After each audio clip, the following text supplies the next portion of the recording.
Hear ye, man. Welcome to the show. If you would not mind, go ahead and find yourself a spot, get comfortable, grab a snack, do all that good stuff that we need to do, and we're about to get started. It's not important who I am.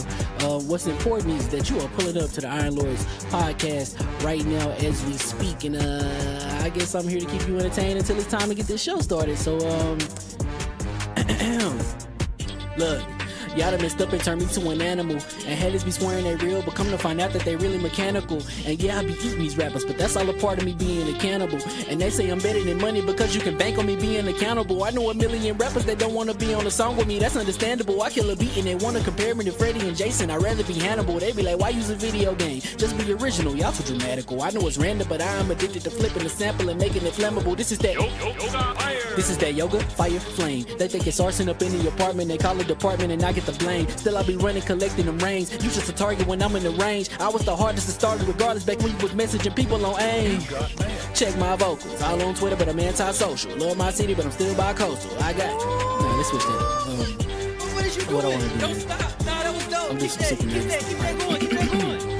Nah, go ahead. Look, I guess you could say that I'm very spoiled. For them to be your dogs, they ain't very loyal. But I ain't gonna hold you, I ain't here to boil you. You ain't gotta say it, I'm embarrassed for you. Always been a nerd, never been a loser. Making Voltron with a gang of cougars. And I'm going places, better tell a Uber. Cause it's pretty hard to sleep on Freddy Krueger. Let's do that again. Hear ye, man. Welcome to the show. If you would not mind, go ahead and find yourself a spot, get comfortable, grab a snack, do all that good stuff that we need to do, and we're about to get started. It's not important who I am. What's important is that you are pulling up to the Iron Lords podcast right now as we speak, and I guess I'm here to keep you entertained until it's time to get this show started. So look. Y'all done messed up and turned me to an animal. And haters be swearing they real, but come to find out that they really mechanical. And yeah, I be eating these rappers, but that's all a part of me being a cannibal. And they say I'm better than money because you can bank on me being accountable. I know a million rappers that don't want to be on a song with me, that's understandable. I kill a beat and they want to compare me to Freddie and Jason. I'd rather be Hannibal. They be like, why use a video game? Just be original, y'all too dramatical. I know it's random, but I'm addicted to flipping the sample and making it flammable. This is that This is that yoga, fire, flame. They think it's arson up in the apartment. They call it department and I get the blame. Still I be running, collecting them rings. You just a target when I'm in the range. I was the hardest to start regardless back when you was messaging people on AIM. Check my vocals, all on Twitter, but I'm anti-social. Love my city, but I'm still bi-coastal. I got let's switch that up. What is you doing? I want to do? Don't stop. Nah, that was dope. I'm just Keep that going. Keep that going. Nah, go ahead. Look, I guess you could say that I'm very spoiled. For them to be your dogs, they ain't very loyal. But I ain't gonna hold you, I ain't here to boil you. You ain't gotta say it, I'm embarrassed for you. Always been a nerd, never been a loser. Making Voltron with a gang of cougars. And I'm going places, better tell a Uber. Cause it's pretty hard to sleep on Freddy Krueger. Let's do that again. Hear ye, man. Welcome to the show. If you would not mind, go ahead and find yourself a spot, get comfortable, grab a snack, do all that good stuff that we need to do, and we're about to get started. It's not important who I am. What's important is that you are pulling up to the Iron Lords podcast right now as we speak, and I guess I'm here to keep you entertained until it's time to get this show started. So look. Y'all done messed up and turned me to an animal. And haters be swearing they real, but come to find out that they really mechanical. And yeah, I be eating these rappers, but that's all a part of me being a cannibal. And they say I'm better than money because you can bank on me being accountable. I know a million rappers that don't want to be on a song with me, that's understandable. I kill a beat and they want to compare me to Freddie and Jason. I'd rather be Hannibal. They be like, why use a video game? Just be original, y'all too dramatical. I know it's random, but I'm addicted to flipping the sample and making it flammable. This is that This is that yoga, fire, flame. They think it's arson up in the apartment. They call it department and I get the blame. Still I be running, collecting them rings. You just a target when I'm in the range. I was the hardest to start regardless back when you was messaging people on AIM. Check my vocals, all on Twitter, but I'm anti-social. Love my city, but I'm still bi-coastal. I got let's switch that up. What is you I doing? want to do? Don't stop. Nah, that was dope. I'm just Keep that going. Keep that going. Nah, go ahead. Look, I guess you could say that I'm very spoiled. For them to be your dogs, they ain't very loyal. But I ain't gonna hold you, I ain't here to boil you. You ain't gotta say it, I'm embarrassed for you. Always been a nerd, never been a loser. Making Voltron with a gang of cougars. And I'm going places, better tell a Uber. Cause it's pretty hard to sleep on Freddy Krueger. Let's do that again. Hear ye, man. Welcome to the show. If you would not mind, go ahead and find yourself a spot, get comfortable, grab a snack, do all that good stuff that we need to do, and we're about to get started. It's not important who I am. What's important is that you are pulling up to the Iron Lords podcast right now as we speak, and I guess I'm here to keep you entertained until it's time to get this show started. So look. Y'all done messed up and turned me to an animal. And haters be swearing they real, but come to find out that they really mechanical. And yeah, I be eating these rappers, but that's all a part of me being a cannibal. And they say I'm better than money because you can bank on me being accountable. I know a million rappers that don't wanna be on a song with me, that's understandable. I kill a beat and they wanna compare me to Freddie and Jason. I'd rather be Hannibal. They be like, why use a video game? Just be original, y'all too dramatical. I know it's random, but I am addicted to flipping the sample and making it flammable. This is that yoga, fire, flame. They think it's arson up in the apartment, they call it department and I get the blame. Still I be running, collecting them rings. You just a target when I'm in the range. I was the hardest to start regardless back when you was messaging people on AIM. Check my vocals, all on Twitter but I'm anti-social. Love my city but I'm still bi-coastal. I got let's switch that. What is you doing? What I wanna do, Don't man. stop. Nah, that was dope. I'm Keep that going. Keep that going. Nah, go ahead. Look, I guess you could say that I'm very spoiled. For them to be your dogs, they ain't very loyal. But I ain't gon' hold you, I ain't here to boil you. You ain't gotta say it, I'm embarrassed for you. Always been a nerd, never been a loser. Making Voltron with a gang of cougars. And I'm going places, better tell a Uber. Cause it's pretty hard to sleep on Freddy Krueger. Let's do that again. Hear ye, man. Welcome to the show. If you would not mind, go ahead and find yourself a spot, get comfortable, grab a snack, do all that good stuff that we need to do, and we're about to get started. It's not important who I am. What's important is that you are pulling up to the Iron Lords podcast right now as we speak, and I guess I'm here to keep you entertained until it's time to get this show started. So look. Y'all done messed up and turned me to an animal. And haters be swearing they real, but come to find out that they really mechanical. And yeah, I be eating these rappers, but that's all a part of me being a cannibal. And they say I'm better than money because you can bank on me being accountable. I know a million rappers that don't wanna be on a song with me, that's understandable. I kill a beat and they wanna compare me to Freddie and Jason. I'd rather be Hannibal. They be like, why use a video game? Just be original, y'all too dramatical. I know it's random, but I am addicted to flipping the sample and making.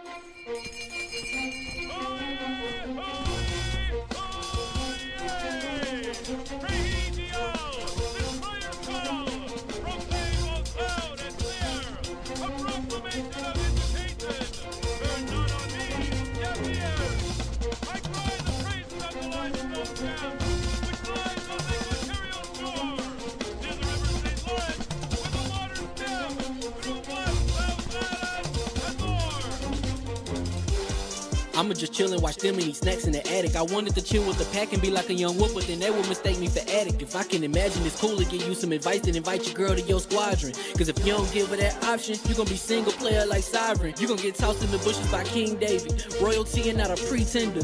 Detrimental to an elemental, what's an avatar to a knee bender? I gotta be me though. I know it's my destiny, word to Carnito. Who cares if you fly, if you still a mosquito? You swear you ain't stuntin', but really be Steve-O. You like to collect stuff and that's cool, but I got bad news. Even if you really was that dude, King David still be the king of the statues. Since a juvenile, I've been cursed with a curse to be musical. And if you hate it, we'll meet in the crucible. Other than that, then it's cool and it's beautiful. We let you know that your dreams are pursuable. Whatever you wanna do, then it's doable. If you got work on a Sunday, it's suitable. Cause you can listen to this in your cubicle on the Lord's Day. Woo. If you got work on a Sunday, it's suitable. Cause you can listen to this in your cubicle on the Lord's Day.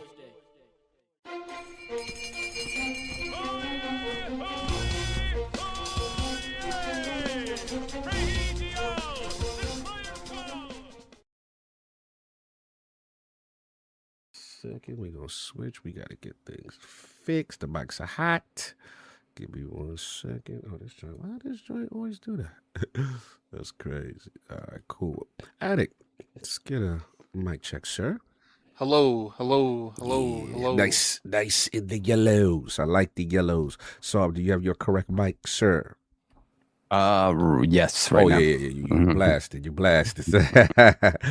See, he's blasting in a good way. He said the good way. Yeah, good to see y'all. No doubt. Hopefully, someone will be joining us in progress. That's good. How I come off surgery, and I'm here first. We gonna talk about it. Oh my god. Here we go. Give me 1 second. Make sure that's good. I see y'all in the chat. I see y'all. Make sure y'all good. He said King still hostage over at Sony Land. Yeah. We gotta get his bail money out. All that PlayStation slander. We gotta get him home. We gotta get him out. Nah, leave him in there. Leave him there. Let him cook a little bit. Let him cook, man. He gotta learn his lesson, man. All that console warring, man. That's what happens. Anyway, we gonna start this joint. Hopefully the King will be jumping the joint that soon. Hear ye, and we are live. And welcome to the Iron Lords Podcast LLC at lordsofgaming.net. This is episode number 430. Another glorious Sunday. We're back at the round table on the Lord's Day. And today, we got that Forza Horizon. We got that 6. We got the release date rumors leaking all over the place. Fallout remakes, potentially in the works. And then we got Highguard advertising, a lot of controversy there, and the Division 3's boss to discuss who left. So we're going to get right into it. So let's introduce the gaming nights at the realm here at the round table. Missing one, hopefully be joining soon. My co-host with the co-most, my brother from another mother, the difficult game conqueror, Lord of the Spin Clap, and the Howl of the Young Wolf. My man, Lord Attic, back to back. How we doing, man? Doing pretty good. It's been a chaotic week. I'm like kind of getting over like a head cold or something. I don't know. Yeah, you had a wild side of this joint, man. Yeah, but I took some. I was like half asleep, and I was like, I need to go ahead and like make sure that I get in here enough time to, because it takes a couple seconds for those those little, because this is like, these are the things I'm using. These Alka-Seltzers. Oh, we're gonna need that bag. Put that up. Yeah. Put that up. Tell who helped you out with that. We're gonna need that bag right there. Shout out to Alka-Seltzer Plus. Yeah, so you know what I'm saying? We can look for that sponsorship, because my man, tell us how that joint worked. How did it kick in? Well, they ain't paying me, so all right, so we ain't gonna do that. Yeah, once they get the bag, then we talk about how good it worked. They ain't paying me, so I'm dying. I feel it. Like you'll get, okay, I use these. That's all you get. That's all like, you get. All right, cool. Like, They gotta pull it up. we ain't no medication review podcast. We got to switch to a medication review podcast. I got the pens. You got the Alka-Seltzer now. Like we doing it, man. We hitting the CVS's, the Walmarts. We doing it big at ILP now, baby. So we doing. We in your local, pharmacy now. The geriatric. The geriatric podcast. So have that. I've also been like really focusing on more TikTok this week. TikTok. I had a Fallout video got like almost 500,000 views on TikTok. You moving out here. Nice.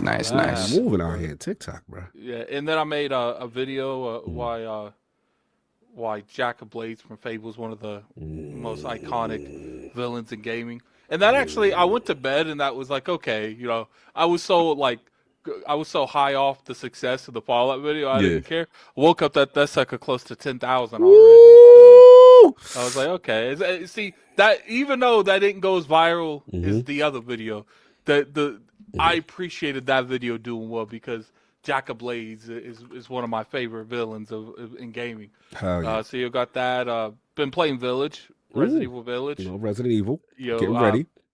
I'm going to be doing shorts, because I post the shorts on YouTube too, because obviously if I'm going to make them, I might as well post them to as many places as I can. Lady Demetrius, or whatever her name is. Lady D. Yeah. By far, her and her little daughters, one of the biggest marketing letdown I've had in a long time. Wow, really? Like, because it's not necessarily Capcom. Well, a little bit Capcom, because they did market the hell out of her. Her daughters. That's all you really saw when it come to the marketing of Village. But I didn't play Village because I was doing that first person stuff, and I wasn't with that. So when they did the third person, I've been meaning to go back, but with Requiem coming out, I was like, okay, let me try it. So it's just like, I just didn't like the way they handled. Like, obviously, I haven't beat the game. Now, Lady, herself is a decent fight, but like, it's kind of like how I felt about Sephiroth. Like, Sephiroth is an iconic character. Yes. But when you fight Sephiroth, you don't fight that form. You fight something else. Okay. Now, I don't mind you fighting the something else, but to me, it's like, I've always like had an issue with the Sephiroth fight in 7, the remake, not the remake, but the original one, because it's like, how you gonna turn into some giant monster that no one knows? like to me, you should fight the base Sephiroth first, Gotcha. and then he transforms. Right. You because want to like you literally built up this form in his sword this whole game to be like, yo, I'm trashing all of that. We ain't doing none of that here. Yeah, that's crazy. That's why I liked Remake a little bit better because you did fight that form in Remake. Yes. So it's Village is not bad. I do enjoy it, but I will say, they died easy to the daughters. That's what I'm saying. Like them daughters and Lady D, not a lot of that game. So you felt like it was the marketing hustle. You know what I'm saying? Like they did they switcheroo on you. They switched it up. Yeah, so I feel them on that. Doesn't mean I'm still enjoying the game. Yeah. But I have been issuing it. No doubt. King says it won't let him in. What you mean it won't let him? See all that fanboying and console warring, and this is what happens. He got BitLockered out of the look at him trying to look at the link he serial said. number to get it. He tried to access. An old link. First of all, he hit an old link. He did not check the email. He tried to access last week's. Look at the link. Look at the picture he just sent. I wouldn't let him sit on this. 11th, January 11th. Look at he not paying attention because he's not even reading the date of the thing that he tried to access. He's just sitting there like, oh my God. January 11th. That's a week ago, my dude. Oh my God. He got stopped at the border. Hold on. We got to clown him. This is completely not professional podcast. King got stopped at the border. They're like, I need your papers. Oh my God. Papers, Hold on a please. second. Hold on. This is hilarious. Hold on. This man really. All right, there you go. Let's see if he can get in. What do you buy? Oh. Happy snowy Sunday to my NYC. WV gotta take the AI wishing off. my At the boys very a bottom. great show. Your boy legit lives in Winterfell. It has snowed every week in Orange County. You guys still there? Yeah, what it is the AI is go. I gotta mute the AI. Hold on, let me set up the joint, and then I'll mute the AI. I don't know what he's So talking about. when it comes to like Resident Evil Village, I don't think it's a bad game. I've been enjoying my time thoroughly with it, but I was a little let down with the main people that they really promoted the game with. I felt like weren't in the game as much as they initially promoted them, and that's not really on like Capcom as much as it on the fan base. That you guys remember when Lady D was like announced, like you guys were gooning to that woman. Oh, they were going crazy. Gooning. They was going crazy. So maybe it's more on that perspective. How is the third person? Yes, very well. Well, very good. Now the cutscenes are still first person. I don't really have an issue with that because I could tell that the game was designed in a different way.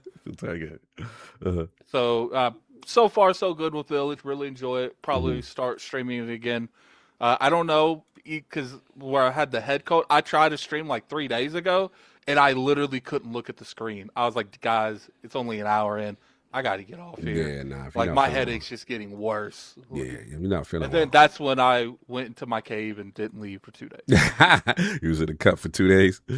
I feel you. No doubt. Attic in the building. And of course, we have our most technical gaming lord, the solo gamer who lives with the single player selfish experience. And also, the Sastradamus, the Lord of Clarity, Messiah, and Lord Patron of the Iron Bank. PC Master Races. Oh, Lord Sour, how we feeling, man?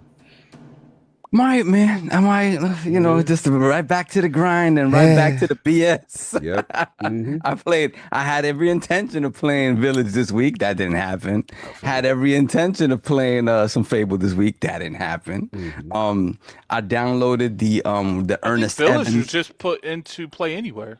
Yeah. Really? Village was just put into Play Anywhere. Oh, wow. I didn't know that. And I think they added it to PS Plus as well or something like that.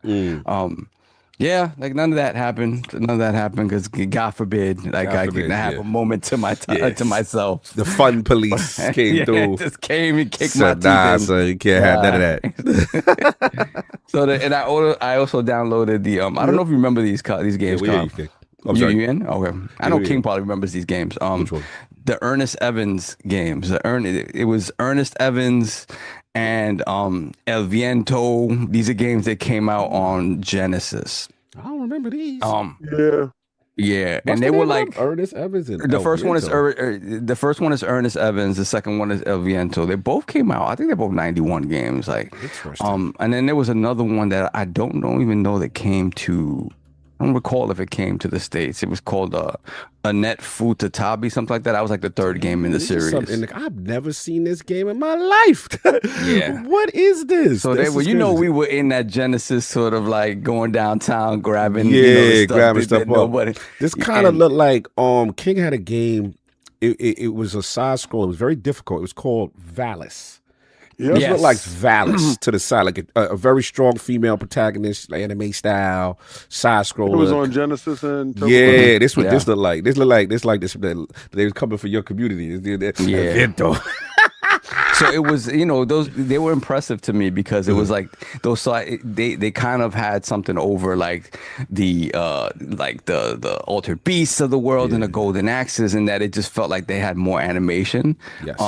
So these were like games that came out ever so slightly later, but I was always interested in them and kind of, but I didn't own them. Right. That was these were the games that I would rent, from the little the video store downstairs or whatever, and you rent them consecutively to try to beat them. But these games are pretty difficult. So I got the collection that they have all three games together, so that was cool. Wait, but there's again, an El Viento connection? There is an Ernest Evans collection that just came out. Got it. So it's Ernest Evans, El Viento, and Annette Futatabi all together. So cool stuff for those of us that recall those games. No, I'm taking you down memory lane. I did not see that. So that's been it, sir? That's been it. And lots of like hoping and praying to play games, and that's it. Nothing else. Hoping and praying. Hopes and prayers. Thoughts and prayers for you. I took yesterday the fur baby got her first grooming. That was interesting. Oh, she came out adorable. But they were like, she was a little nervous at first. I was like, you mean she was effing things up, right? She was. I know her. I'm like, she was wilding out in there. I know she was. But they take their time and they're very patient with them or whatever. So she came out looking adorable. So that was fun. That was fun. But they were like, you should come back monthly. I'm like, no, because you want a bag. No, that's not. You're trying to monetize me like a subscription service. No. Thank you. She will see you in 2 to 3 months. Exactly. No doubt. And of course, fresh off the Border Patrol, we have the incredible Hulk of this, aka the Excess Gamer. Ooh. Oh, that was a low ooh. He ain't oohing. The prophet of Xbox.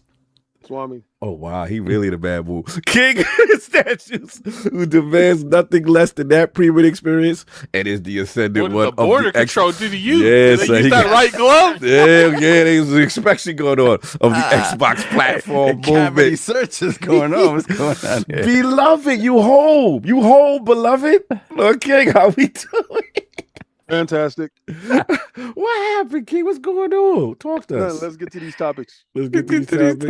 All right. So that was going on. But for me, it is, of course, the gaming ninja himself, the Shinobi, Lord Cognito, spreading that realness in the room at ILP, that telling you what you want to hear, what you need to hear. Shout out to everybody who reached out. As most of you know from Defining Duke, I actually had a procedure done. As you get older, it's that time. Unfortunately, the big C runs in the male side of my mom's side of the family. So we had to do the checkups, and before we could do all that, there were some things they found. They were like, "You got to address that." So shout out to King for holding me down. Definitely pulling up. Scary. Yeah, pulling up to go get me, and your boy's recovered. I didn't, this is gonna be a tough one today. So if I have to get up, do some, moving around and stuff like that, please bear with me. I might, just try to see how long I can do it. But I miss y'all, miss my brothers. Appreciate everybody who definitely reached out. And I just want to be clear, like, please, men, like, we have to, especially when we get older, as we get older lords, we got to do those checkups. You know what I'm saying? Colonoscopies are important. all this stuff is important because I think as men we try to tough out too much.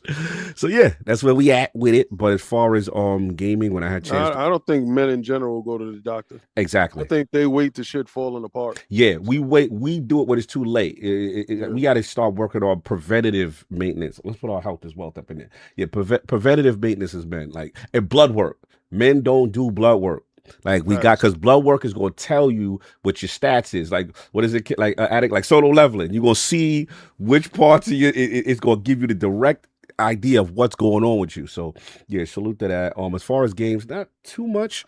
I'm doing my Mass Effect playthrough. Because I've been getting really hyped for Exodus. So I did 2, obviously the GOAT for me, you know what I'm saying? And then I gotta give Addict some credit, man. I've been playing 3. I haven't played Mass Effect 3 in a long time. I thought you played through the whole Legendary. Yeah, I'm playing through it again. Oh damn! Yeah, I'm playing through it again. I'm doing Renegade. You know what I'm saying? I'm doing a whole different playthrough. And what's funny is not this one, but I've never done a female Shep playthrough ever. So that's another thing. And people tell me that Hell was nice in that. But I gotta give Attic his flowers. Like, I haven't played Mass Effect 3 in a long time. And I was like, damn. Maybe I was too hard on this joint. That's the one people replay the least. Like, you play it one. I played Mass Effect 3 one time. I haven't gone through a Legendary Edition, so I haven't. Yeah. But I played it once. Yeah, because I know, obviously the controversy about the ending and everybody felt the way. But when you playing this game, I'm like, yo, this goes hard, man. Salute to that. Shout out to Sinister in the chat. Earlier, before my procedure this week, him and the homie, they ran me through the Renegades dungeon. Super dope. I got to get back in there when I get a chance. But yeah, still been liking Renegade. Still been liking the end game. Love the the build crafting is amazing in that, and the weapon and the armor sets and all that stuff. As far as sports, rest in peace, my 49ers. Oh my God. Oh my God. Yeah, that was not the way we envisioned the magical MASH unit to end. Look, the Cinderella, we turned into a pumpkin right at the wrong time. But at the end of the day, I'm super proud of them. And look, we ain't had no business being in no damn playoffs. We ain't had no business being, winning a playoff game. You know what I'm saying? So to me, I thought we had a chance though. I was like, we got a shot if everything go right. As soon as the game started, it was like, boom. Punt return for a touchdown. I'm like, oh man, it's not going good. So yeah, every bounce that went wrong. But shout out to the Seahawks, the boys. That defense looked crazy, man. So they're gonna be in the mix doing their thing. And yeah, we will retool for next year. But shout out to everybody that was arguing. And let me holler at somebody. Holler at some people. You know what I don't like? I don't bother nobody, right? I'll be giving my little thing. Now I got to stance off if I'm like, let's say you a Yankee fan, right? And you and you Yankee fans beat the Boston. Well, you on Twitter like, yeah, smack them. You know what I'm saying? If you talking that talk, or that your timeline consists of you talking and antagonizing, right? It's fair game. It's up for you because your team lost now. They're gonna come get you, especially if you go and ask them. I don't like when somebody don't say that to me the whole year. And their team is trash, eliminated, don't do nothing. You know who I'm talking to if you're listening. And then they come through on my time like, yeah, haha, join me on the couch, you bum, you eliminated. I'm like, if you don't get off my timeline with your nonsense, like, I hate people. Misery loves company. Yeah, I'm like, it's because you miserable. You've been waiting and scheming so I can be miserable with you. Like, no, we not doing that. It's just hilarious to me how I get random. I don't bother nobody. I get random messages. Yeah, that's why your mom's died. What? You know what I'm saying? I keep telling you, man, it doesn't.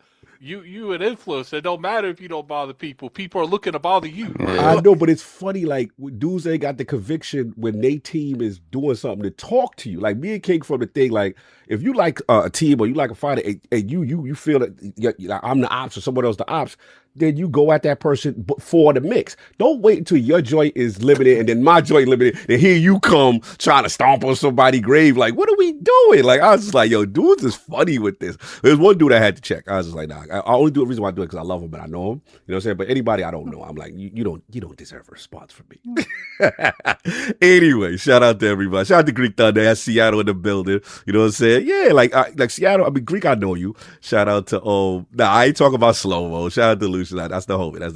That's just funny. It's just funny. Sports talk and all that good stuff. But yeah, other than that, let's get some super chats. We get into the Patreon and the topics. We got Hollywood Rules, $5 super chat. Happy snowy Sunday to my NYC, West Virginia cousins. Wishing my boys a great show. Your boy legit lives in Winterfell. It has snowed every week in Orange County. Yeah, Nice. that's crazy. That's crazy. Then we got the legendary Yobi, $5 super chat. To hell with Cog. He trying to keep King out. Can't hold the Lord down. You're a bum, a iron bum, a Super Saiyan 2 bum. Hashtag Cog is a bum. Look. Don't forget Lord Bum Needle. Listen, I sent your man the link. Everybody else got in here except one person. Yep. I don't know what happened. I don't know why you mad at me. Then we got Hollywood Rules. We got Hollywood Rules, $2 super chat. We're not gonna have Lady D slander. Hashtag Peaches. Peaches. Oh, who Peaches? Peaches. You said Peaches? You funny. Then we got the Taco, $5 super chat. I heard KNN News reported confirmation that GTA 6 coming to the Switch 2. Lather up them knees, King. Hashtag hide your knees. Hashtag hold the ash. Well, you got a year for that to happen, and you already know how they do. So, me personally, I'm really good on that, and I'm glad that you tagged me in it and you got your hopes up. But while we're playing, you'll just be sitting there smiling and looking at us. That's it. Enjoy your wait. Your King, turn up a little bit. You're a little low because we got to hear you. We got to hear the crispy King. Then we got Hollywood Rules, $5 super chat. Finally playing RE4 Remake. Love it. Started playing through indie DLC Order of the Giants. Stop messing with my boy. Salute, General. Feel better, Cog. Thank you, bro. Thank you, man. Definitely was a struggle to get ready today. Let's say that. We got Hollywood Rules again. $2 super chat. Played all of Legendary last year. So damn good. Salute. What about now? So It should be way better now. I don't know. A little bit. Lean that joint in a little shot. Lean that joint. Oh, no, we not doing that. Nah, you gotta link it into that. Nah, buddy. Get into that. You gonna lean it. Lean into the disc. You gonna lean to the banana. We got Greek Thunder. This could be this one. Right? There you go. Yeah, it's that one. Okay. $5 super chat. Go Hawks with a nice little wink. Salute. Now, listen, bro. Salute. Greek, that's the homie. First of all, if anybody can talk, is Greek Thunder. That's the homie. He from the town. Bro, that defense, I ain't gonna hold you. Your offensive line sucked. I sat there and watched the game. Your offensive line is trash. Our offensive line is good against everybody else except them. Yeah, no, they've got the greatest defensive line. Oh my crazy. God! And I'm looking at it and I'm like, I don't know how they're gonna keep the quarterback clean. And this is the first time I sat here and watched a football game ever. Oh, really? Because because we were supposed to be doing Lords After Dark yesterday, so it didn't happen. So I said, well, let me watch this game. So I watched the game and I was just like, damn, the team is good enough. The problem is the offensive line didn't match up well with that defensive line. At all. And that it's just if your blind side on your quarterback on his left side, if they would have just gave him at least 3-4 more seconds, he'd have been able to make magic happen. Here's the thing, I feel you, and you are right. The problem is we have no wide receivers that get. There were times when he had a clean pocket, and he's sitting there trying to see because they old. The separation wasn't there. Their separation wasn't there. That's where the Ayuk and the number one wide receiver situation really showed its head, and then they had no Kittle. They would have mashed it. And what's funny is I'm watching it, and I'm like, damn, you kept getting field goals, right? Yeah. And I'm like, damn, if those field goals was touchdowns, this would be more competitive, and they could play positioning on the field. It was like y'all just kept playing from behind, and then the turnovers. Dog, terrible. The raw time. What's the way the game started? Punt return, turnover, fumble, giving the ball back. I was like, said, there it is. I was like, you can't give them anything with that type of defense. So it was just gonna be a long night. Brock was out here, right? I saw the flag on the play. I was like, yeah, we're gonna take that back. All right. So just for context, guys, I'm a Jets fan, but I've rooted for the 49ers and the Buccaneers in the past. Buccaneers because Keyshawn Johnson went over there. 49ers, they was the creme de la creme, Jerry Rice, and everybody. So, that's just how that goes. They said, King, you still got to get that mic up. It's something going. I don't know if maybe it's your window setting. Yeah, they still.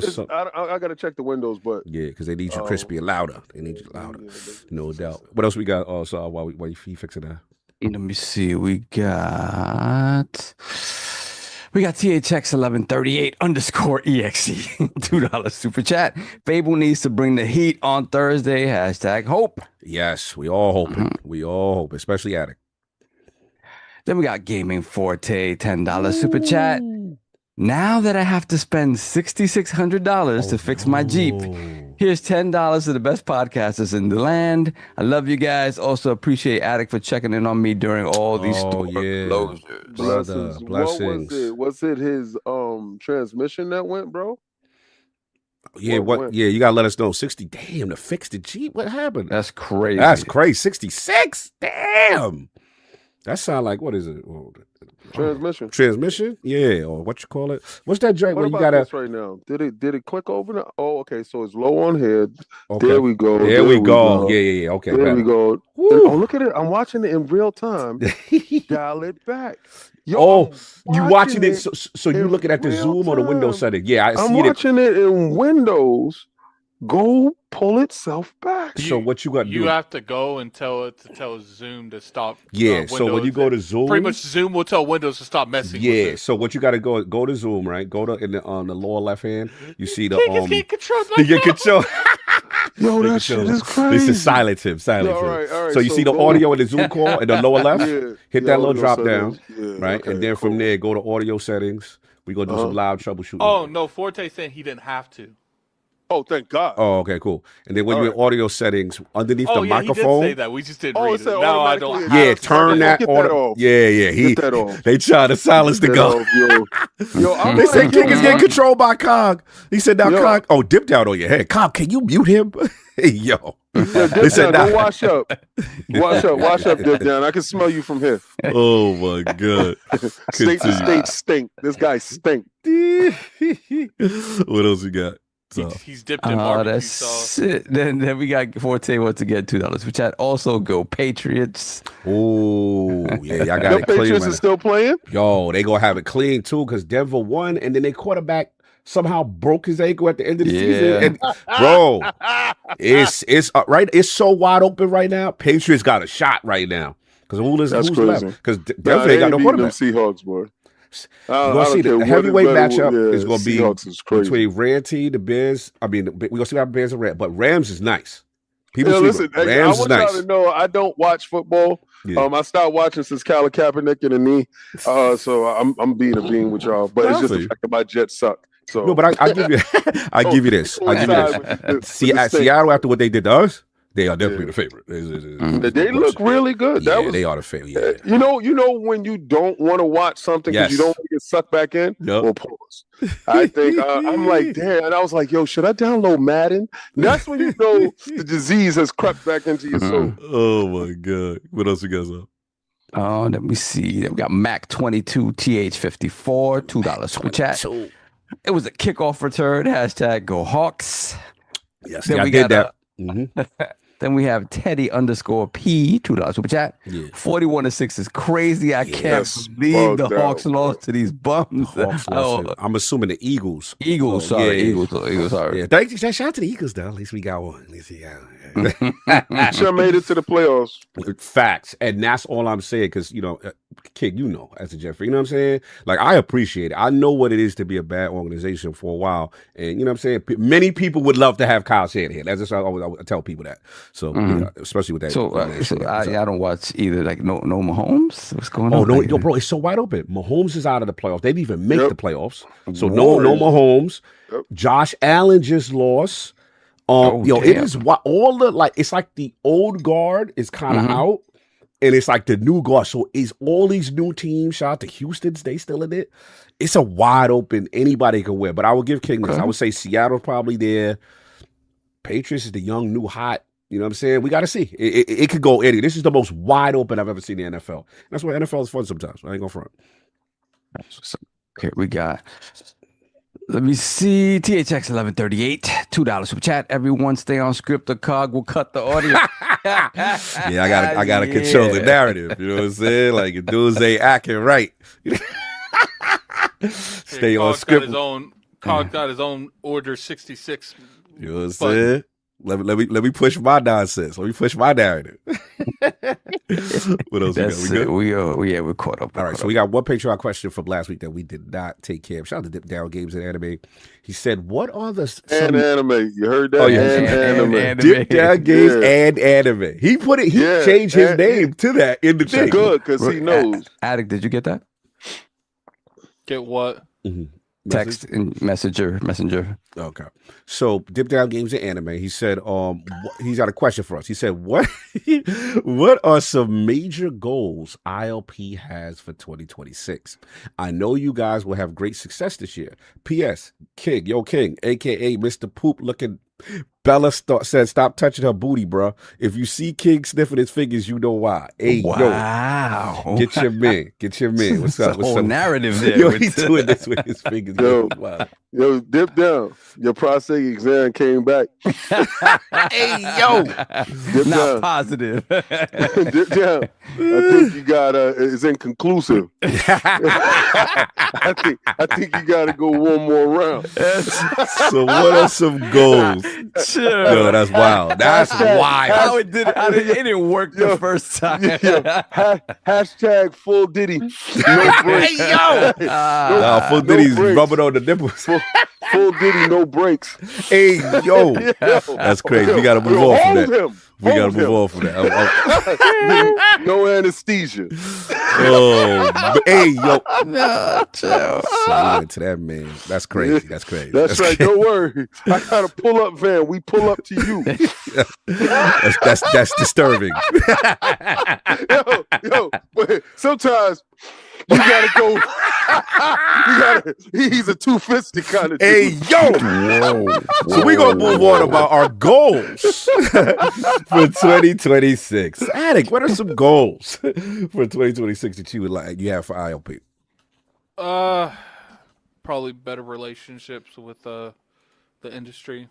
You know, I feel like we could offer a lot to the industry in terms of our opinions on stuff. You know, more access to games a little bit earlier than we get now. We'll be able to give more of a well thought of opinion in terms of games. Also want us to grow more on the anime thing. I think there's a lot of potential growth on that aspect. Yeah. Me personally, I'm probably going to focus on YouTube and TikTok this year. Still go to stream, obviously, probably 2 or 3 times a week. But probably my biggest focus is on YouTube and TikTok. No doubt. So some goals for ILP this year, 2026. Real basic, actually finish most of the games that I started. I don't even, a lot of times I'll get to finish games that we get to review. So, it's very rare that I get to do that. So yeah, just have more time for gaming and be able to dedicate more time to that. So my opinions could be a little bit more well-rounded. And for us as a group, yeah, for sure, just continue to expand, our base audience here, the audience that we're starting to see over, on Lords After Dark, right? Yes. That's exciting, and also for me, just being able to get to these events more, man. These guys are always running around, and there's always one Lord missing. So I gotta try to, as much as I can, be there because these guys are making things happen, man. And for me not to be there is not good. I appreciate you. Lord King, goals for ILP in 2026. To do more Patreon work. Like right now, I'm watching Dandadan, and I don't want to share that with the public because I think Dandadan is my little guilty pleasure right now. But doing Jujutsu Kaisen with Dip Down and anime, and I would like to get more work in. It's a little bit constricted, so this year, more work should be done on that aspect when it comes to the Patreon, getting more stuff to the people.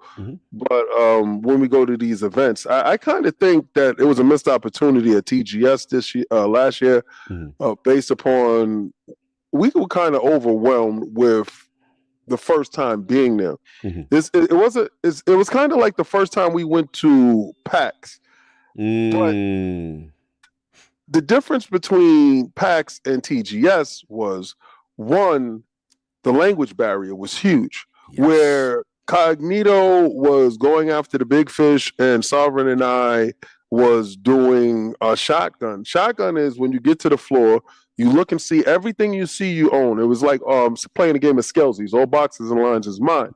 And you see something, you get to a booth and you review all the games. Shout out to the Russian team that was there that spoke good English, good enough English for us to see all the games. They had 15 games there, 15 good games too as well. You know, let's not just say that they had trash. They had good games there.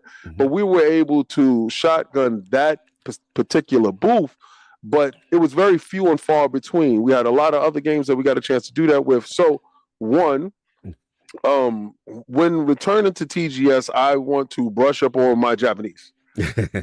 That's front and center. You kill me because you be like, arigato. I be like, arigato gozaimasu. And even if you don't put the rest of it. Yeah, but you just be like, arigato. They respect any type of learning. Yeah, you're right. Right. You're right. So I just need a basic gist of it so that I'm able to, please, thank you. Can we, do interview type of thing and study that thing to get into that aspect of it.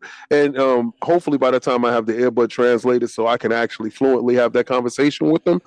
And also just move forward as far as expanding, because I don't ever like leaving a show feeling that it was unfinished business. Yeah, I feel right. We didn't do the last day. It was just a couple of things that I felt that was unfinished business in Tokyo itself. So understanding that, I want to be better prepared going into Germany. I know Germany English will be spoken a whole lot more, but I also want to start having contact with a lot of content creators that have been there, so I can get a general feel of what that is. And as far as ILP, I thought that subscribers meant something. It does in a sense, but it doesn't, right? The way YouTube is filtering algorithms, it's more of a consistency of what you view. If you view gaming related stuff, then gaming related content will be fed to you. If you veer off that path, it's going to be fed in another way, even if you have your bell icons on. Yeah, I've been noticing that with the bell icons. I don't get my people to show, consistently it doesn't pop my up. People. Right. A lot of that's YouTube's fault. I know, it's so because frustrating. they switched over. So what I want to do is build a larger members community, a larger Patreon community, so we can directly interact with you guys. So it's too many of you asking me, where can I get the Lords After Dark app? And I'm like, damn. We went over it, but they was like, your YouTube wasn't popping up. And I'm like, okay, I get it. So I just want to have a more direct connection with the people that want to connect with us instead of the luck of the draw when it comes to YouTube, that type of thing. Because we keep the same numbers. And everybody tells me, I don't understand why you're not bigger. Well, talk to YouTube, because I don't understand it either. But the algorithm is it's been a little crazy lately. But no, I agree. As far as major goals for me and the team, obviously everybody said it kind of where I'm at with it. One is, continue to expand relationships, as far as, I think I'll put this on me. I know last year we had a lot of stuff going on, but one thing I did miss is that we used to always kind of have, guests on occasion. And I think I want to kind of get back into that. I used to one of the things I used to really enjoy when I had time was finding new talent and bringing them to the world, or working with people that you'd be like, oh word, I know them. These are one of my favorite content creators too, kind of thing. I just think about the days of finding Hoglar and what I'm saying, it's people who that are really cool at what they do, and I feel like need a voice, and just I love that kind of stuff. So I think collaborations is big for me. Obviously going to the show floor, like what Sav was saying, with different showcases. I don't want to spoil too much, but we got a lot of plans this year, with a lot of partnerships as far as making it to different events. And I know Attic being also talking about content creator events and stuff like that. We really want to network and stuff and get that going on. Yeah, as far as for me specifically, Gamescom, that's definitely one on the docket that we are definitely gonna try to get that road to Gamescom going. I already see y'all got me in Crocs and all type of wild stuff going on. Y'all ready to chomp at the bit. We'll try to get that running up and stuff like that. And then just overall, I think it's like King said it best, where it's I think we're there as far as, relationships and respect. But, you know, we still could be bigger, and we still got to fight with the algorithm sometimes. So definitely pushing that stuff out there, and trying to grow. And a shout out to everybody who's liking the anime stuff, you know, that Addict has been doing, and obviously the TikTok and stuff like that. So a lot of big goals. LogNet is another one for me, and I definitely want to get that back to a place where it needs to be. And he said, bring Cog squats back. Yeah, not today, but definitely a bunch of stuff from the community. Get y'all going, and really appreciate the support. And yeah, we got a lot of stuff planned, man. And the best thing y'all can do is definitely, when you see like a Lords After Dark or all the projects we do, when you guys retweet, you guys promote, you get signal boost, that is huge for us, because that means a lot of people see that. So that's kind of it for me. Any other super chat song before we move on? Yeah, hold on a second. Let me see. Chill. What? Teddy P, $2 super chat. One more round is crazy though. Stop sniffing, King. What the? Yeah, that was wild. That was wild. He didn't like that. Hey, yo, that's wild. Then we Dip have down castor oil. Hey, yo, give that man an oil change. Make sure they properly lubed up. Jiffy lube for real. He says castor of oil things. Castor oil. Wow. It's good. It's healing. It has healing properties. Hey, yo, that's different. That's different, bro. Plus, the body absorbs it well. That's different. Then we have legendary Intel, $5 super chat. Is Forza 6 the end of Gran Turismo? No, because with the probable end / serious slowing down of any core Forza motorsport game, right. Gran Turismo is the only game in town when it comes to motorsport type games. Yeah, so I don't think Gran Turismo is going anywhere. We have Con Artistic, $2 super chat. Cog, loving the anime reactions. A 6-hour show today? No 6-hour show. Today's a struggle. I actually think, real quick, Cog, you saw one of the biggest episodes of Solo Leveling. Oh yeah. I mean, shout out to Con Artistic. You know, we had to hook up the homie. He's the one that requested it. So the very first time our main character killed a person. Yeah. It's getting real in these streets, and it is funny. I must admit, like I'm enjoying it. And they just so out of pocket with the things that they doing. But he be trying to do too much. He need to get a gang. He need to get a group. He be trying to do everything solo by himself. But I do love this show. I am not going for it. I mean, the show's called Solo Leveling. Yeah, but it's like, bro, you solo leveling, but then you know you ain't supposed to be doing these S-tier dungeons by yourself, and you wilding out. You can't act like he ain't him. Like he's him. He him, but he got to work on his drip. Like that's my thing. Because I actually, you know what's funny? He literally never works on that drip. Yeah, like he don't care about that. I'm like, bro, like you got like. I told Cog said something in the reaction, and I sent him a message. I'm like, they say he transmogs it. Like he doesn't want to walk around with like a big armor. He got to do what. Remember when he got caught with his little mans? They try to set him up. They put the C's and the D's, and they try to farm them dudes, right? But they didn't know who he was, right? So after the setup went down, I like the little mans he was with, because the man he had the armor. If that's what you want, Seto, see, I don't want him to dress like that. Yeah, I want to see the armors and stuff. Armor and stuff. Yeah. I'm gonna tell you something right now. Don't ever expect that to happen. See, that's whack. I'm sorry. I'm going to get him smoke for that. For a perfect he like to put on a pair of jeans and just beat you up. Yeah, that's it. Don't get me wrong. His jeans, he put on a pair of Nikes. And regular. Yeah, he will bring some trainers, some joggers. I get it. I am kind of curious where you're gonna stand season 2, because it gets really crazy. It get crazy. Nah, that joint's fine. I ain't gonna hold you. This is the best one for me so far, but I am loving it, and we gotta see where that's gonna go. What else we got? Episode 7. Episode 7 got more episodes coming. Let me see anything else pop off. Let me see. I got a couple. Let me see. Legendary Intel, $2 super chat. Solo Leveling is top 3 all time. Yeah, y'all got that. Y'all picked the right one for me. Shout out to Intel. I like that one. Then we have Brand Mix 31, $5 super chat. The fact that I'm holding black castor oil in my hands when King dropped that bar is unnerving. You know something everybody else don't. Oh man, that's wild. They're about to check your oil. About that healing factor too. He know about the healing properties of the black. That is wild.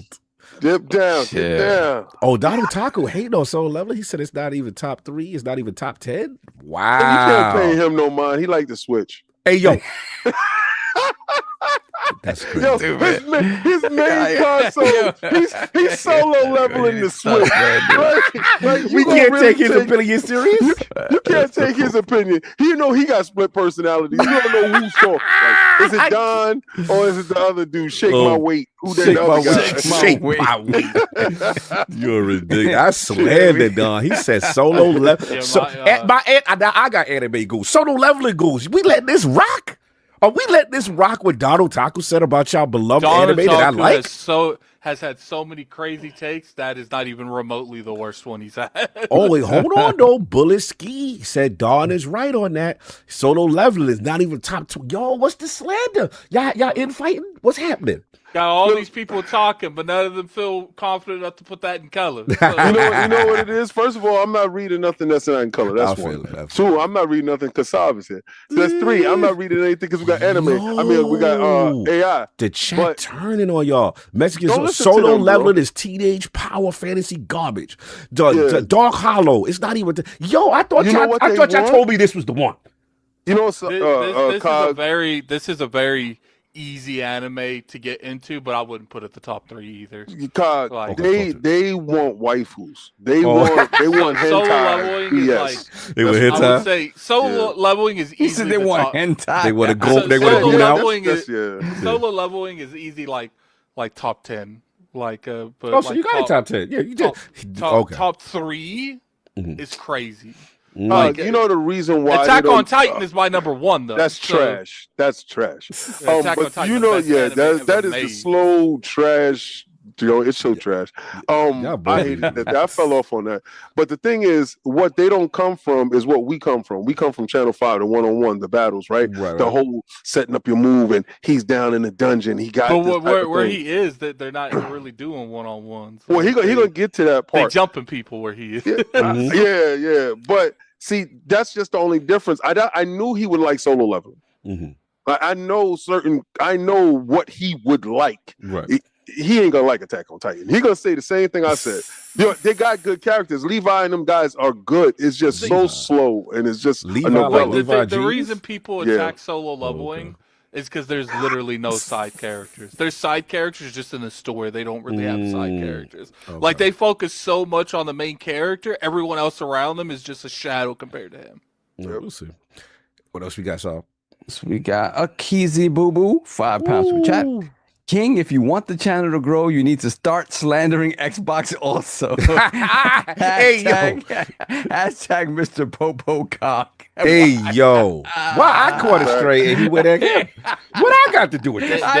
King, that I guess Cog reached out to that dude. That's in the script this week. How'd that happen? Look, Sov reads the super chat. How you gonna say what he said and then just?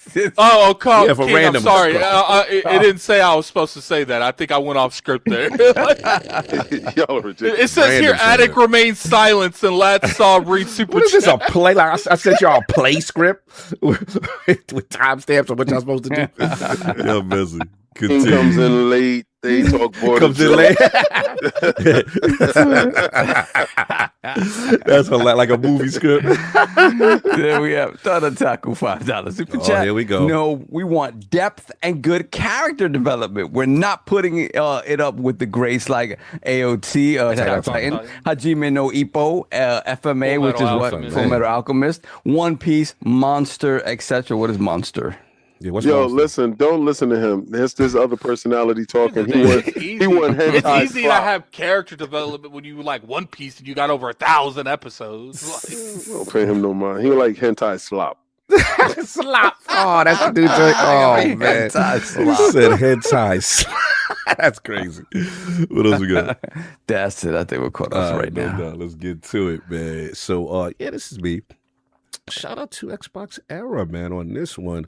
Forza Horizon 6, man. Looks like the release date is in the building, man. So shout out to them. It looks like May 19th we're launching May 15th early access with a May 15th early access with a May 19th date. So this looks like a pop-up that showed actually on the Xbox itself. So they said pre-order now, get a pre-tuned exclusive Ferrari J50 whatever for Forza Horizon 6. They talked about all the things you would get with it if you pre-order the Forza Horizon 6 premium title. Early access play 4 days early starting May 15th. VIP membership, welcome pack, car pass, time attack car pack, Italian passion car pack, and 2 premium expansions post-launch. So yeah, this was kind of, again, this based on the screenshot, it looks like it was a mistake potentially on Xbox's part from a graphic standpoint as a pop-up. So this has been released now. It's been since taken down. So I want to jump on this as my topic in terms of the date. Actually be personally, I like the May. I like first half. You know what I'm saying? I like first half for Forza. If the rumors to be true, let it get its time to shine. Forza, in my opinion, it's not even close. It is, as far as Xbox game studios, not ABK, not Bethesda, it's Xbox's biggest title. And to me, having that to itself, not in the holidays, that's huge. It has, to me, surpassed Halo, Gears, and all that other stuff. So that's going to be cool. The early access continues. I wasn't surprised if that's true. You know what I'm saying? As far as, getting people to jump on. That's been a thing with them for years at this point. That's not going nowhere. Absolutely. Get people to jump on, stuff like that. And then, Playground, as far as them, the year that they're going to have potentially, they're shaping up to have a massive year with this, and then potentially Playground and Obsidian's carrying that whole ecosystem right now. And that's what I was going to say, because it's like, if they could pull, like, I'm pretty confident in Horizon, right? As far as the track record and what they do, I'll be shocked if they fumbled the ball on that. But it's like, if you look at it next to Obsidian, if they could pull this off, if you could pull off a Forza Horizon 6, quality title, and you pull off a Fable in the same year, I might agree they're top 5 of the best developers in the industry. I saw people talking about them being one of the best as of now. They're really good developers, but in my opinion, in order to be considered that above godlike tier of developers, you got to be able to be a little bit diverse in type of gameplay that you can create.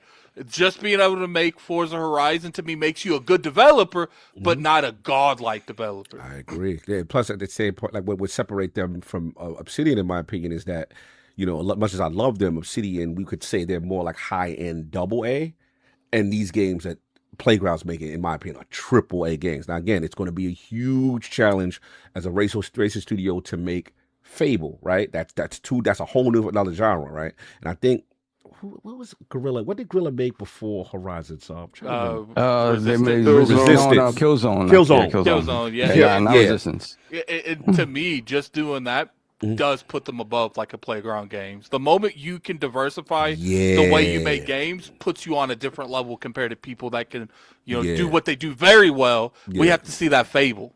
Yeah, that to me is when it separates it, and I'm just like, okay, you are not, and again, AAA. That's the other thing, that's a big. But you make 2 AAA games, different genres, and they successful. I got to look at you different. And the last thing I was going to say, as far as 2 other things. One, I ain't going for as far as Horizon, I'm legit excited about it. I think it's the Japan thing. I have to admit, us just being there, I got a job to Haneda King. I gotta go, you know what I'm saying? I gotta get my Shinjuku crossing, Shibuya, you know what I'm saying? We gotta race against a bullet train. I want temples. What else I want? Mount Fuji in the back. I wonder if they do some facsimile of the Mario Kart races. Obviously, they can't do Mario Kart races. That Joy King would try to do it. I wonder if they do some approximation of that, right? I need kart racing. If they get kart racing in there, crazy. Look, Forza do that. I love this Bay joint. That would be a cool little side thing where you can kart race in Shibuya. That would be crazy. And then Attic, I need my the next stop is Keku Mhm. Kabata. I need the KK line. I need the JK, the KK. What's our trades? What's the other ones we was The on? JK, the KK, the That K. you know, it'd be cool if they had like a trained racing circuit where you can race the KK. You know? I need them trains. That's almost. Give me some train sure names. they're gonna have the bullet train race. I'm pretty gotta sure have the they're bullet gonna train. have Yeah. the Osaka race. But I need them local trains. What's the other joints they had? What was the joint we used to stand on? Some? Give me some other lines. Some Tokyo lines. I mean, the main one was always the JK and the KK. JK That's and the KK. Those are the ones that I really remember because we on those every day. Hell yeah, I need that. You know what I'm saying? And the last thing, blue, green, red. blue, green, red, yeah. orange. And then it's so organized how you step on the thing and tell you where to be at. You know what I'm saying? Oh my God, That joint is so fire. So, and the last thing, this is an L. Forza, I'm coming for you now. If you don't put this, it's an L. Now, I'm going to give y'all a pass if it's not ready at launch. But if you don't have a Tokyo street racing mode, it's an L. You better have some expansion. Yeah. You better have something. I need some nighttime Tokyo street racing on some level. Come on, kid. That is the culture. So Facts. we know that in Japan, when the lights go down, Woo! it's a different town. It's a different place. Like that conservative stuff is out of the window. You got the freaks that really come out at night over there. And so, as far as racing, the cars like change too. in the States, there's establishments to party in Shibuya. There's whole blocks. There's whole block system, you know what I'm saying? Like, the joint is crazy. The nightlife is crazy. And then remember, we used to see people, I think we was in Shibuya where we saw like people with dope whips and that drown. Remember that? What was that downtown? We was before we went to sort of see the Godzilla. You talking about when I was talking to those millionaires and they was driving past in the Ferrari? Yeah, the Ferrari. Like yeah. And I was like, what's good with that? Yeah, that pull-up game was crazy out there. They got the whips. They got the whips. Nah, old schools. It's not young dudes. It's old dudes. It's old school. You see Unk status pulling up. Clean Unk status, boy. And I'm talking about clean, factory, clean, moving. Facts. Oh, my God. So the question I got for y'all on my topic was, all right, now that we know, I mean, we know, but now that the rumors really hint that this is May, what about the rest of the lineup? Well, we got Fable. We got Fable. What we got Halo. What month? What month we got Gears? What we doing? So, Addict, what you think the rest of the lineup is shaping up to be as far as Fable, Halo, Gears? You know, what months you picking now that we assume that Forza Horizon is May? I used to stand on that we'll see Gears. I mean, Fable in like September, late September, early October. But now I'm kind of on we might see Gears end of July, early August, and we'll see Fable then, and we'll see Gears end of September, early October, because I do think they are all going to avoid that GTA date. So they'll delay something into 2027 before they try to compete with GTA 6. So we'll see on when it comes to that. Halo. So, you said Fable when? August, you said? Fable, I think we'll probably see late July, early August. Okay. Look at Paris in the chat. Look at Paris in the chat. His little prediction's good. And okay. So it comes down to it. I feel like there's a lot of missing factors that we don't know. It comes to Halo. When do you think Halo? I feel like that might be a June game. Like, I don't know. I don't feel like they're going to put a whole lot of effort behind that release. I feel like they're definitely going to put money behind it, but it's not going to be like the other ones. Like, it's going to be like an in and out thing. So, I think that might be like a drop it like it's hot type of thing. So, it's like it's ready. Do I think they would like, shadow drop that? No. But I do think that might get like a month, maybe a month and a half of actual marketing, and the rest you're going to see more, predicted. Because I do feel that. Let me see the dates that Paris said. Paris said he thinks August for Halo, Fable for September, Gears in October, and COD for November. I'm being told that COD ain't hitting that date. COD is looking like an October game. Yeah, I would say I would flip those dates. No, I don't think they release anything in November. No, I think Gears hits its 20 year mark in the first week of November. You think there's November? Yeah. Okay. Gears or Halo should be November, but then again, Halo is technically an easier release because it's not. It's a sub version of what we got. You know, we're not getting multiplayer. We're kind of just getting the campaign and a better visual fidelity and some added missions that I guess none of us got to see. Did they put a price on that yet? Not that I $50. remember. Yeah, I don't remember seeing a price just yet. But I think part of me feels like $50 seems like fair, but the other part of me is like they know that they're gonna sell this to the PlayStation community, and part of me feels like they might try to get 60 out of it. Well, they can put the early access. You know they do that. Yeah. So get them for the early access. You know, you could come in as low as you like. Be like $40 and be like $30 early access. I feel like obviously they'll probably still do the early access thing, but I think that would be a tough sell.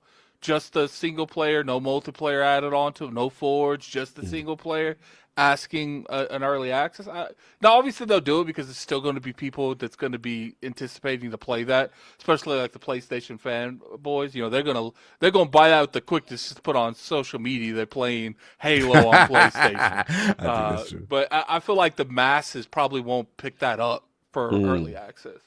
All right, so you got that, and then Solve real quick. So, what do you think now that this Forza may be taking May, right? So, what do you think? What do you think Fable drops? What do you think Halo drops? Gears E-Day, Call of Duty still in the mix. Yeah, to be honest, man, I'm a little surprised that Forza is in first quarter.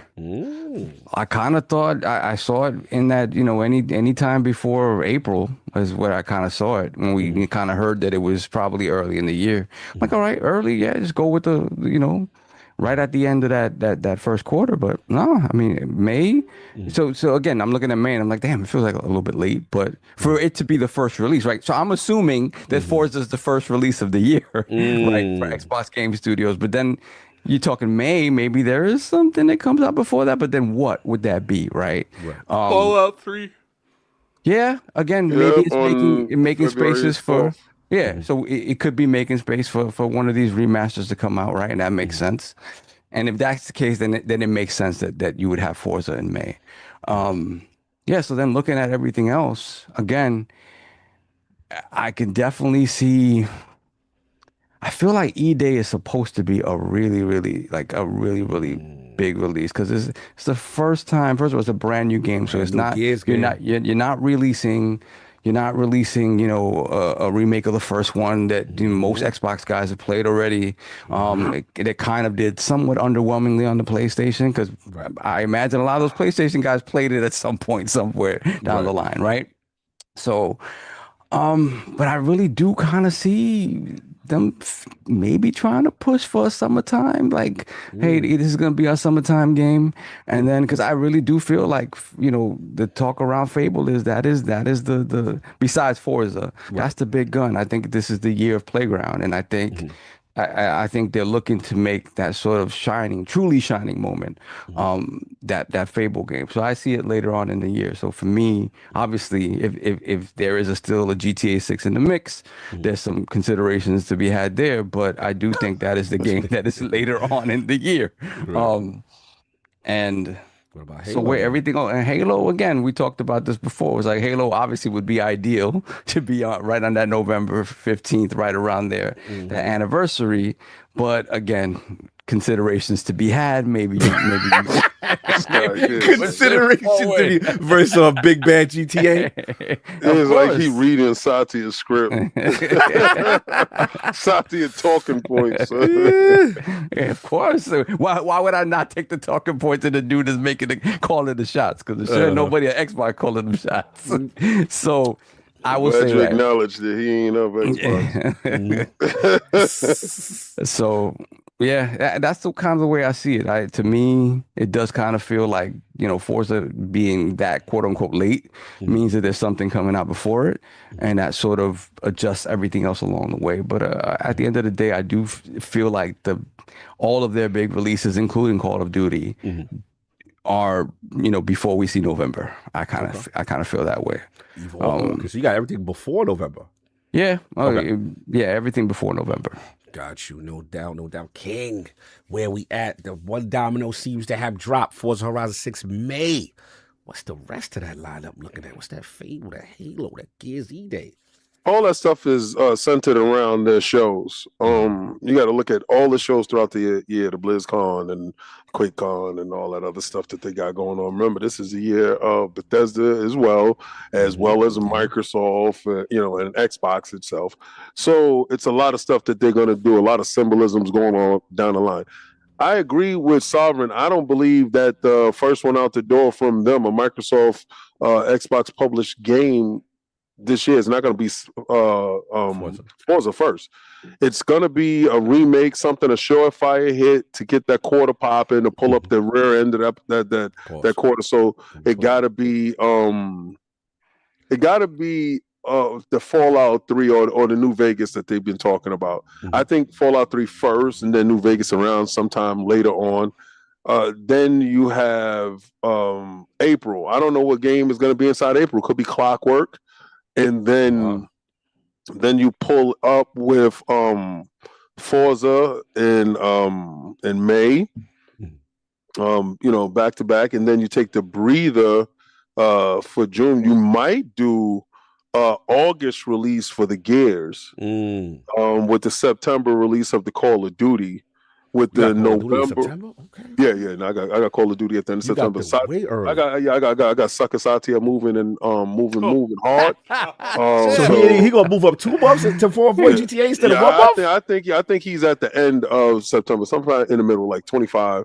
September 25th. Sucker Satya is moving hard. Sucker Satya, duck and fade. So I think y'all like your great leader. No. Who? You're great Phil Dominus, Phil Dominus Maximus is really expensive. Satya, is the leader. That other dude is just a dude that he's the coin's purseman.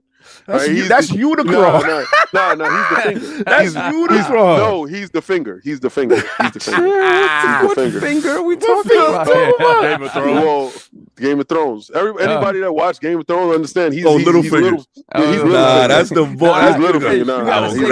I don't know who the finger is. You belong to me now. I will grant you a new body. He's little finger, bro. We ain't gonna go all omnipotent with that dude like that. Omnipotent Satya. You know why we ain't doing that now? Because Unicron don't duck fades. Your man actively duck fades. Like, what happened to Unicron? What happened to Unicron? All his whole thing. Everything. Get out of here. All his whole thing is you can't. He's not that. Like, that's what I'm talking about. Like, he's not that. Maybe he's that for AI. Even that, he's behind, right? Even though they're giving him the side. He gobbled up all the planets to AI. They told him to go focus. Go focus, because you're losing focus and you're losing. Their stocks ain't been good. Anyway, getting back to what's happening.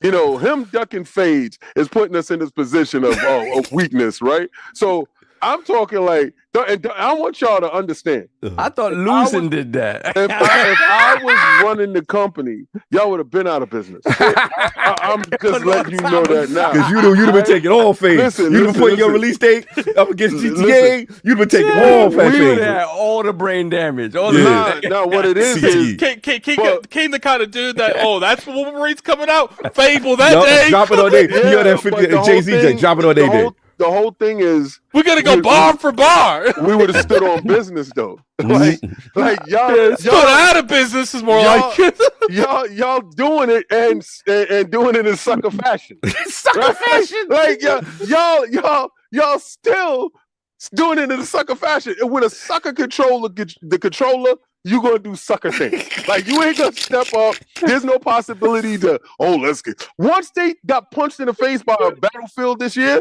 and they said, wait a second.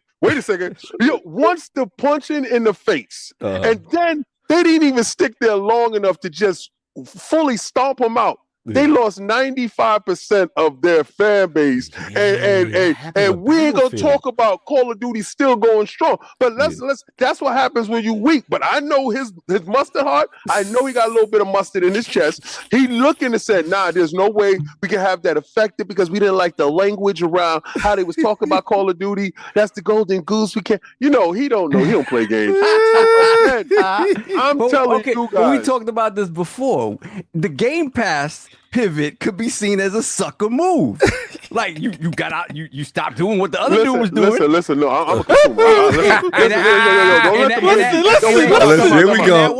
Time out. I'm a consumer. I don't only okayed that move. Listen. He didn't present it to the table. I'm a consumer. Stop. Put on the consumer badge. Now you consumer.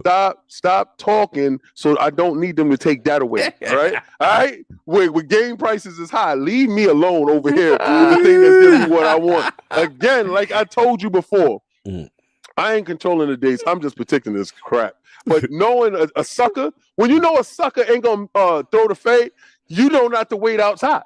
Right? You know not to wait for him. So in knowing how a sucker move, I'm looking like, okay, he gonna duck that fade. He ain't gonna be around that fade.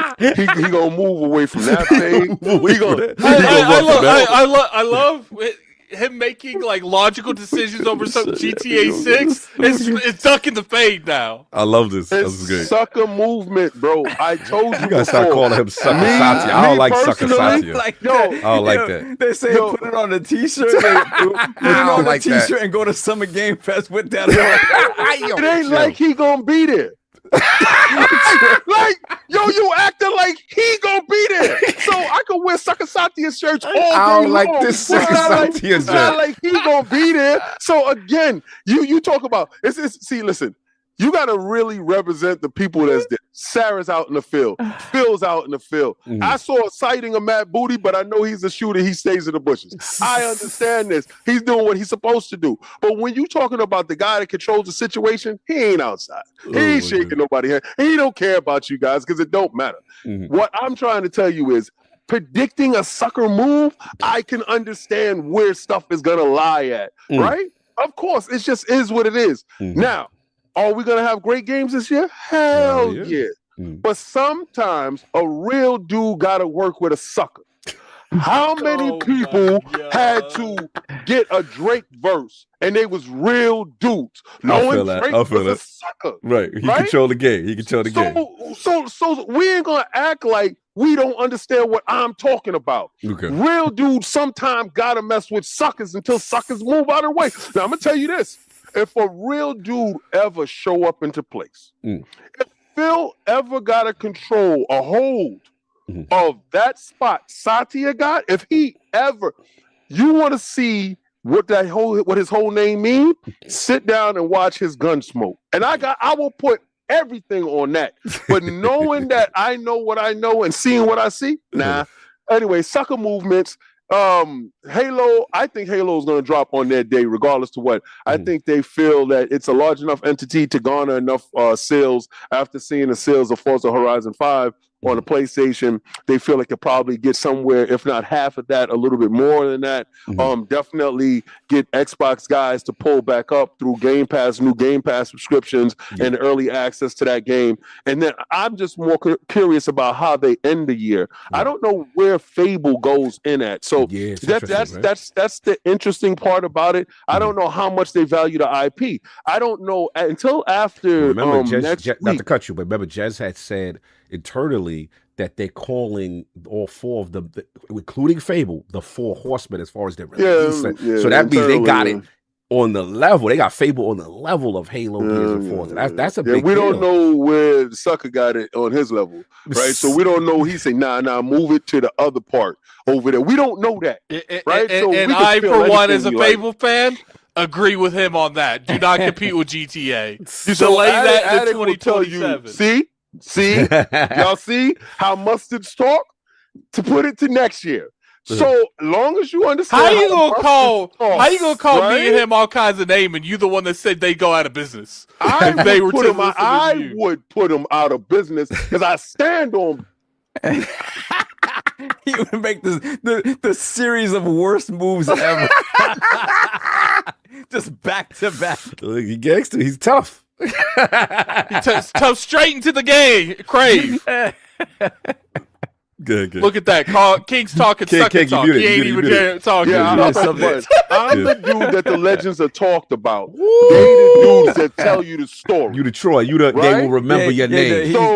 He's Leonidas, and then the spear's coming down. Yo, listen. But what it was is we stood on business, and history will be told through us. Those dudes that are there alive to tell the stories was the suckers that was in the bush.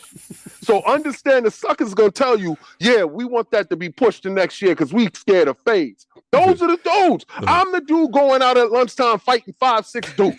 They the dudes telling the principal, yo, it's 5-6 dudes outside. So understand what you listening to when you listen to it. It's just, I'm just letting you know. No, but you keep it real. You keep it real where you at. I will run that company out of business. I respect that what you just said. You were like, look, I know I'm about all this smoke. And he's like, maybe my decision will probably run about a business, but we gonna go out the way. We gonna go out it's not probably. It's I would put all that AI crap to the side. I would put all my money on Xbox. The push would be so crazy. Yo, I would buy. We can't get no LinkedIn. No, nothing. None of that. I will stop Windows. I will get so crazy, son.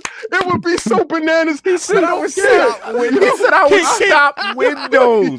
PC can't eat. Nah, the hell with PC. It ain't gonna be no hybrid console either.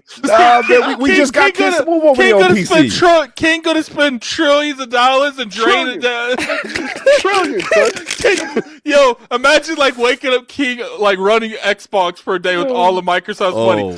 Microsoft has put a bid in for Take Two. Microsoft has put in fact, we be in the news. King CEO for a day is hilarious. We not putting in bids. We taking over. I'm hostile taking over. So what's your first acquisition that you're gonna do? PlayStation. Yeah. Hold on. You gonna King, tell us your 30-day, the first 30 days you're going to do you on Xbox. There we go. If I was running Xbox, first day one, I'm buying out PlayStation. I'm buying PlayStation lock, stock, and barrel, and I'm putting them on the shelf. All right? You going to buy them up, now release their albums? I'm painting all the consoles black and calling them Xbox. That's day one. Next day, I'm buying Nintendo. We're going to turn this into a whole monopoly. I'm going straight to Japan, and I know what to do. I'm gonna buy all the Yakuza, and we're going upstairs, and we're gonna lock the door. We're gonna do it like Rihanna and Jay-Z. We're gonna do this the easy way or the hard way. You gonna sign this contract.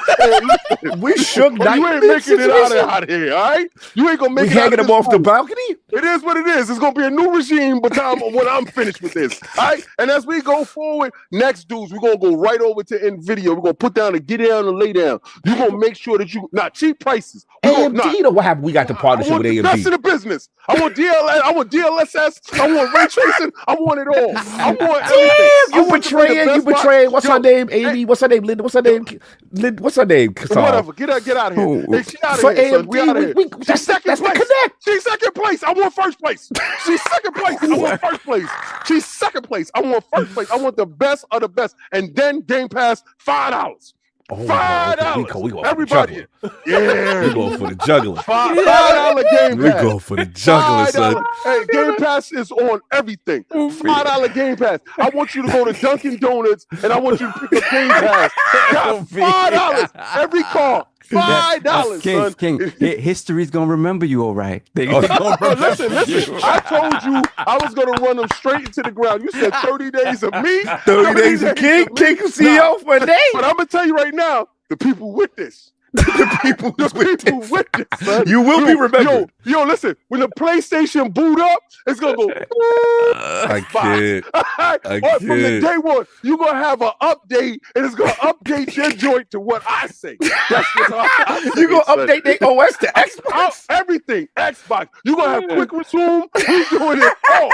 Everything from day one. We're gonna give it features. Repeal and replace. Everything. Chill. You ain't doing it. You're not doing it. You're not killing the CEO, son. You're not doing repeal and replace. And replace everything that you got in place. I'm telling. I'm going to Nishido. I'm going to Hiroki Totoki. I'm going to authorities on you. Not down with this. Put their head on a pike. Right outside the front. Oh, you're doing the Game of Thrones? Yo, shit, you doing the Ned Stark? Yo, I did not tell you that this was a democracy. All right? All right?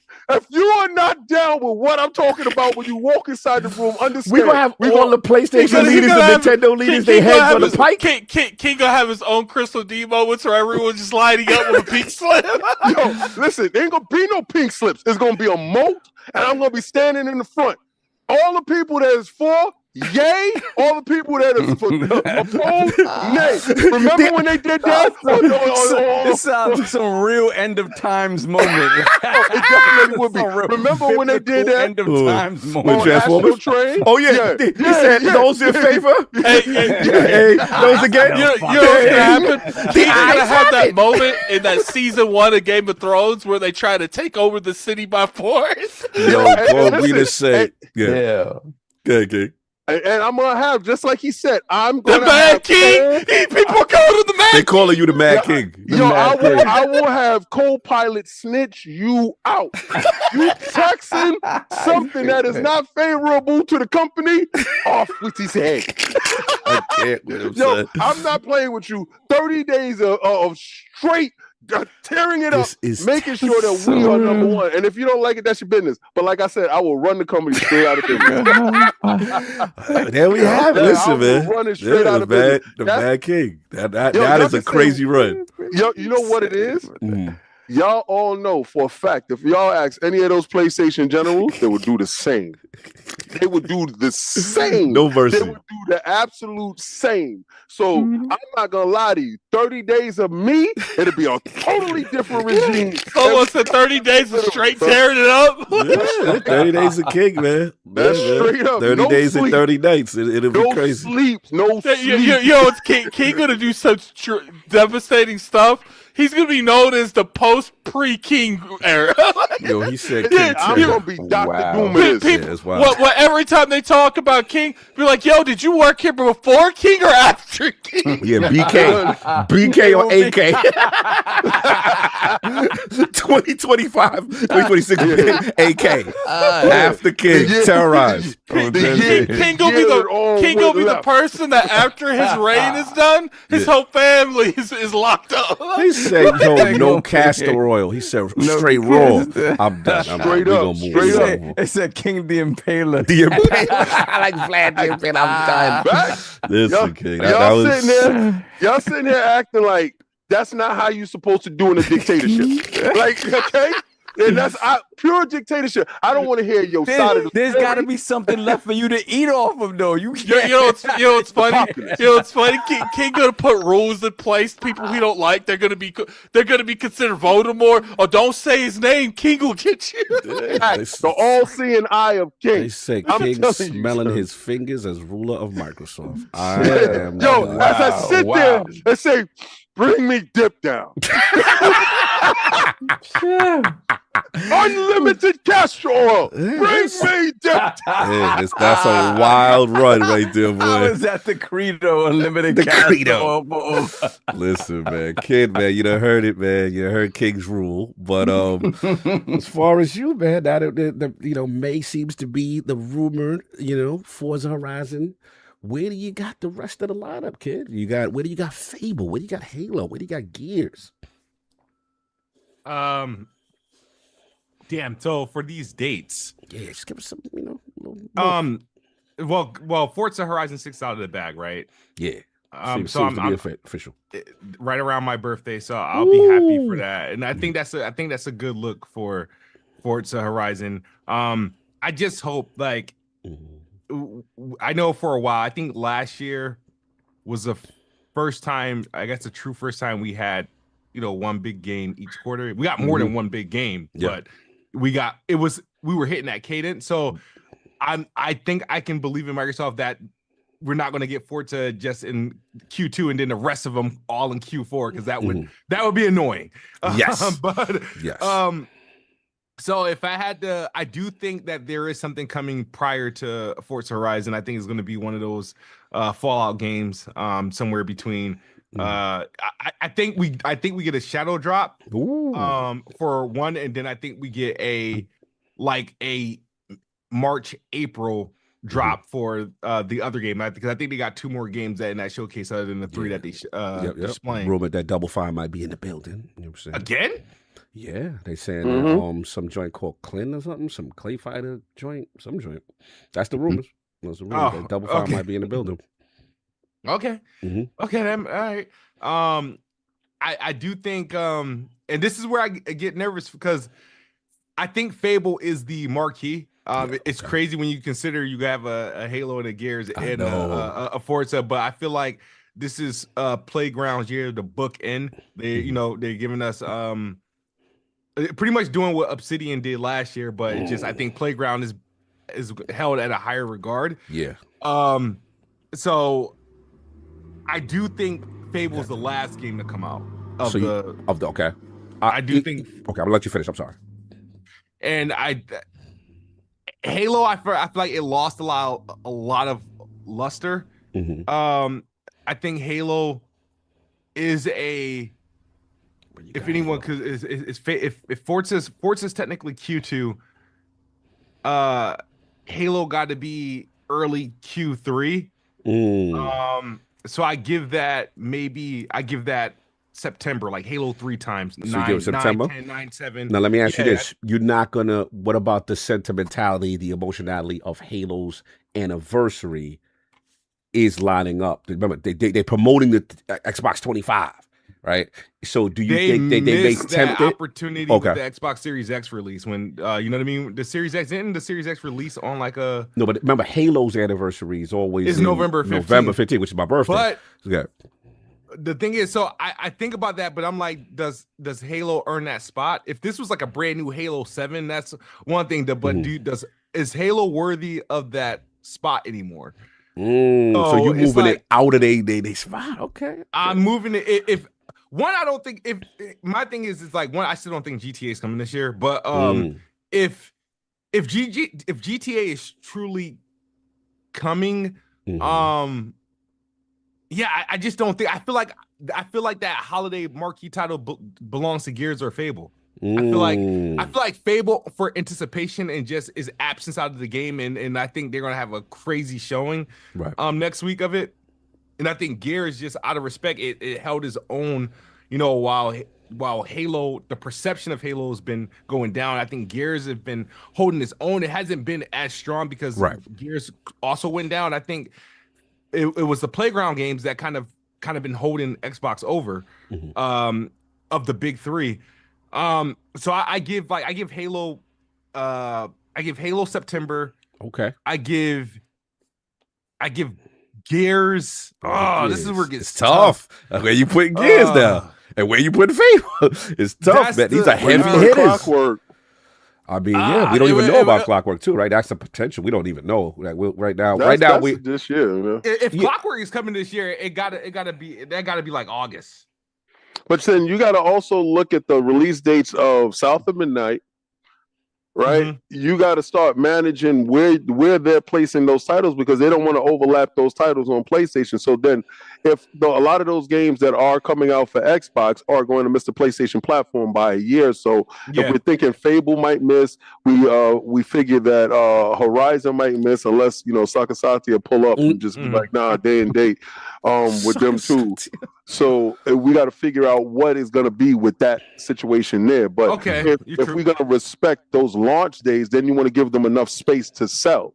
Because again, you don't want to look at the fan base and drown them out, and you competing against your own titles on that platform.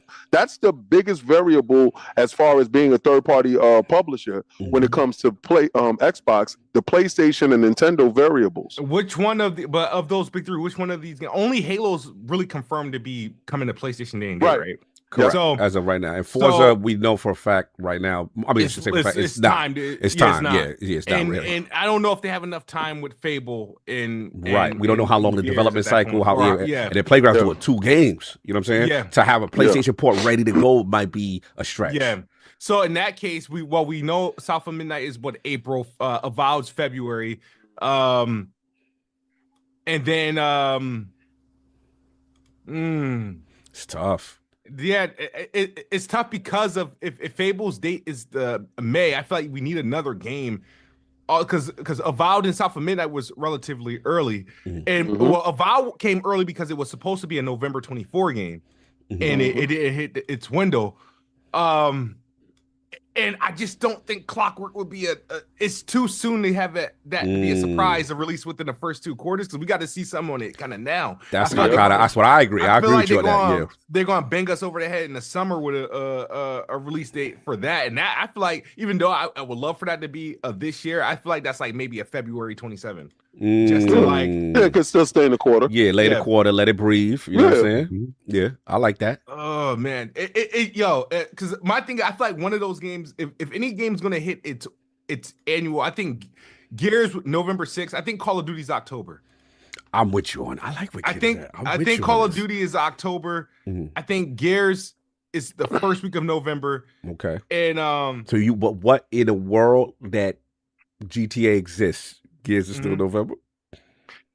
Yeah, GTA's current date right now is what, November 15th, or was like it November 19th or something like that? November 19th, something like that. I think that the best case scenario is to come out before it. You know what I mean? Depending on how like you don't. I feel like, I don't know. I hate when games like run away from games. Like, oh, you on that King? You tough? Yeah, I don't think any. That's why he's a general in my army. But he reran the PC. What happened? Well, you know what? What you mean the general ran off? No, Sakasatiya pushed him out and pushed him over to a situation. So what he did was he went to a place that he understood that they couldn't reach him at, and I understood that. He still had the vantage point, but he's still been sending me intel. He got the high ground. I told him get the high ground so he could take Anakin out if that. You understand? So, but that's what Sakasatiya wants you to be. Well, what it is sometimes you got to play the fool to hang out with a fool. I'm done. You understand? Like, listen, he tells you, stuff might happen based upon, sucker movements. He knows. He knows. Listen, I'm gonna tell you right now, Kidsmoove will be the first dude in line over the shoulder yelling out, "Get him, King!" If I became CEO for a day, for 30 days, one day, give me one day. Give me one night. I was like, no, I feel like no. King gotta be CEO for a quarter, because we need to see his changes take effect. We gotta see the ramifications of all his moves. Give me 1 quarter, son. I turn it all around and burn it to the ground. But at the end of the day, it's like, well, at least we got exclusives. Oh yeah, we definitely got exclusives. Listen, yo, unless your PlayStation says Xbox when you boot it up, you're not playing none of our games. All right? If you want to go and you want to use that root code and have your joint offline, you want to play in offline mode, no Xbox games work with you. I can't. We want to see what you're doing at all times. Oh man. So that's your lineup, Smooth. Yeah, I don't. Yeah, I do think there's I know they're treating like Beast of Reincarnation as something, they're respecting that game pretty much. We didn't even talk about that game. That's so funny. Expedition. But yeah, man, I think I have a feeling, even though, I would love Fable's my most anticipated. Of the, like, I mean, because I know what Halo is, I know what Gears is going to be, so like those are obviously lock-ins, but Fable, I'm just very curious. Yeah. Big pressure on Fable this week.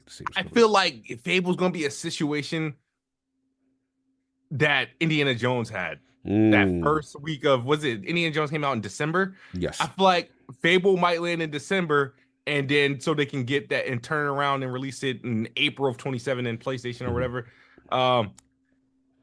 I think that's what happens. Okay. I like that. All right, I see where you at. It's a big one, man. It's on me. Oh man, this is good. Now we got one domino. So we got Horizon, right? I love May, like we said. Fable's the question mark, because again, internally they view it as the four horsemen. They view it as a pillar, and next to the burger, fries, and shake. I'm gonna go September, man, because it's like there's a part of me that's like, I don't see it coming out before Fable. Before Forza. I agree with King though. I do think there will be other titles, like Forza will be the first, There will be other titles. We forget they still got Tower Boy. They still got a whole bunch of other Fallout remasters potentially, which we'll get into with the next topic. There's a bunch of stuff that they can film between January. And of course, we get some form of a shadow drop. There's no way we're leaving that thing. And there's even rumored that the 3 placeholders is now converted to 5, like which would be traditional, which will be 4 games and a bonus game. So they definitely got stuff cooking between that. And we ain't forgetting about Xbox Global Publishing, right? And the deals that they had. Remember, we got a Ninja Gaiden. We got all this stuff. They got stuff cooking. So I'm not worried about that. The question becomes where the core 4 horsemen lie. So I'm going to go, again, Forza now hits May. I'm going to go Fable September. Hopefully you can get out, let it breathe before that big holiday rush. Halo's interesting because I do think there is, even though I agree with you, kid, it's the campaign. It's not a mainline multiplayer. I get that. I think you're right about that. So you could treat it different. But I do think the way they're just promoting Xbox 25 too hard for me. So to me, it's like you really try to lean into the sentimentality of the brand. And when I see that, to me, you going to be some form of proximity to November. Right. So I look at it like, okay, maybe you do the 2 weeks early. You get out. But let's say in a world where GTA exists November 19th or whatever it is, I could see them saying, okay, early November, the first couple of days in November, get it out there. It's campaign. It'll be multi-plat. We could rock. Obviously, GTA's marketing is going to be crazy. But I could see them kind of surviving that with a Halo campaign only kind of remake, as long as you get out like a 2 weeks before kind of thing. So that's where I'm at. The one where I am gonna be that long, but yeah, go ahead. Yeah, true. Good point. The one that I am really confused, and I'll be honest with you, I don't have no answer for. I don't know what they do with Gears E-Day. Because it's a mainline Gears. It's super anticipated. This is what the base wants. The base wants Marcus Dom. This is I feel like it's definitely at the showcase. Most like could potentially be the developer direct. I mean, the showcase direct game. It's definitely that. Absolutely. It better be. Yeah, I think it's the heavyweight spot. You know what I'm saying? So me and King always have this internal discussion, which I do agree with him a lot, that we, no disrespect to Obsidian, but we do feel Outer Worlds was forced into that wear the heavyweight belt for that year when it was really probably supposed to be Fable. Now that, Fable comes out, I mean, it's so many questions because I think what it is what confuses me is the importance of Fable, how important that is and highly anticipated, but also Gears is there too from a recognition standpoint. So who gets the actual spotlight game? Who comes out first? Or is it a situation like you said, kid, where they do something that I hate what they do, but one of them games might be a December game. And I kind of hate when they do that, only because I do want Xbox to get Game Award recognition, especially if they have goods. And that's what happened to Indiana Jones. So for now, I'm going to stick with Fable September, Halo November. Man, Call of Duty clearly, I think it's October. They're moving up. As the name, the Satya name the King is, I think they're gonna run from the fade. Call of Duty's gonna run from the fade. The fact that they put out the statement, they put out the statement like, "Yo, this wasn't up to snuff. We will never do that again." What is it? No Black Ops back-to-backs. We're never gonna do that. They know how important that is, and I think they will probably move up whatever the next mainline Call of Duty joint. Hold on, Gears got a Netflix joint this year. Bash it. Okay, I don't know. I got to see where that lines up. Yeah, and maybe Gears is December. So that's the latest. We'll see what happens. But I'm super excited to see as far as that Fable on this direct. But that's all I got. Unless y'all got anything else before we move on, or y'all good? Y'all satiated? No doubt. Sorry, we want to get these super chats. Yep, we got. Let me see. Let me roll back a little bit. Sorry, I'm late. That's festivals. Hold on. Fable first half. Oh man, we got a couple. Let me see. We have a key there. Okay. Yeah, but let me get what you call it. What's going on? A Keezy Boo Boo, £5 super chat. King, I'm with you. Cog texted me asking me to superheat that I was reading the script, that I was just reading the script. I'm like, okay. Ridiculous. Then we have Mikey B07, $2 super chat. Hey, ho, ho, Shanahan above. Joke job. Hashtag These are the dudes I'm talking about. You see what I'm talking about? They don't got no team, don't claim nothing, be quiet the whole year, and then one pop when my team lose. See? Sucker move. This is sucker stuff. I can't respect it. Then we have the Silver Squire, member for 2 months, Lord Silver. Blessed Lord's Day. This week is the week that I get everyone's knees for saying we won't see Fable and that it'll release in 2026. Shout out. Imagine they put it into the developer direct to say it's delayed. Yo, I mean, look. I wouldn't put it past it. I wouldn't put it past. You know, but this, after you saw that, gotta give it more time. I could see them not even putting a year. That's exactly what they did with Avowed. Yeah, that's what they did with Avowed. It's true. I could totally see them showing it. And just throw like yeah. Or they say, I don't want to hear none of that energy, boy. Y'all, they did it with Avowed. It's like, another thing people got to realize too is because I know like a lot of Xbox people are like, oh, you know, Forza is not. They might literally come out on this showcase and say Forza and Fable both coming to PlayStation day and day at that showcase. Yeah, they have no qualms. They have no qualms about that either. They don't care. We've already experienced it. That's old hat. That don't pump no Kool-Aid over here. Yo, after seeing 5 million pony up, I was like, hey, yo, let's bring more over there.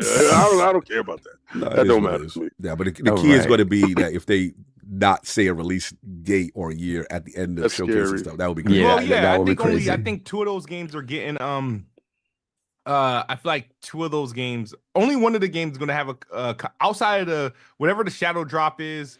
I think Forza will get his release date. I don't think Fable and wait, there's only 3 games. Damn. Fable. Yeah, Fable's going to just say it's just going to say holiday. Full of holiday. Yeah, just full of holiday. Yeah, they could get away with it. They could get away with it.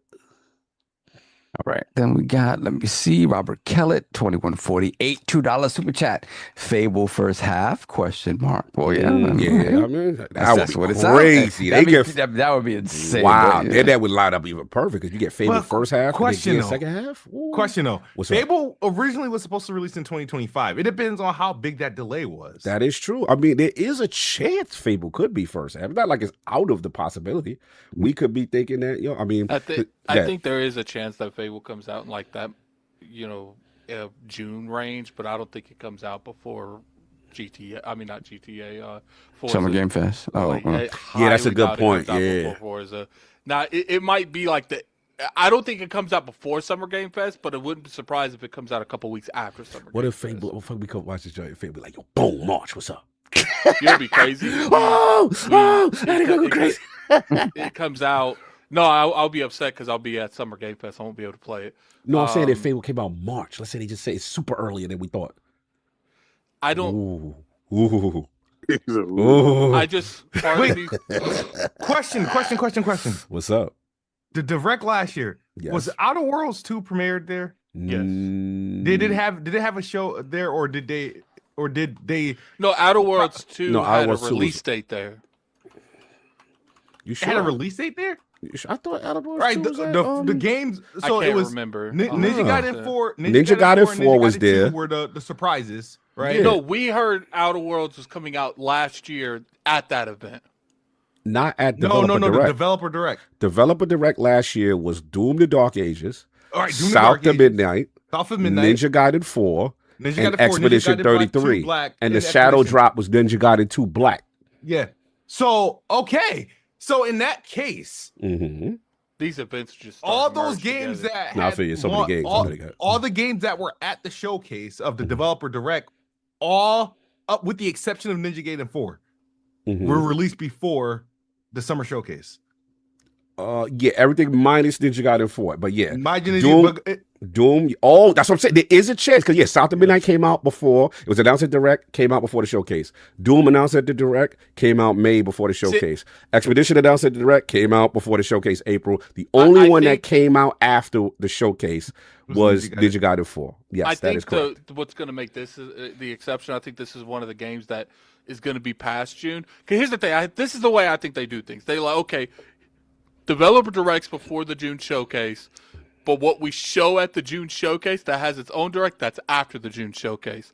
But I think they had to choose between Fable and Gears of War, and they chose Gears, but the other one's still coming after the June showcase. I mean, I see what you're saying. There is, but Kid is on to something. There is a chance, based on history, that Fable is ready before the showcase, which would then slot it in that first half, and then that would free up Gears. I would be smooth if they could pull that off. They could free up Gears in the September or whatever spot, and have a crazy lineup.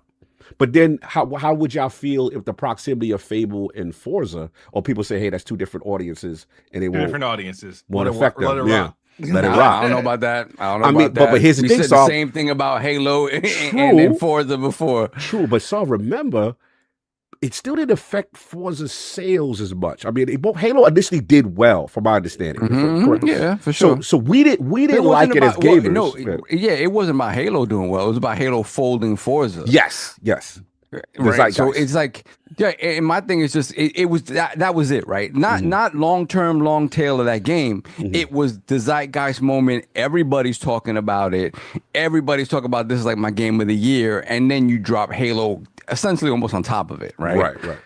And instead of getting the effect of having double that, oh my God, Xbox is killing it right now. It's like, oh, everybody's talking about Halo multiplayer, right? And the talk about Forza is done, right? No, I get what you're saying. I'm just saying, like, what if, let's just say, like Big Bad Bo just said, like, what if Fable was March, right? Then you got March, boom, it got 2 months to itself rocking, and we know now with the strong rumor from that it May, that's enough distance, March and May. Yeah. Even that's enough to, and you pull that off.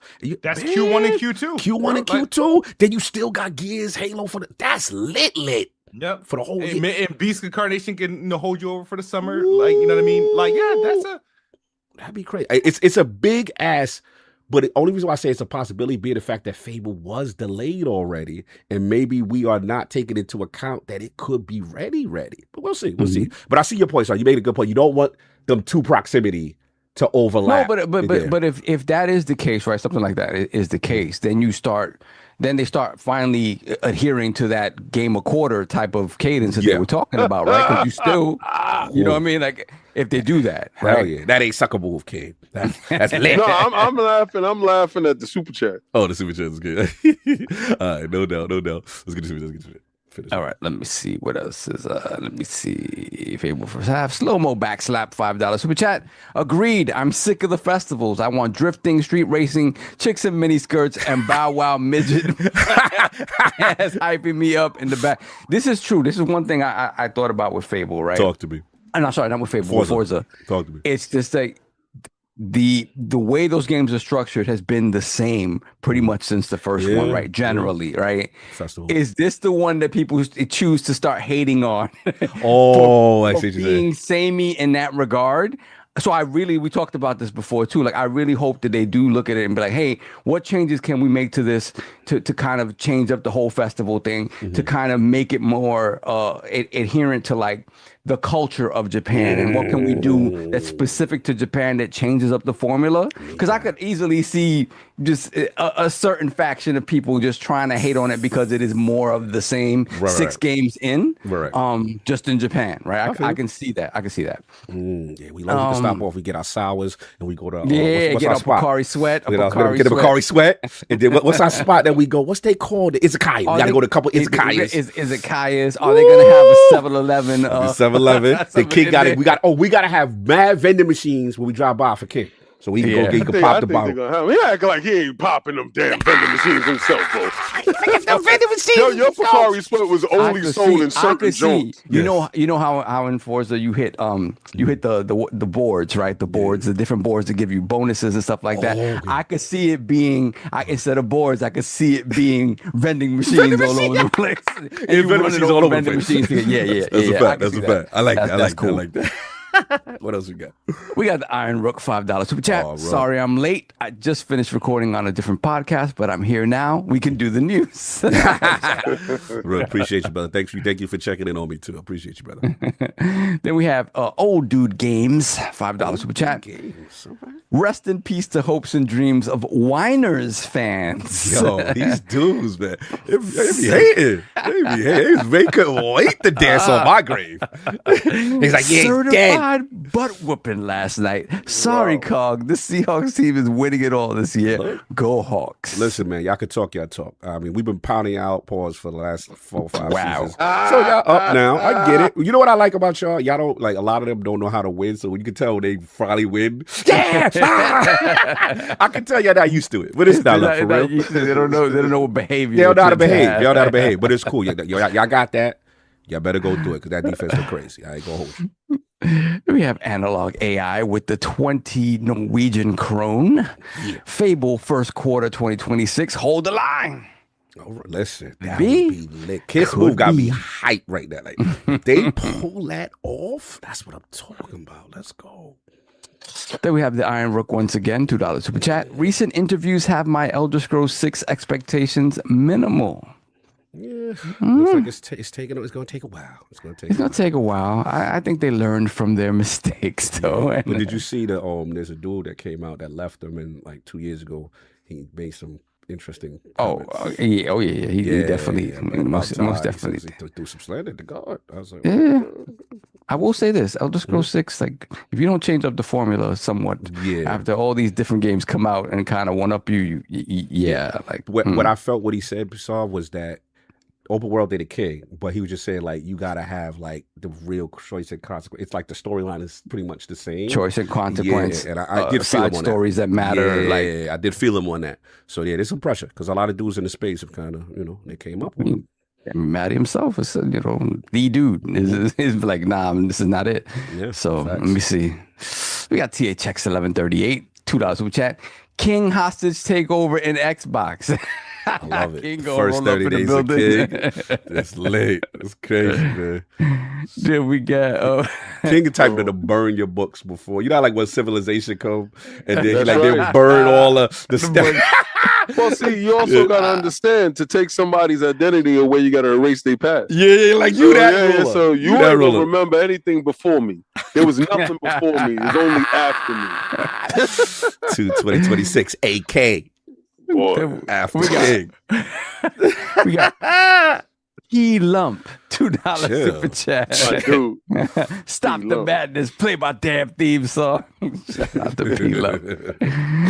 Then we have done a Taku, $2 super chat. They called him the Mad King. Yes, they did. What's funny is I want to see how many of y'all signed up for my $5 Game Pass. Sales is through the roof. It'll be up. We'll be up. Then we have MDK Duke, $2 super chat. King, we will remember you. Hashtag Mad King. If you're not with me, you're against me. Throw him in the brick. That's it. Son. Then we got Robert Kelly, $5 super chat. 2026, the year of Mad King, making Cortana real, owning the industry and holding the line. Thanks. And that's the day. The first day, my first acquisition is 500,000 alligators to fill up the moat. Fill the boats. That's right. Bad enough you beheaded everybody. You put their heads on pikes. I mean, those are the people that didn't vote my way. I don't think we will have any opposition here now, will we? This man is savage, man. Savage. Father, what? Vote his way. This man is crazy. This man ruling the game of this shit with an iron fist. You got something you love. I can't with you. You can't let this happen. We have Donna Taku. 30 below, $5 super chat. Scorched Earth CEO. I can dig it, 100%. That's right. Can you dig it? Yes, you can, son. You better take me out before I get in office. Then we have Donna Taku again, $2 super chat. Kiln shadow drop at the showcase. Possibility. That's the rumor. Possibility.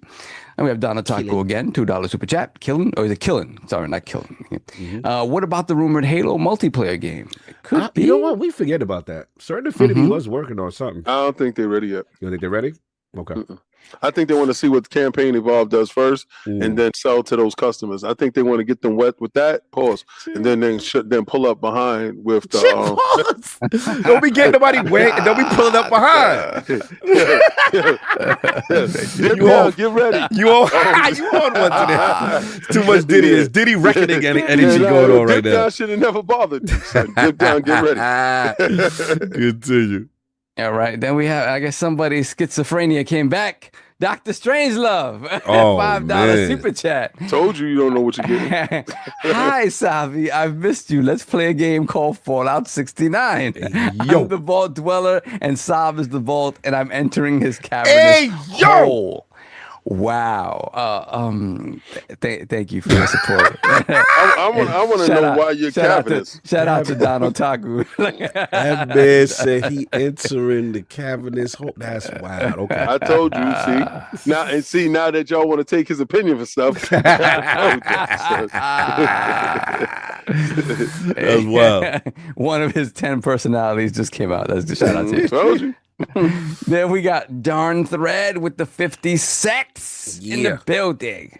Cognito, the snake tamer, and I'm not talking about snakes. Hashtag watch out, Diddy. He's coming hard. What the Why I gotta be taming snakes? Snakes. Like, what's going on with the male snake tamer? Let it rock. Long as it ain't me, son. I ain't trying to handle nobody's snakes. Son. Let's not do that. Yeah. Let's leave that alone. That was wild. Man, I don't know. I feel a little uneasy with you doing all this stuff with Dip Down. You've been real close with Dip Down here lately. I told him don't come for me unless I send for him. I feel like you guys are doing more Dip Down than just his name. Well, that's why my name ain't Dip Down and Anime. Then we have BT Maverick 707, member for 8 months, Lord Bronze. Ow. One game people are sleeping on is Plague's Tale Resonance. Xbox has a relationship with Team Asobo, and that game is going right into Game Pass. Did they say Resonance is this year? I don't know. Bro, we conveniently forgetting about ABK, Blizzard. We're conveniently forgetting about Xbox Global Publishing. Like, it is so many games. Replaced is when? They already get replaced the date, right? Let's go. They better make sure they fix what we asked them and replace that whackness. It's to replace the whackness. Nah, don't do that. We gave them the feedback. They want it. No, yeah, we need to find out if they followed instructions. Replace the whackness. We gave them the feedback. Good. All right, then we have, let me see, Grape Mongoose, $2 super chat. Last Sunday, there was some king slander going on. You gotta talk to Attic. Attic led the charge on that. That was him. He was doing imitations. He was doing faces. I told you he be on that satire stuff. So we gonna leave that with his ass. This is King. Yeah, that. I gotta put it on when he did the King Let me see. Let's do Attic. Let's do Attic. What's the Attic, King? Attic is the duck in the fade. turn off the camera. Okay, guys. Yeah. I'm a duck the fade. Let's do Addict. Yeah, camera. That is accurate. Duck the fade. Then we have legendary Yobi, $5 super chat. I don't care. Burn it all down. I'm a soldier, X rank, reporting to frontline for duty. Before you get to the general, you got to go through us, frontline, holding it down. You're going to be holding it down, Dolo, homie. They're going to run you over. King going to be Daenerys at the end where she burns that whole family when they wouldn't bend the knee. Shakaris. As long as you understand. Shakaris. Well, then put the crest in the chat for Omer Tawar, member for 24 months, Lord Bronze. Then we have Don Otaku, once again, $2 super chat. Stop putting strange love on me. I'm only joystick. Oh yeah, he's like, that's true. Strange love is not him. That's right. We don't know about this dude. He black out and wake up and there be text on his screen. we haven't seen White Cognito, Black Addict in a while. Yeah, remember White Cognito, Black Addict. R. Kelly. Remember R. Kelly. The only difference between White Cognito and Black Cognito was the way they spoke. The way they spoke was hilarious. Then we have, let me see, Phase 23 BKY, $2 super chat. Kidsmoove joined the PC Master Race. No more Xbox. Kid, is this true? What's going on with your status? You with Satya now? Judge, you better tell the truth. All right, yeah. What's going on, kid? We threw our Xboxes in the trash. What's going on? All right, so What happened was. What happened? All right, so get the exclusive. Let's get the exclusive. What happened to you? So what was it? Obviously, you guys know I've been fed up a little bit with some of the decisions, and I think what happened was it the Game Awards or whatever, where they kept showing games that wasn't coming to Xbox.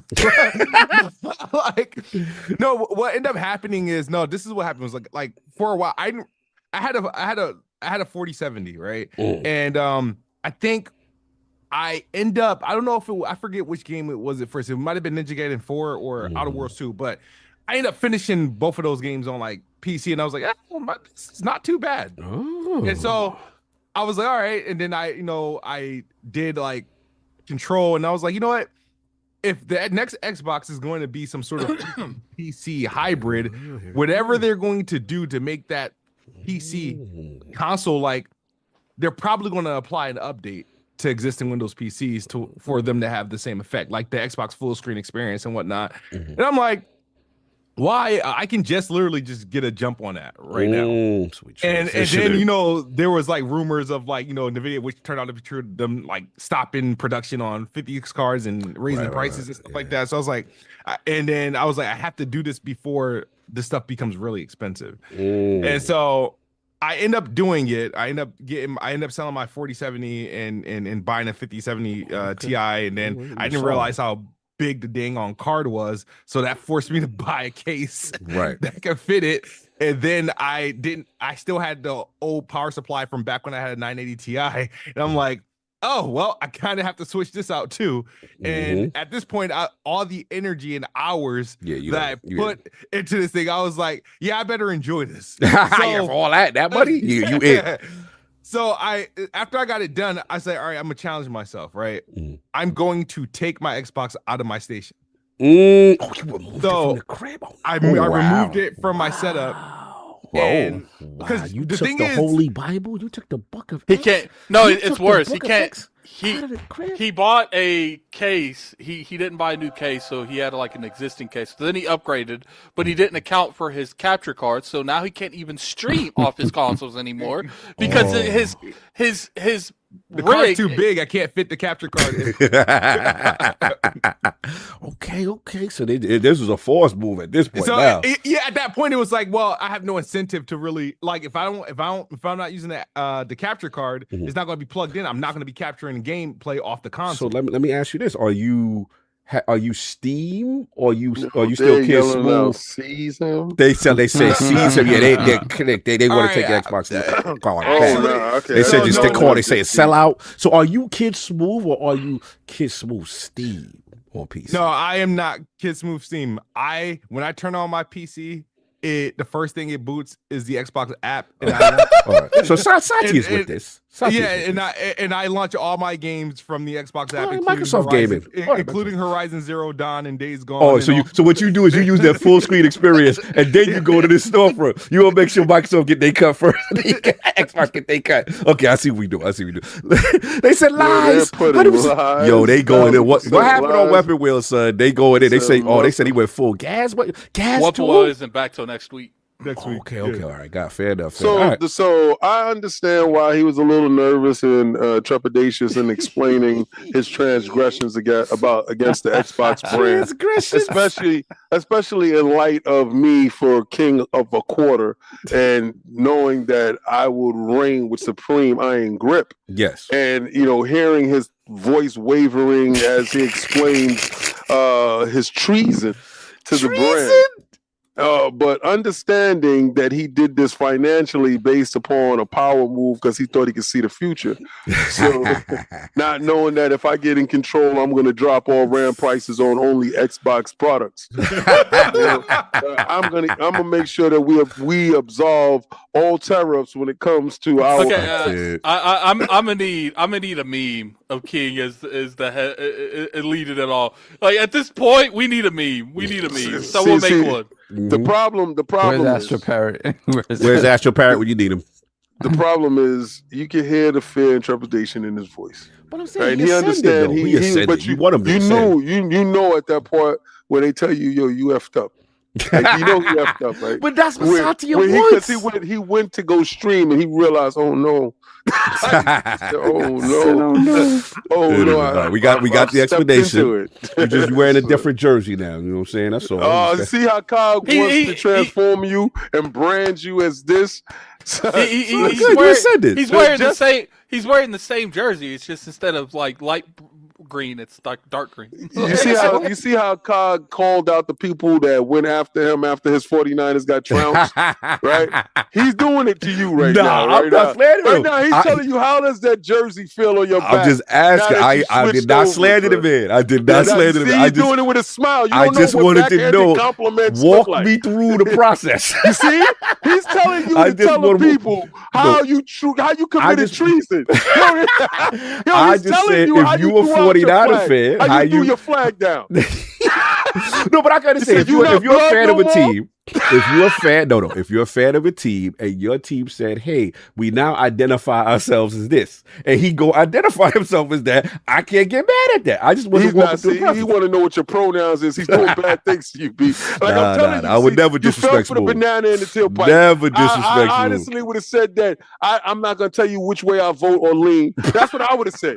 Right? I would have said, my political leanings is none of your business. That's what I would have said. But you fell for the banana in the tailpipe. The sewer chats was on the boy. I was like, what is this about? I didn't know what happened. But listen, Smooth. I will give you a coin. I would absolve you once I become head man in charge. I will repeal all transgressions. Okay, so so I may or may not have asked ChatGPT. Oh Lord! I said, write me a fictional story on how King David from Iron Lord's podcast would run the Xbox brand for 3 months. Oh God, that would be wild. It said King David pulls up it said a black SUV pulled up outside the Xbox building and the door opened like a boss intro. King David stepped out in a tailored suit with subtitled emerald green tie, holding two things: a clipboard and an SSD that labeled plans. That's kind of accurate. I like the SUV, Joe. That's official. He turned directly to the camera. Welcome to the new era. No cap, no cope, no pause. We're here to win. Yo, that's official. That's official. They did that. The AI box did that. They did that. I ain't gonna hold you. So if ChatGPT know what I'm gonna do, what makes you think it ain't gonna go down how I said? It is what it is. So what else we got on the super chat when we caught up? Let me see. Everything pop up on super chat. Hard to find member for 55 months. Lord Bronze. Oh, wow, thank you, brother. Yeah, it's a long time. Last one too. Assalamu alaikum, my brothers. Coming up on 5 years. Enjoyed every moment. Hope all is well. Peace, love, and healing. Shout out to you, brother. That is, wow. That's a blessing. That's a blessing. Appreciate you, brother. Then we have Chancleta Mangu. Oh, I member for 25 months. See, old names come back. Bronze. Yeah, I'm seeing. Paying the dues. Yeah. Hope y'all are having a great Sunday. Likewise, brother. Likewise. Hit that like button, y'all. We have fun. We all caught up? Yes, sir. All right, this is Addicts, but I'll set them up. Yeah, it looked like some interesting news has popped off with the Fallout series. So shout out to Screen Rant. I'm using this article for this one. Fallout Remakes accidentally confirmed on Steam. Let us see. So it looks like I'm going to take it with a pinch of salt for now, but the latest discovery is certainly just another piece of compelling evidence or proof that these Fallout remakes are coming down the road. Over on the Fallout subreddit, fans have noticed some irregularities with Fallout 3 and Fallout New Vegas. User Homer4A10 was alerted to some odd going-ons when they attempted to leave a review for Fallout New Vegas, only to be blocked by a message that said, you must wait until this product has been released before writing a review for it. It would appear the issue is also affecting Fallout 3. And as far as I can see, the other Fallout titles available on Steam aren't encountering the same issue. It's worth noticing, however, that a few non-Fallout games produce the same message, Batman, a couple others. But they're saying the Steam link is a promising sign. While they wouldn't advise everyone to get their hopes up, there are other signs that are on top of Steam weirdness. There's a mysterious countdown online, plus multiple reliable leakers have said at least one Fallout remake is all but guaranteed at this point. The biggest sign of all could be a Fallout 3 remake was leaked years ago in the same court documents that showed the Oblivion remake, which obviously ended up launching last year. Could Bethesda do another stealth drop for Fallout? We doubt. We may find out very soon. So, Attic, this is your topic.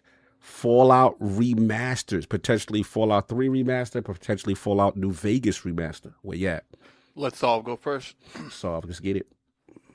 I mean, yeah. I mean, when you start getting links like that, like back end links and things happening and things interesting, popping it's up. happening on Fallout New Vegas too. It's happening on both of them. And both of them, right? So, I mean, it'd be crazy if they both came out in really close proximity to one another. But again, they know people have been wanting these things. They've been working on Oblivion forever as well. So, you know, so to me, I think all of this stuff was happening, you know, simultaneously. So it's just a matter of them figuring out when it's time to drop them. Mm-hmm. So, you know, I don't think there's any doubt these things are real. I don't think there's any doubt that we probably see at least one of these this year, if not both of them.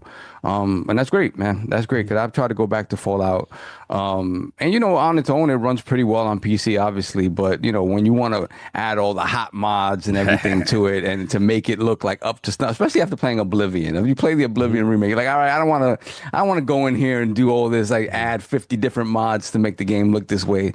Just modernize it and give me Fallout 3 again, and I'll be happy. So, yeah, these are all good signs that this is, you know, happening. As is always the case when something is coming up on release, you know, little things start to leak in the back end. You know, a lot of people are always sifting through these, you know, these servers and stuff like that, trying to find any little hint or clue of something that's coming down the pipeline. So, yeah, I see this as being an absolute sort of indication that these things are on their way. And yeah, excited, man. I want to play these again. You know, these are the ones that, you know, Fallout 3 was like a moment. Apart from Oblivion being a moment on the 360, so was Fallout 3. So, and then New Vegas kind of stepped it up even more. So even though it was really like both games, they're very, very buggy at launch, and that kind of detracted from people's feelings on it. But, you know, over time they fixed it and they did what they could to fix it. And, you know, it's probably better regarded than even Fallout 3, right? In a lot of circles. So yeah, they need this, right? The Fallout show is back. It's people are loving it, enjoying the Fallout show as well. Obviously, the New Vegas ties to season 2. You need these things, man. Like, you need these things. They were behind the 8 ball before when season 1 launched. You got to be on point with this stuff now. You got to get people excited about every aspect of this IP, and you need games out there. That's it. Yeah, 100%. Attic, you go last. You want me to go around the room, or you go next? I'll go after you. Okay. Let's get King, man. Where you at? These Fallout rumors. Steve might be snitching, might not be. We got Fallout 3 remake, New Vegas remake. We got a TV show out. What you think? How true do you think these things are? Steam definitely snitching. That's all they do. That's what happens when you play around with the PCs open. Why you chill? Why you said it like that? Like that back door is always open. Yeah, like you know how he said it like you messing with someone that got a sexual disease or something. Like, I don't like the way he said it. Like it's loose over there. You know when you do that with your condom. When you go to a PC party. Ain't no party like a PC party. Hey, yo, don't do that. That's wild. You trying to say Kidsmoove living a sinful life? Well, hey, I'm not saying anything. I'm not catching no. You trying to imply that Kidsmoove? Because Kidsmoove over there. Oh, you know what happens over there. Kidsmoove knows. It's an all-white, lubed up party. Oh, man. I'm just saying. You know what happens when you're invited to a freak off or go down. Man. So it came out. Pause. You know the date, February 4th. We already know. Y'all can't hold water. All right? Y'all got to do Kegels. You can't hold water. You're different. I'm just saying. We already know this is a good year for Bethesda. Bethesda's going to drop these games. These games are coming at some point in time this year. I do believe Fallout 3 comes right after the season of this new season of Fallout TV show. I like that. I understand they felt that they missed a moment. Yeah. They're not going to let that happen again. You started off with, what is it? Burning Skies. Yeah. With, Shout out to 76. 76. to kick off right the new season. Now, at the end of the season, to keep people still enthused, it's all about this transmedia. Microsoft and Xbox understands more so than anything. You got to strike when the iron is hot. This thing is not a joke. They're trying to make as much money as possible with these franchises because they feel that these franchises can turn into theatrical experiences. Netflix pick up a deal on a movie, whatever. Amazon turns this into a theatrical experience. Stuff like this can happen from these IPs. So again, tying them to games that all you're doing is giving them a glow up. And then you can just shadow drop them. Yeah, it is. It's the year of Bethesda. It's the year of Xbox. I see great things going forward till the end of the year. And this may not be the only thing that's coming out of the house of Bethesda. Like, it's more IPs that they're going to be dropping. So I agree with the place that we learned it from. It didn't come from Microsoft. It didn't come from inside the house of Microsoft. I understand people are data mining this stuff and looking for more. So yeah, shout out to whoever found out the information. I knew it was coming from Steam and PC. They're open like that. And yeah, of course. Yeah, I agree. Yeah. Yep. I look for more beans spilling from them. No, Kidsmoove, man. When you at Fallout 3 and Fallout New Vegas remakes, did you believe it? Yeah, they probably should have done that. It should have been reversed. They should have done Fallout first since they were coming off the show with the Oblivion. But I think they have to do that because of the long development cycle of the next Elder Scrolls, the next Fallout. They're not going to be out fast enough. So like King said, they have to strike while the iron's hot. And make a big deal. Now, my question is, do these become shadow drop, or do they launch these with some marketing effort, like real marketing effort, because of you have the show to ride out? Do I think they both happen this year? I think when's the end of the wait? You can't binge Fallout, or you have to wait. Yeah, it's week to week. All right. So they probably have some time. If they're doing what they did with Oblivion, this is probably a very soon. Which one would you release first? That's the question, right?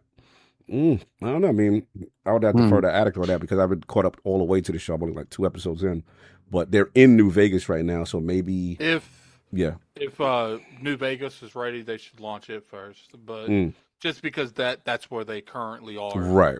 I don't. Here's the thing: we don't know when they bought Bethesda, if that was like one of the first things that like Xbox and Microsoft did was, maybe they knew the Fallout New Vegas thing was, or when the show was first greenlit, maybe they knew that if the first season did well, they'd go to New Vegas in the second season. Like, we don't know how long this project's been up to date. I'm very interested why it's also popping up with Fallout 3. Because one would think only one of them would be in the stage to be on the store like that. It's interesting they're both on the store like that. Yeah, no, I hear you. I hear you, kid. You good? Yep, he's good. All right. Yep. And now, it's me because Addict, you going last, right? Yeah. No. So yeah, this is good. This is interesting. I would love this to be true. I love this to be true. I know that PC Gamer kind of has some conflicting comments about this article, like, yo, Batman, this happened before. That doesn't necessarily mean there's a new Batman game coming out. So they try to say keep expectations in check, but at the same time, Jez kind of confirmed. We know Jez confirmed that Fallout 5 was greenlit, right? But that's gonna be a minute. If that's greenlit now, we seeing Fallout 5 like next generation. I guess we ain't seeing Fallout 5 no time soon. So to me, that gives that window for what's happening currently. I agree with King from the transmedia standpoint. They definitely were not ready. I think hindsight's 2020 when you look at how successful the TV show is. I don't think they knew the TV show was going to be that. Now that they know it's that, 76 was up first. Okay, boom, that injected life back into kind of a dormant base. Now people are playing it, and they did all these revamps. They got Burning Skies. But for the single player guy that wants that experience, there is no mainline new Fallout game.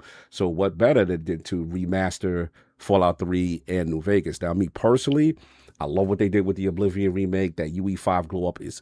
I would love Fallout 3 in New Vegas with a UE5 glow up and VATS and a nice engine. Man, I think that's the only thing I would say negative about Fallout. I always felt like graphically it wasn't nothing, crazy. But you put that look on it, that could do crazy. Now, as far as who comes out first, I probably would say 3 because I remember the remember the FTC leaks, it was on it.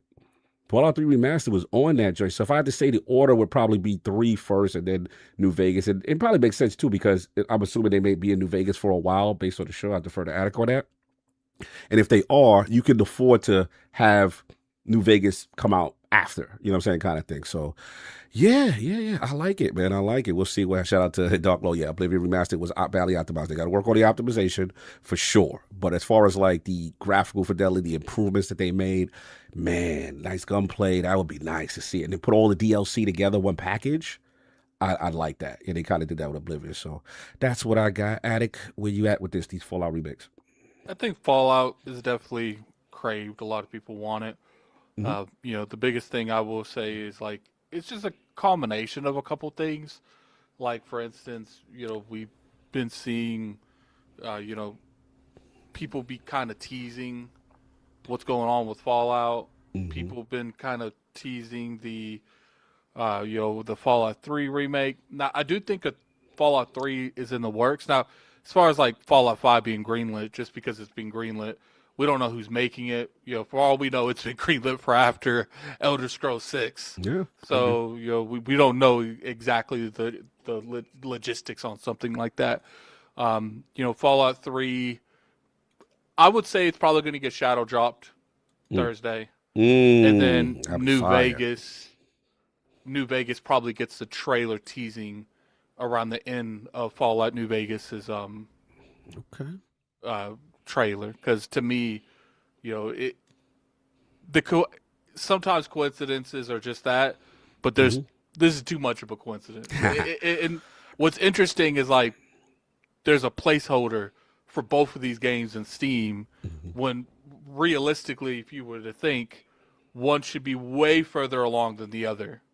Fallout 3, and so it kind of makes me think that they've been working on Fallout New Vegas longer than we think. And that might maybe not drop this year, but early next year. Okay. I like it. We will see. A lot of Fallout news. Everybody satiated. We'll get these super chats up.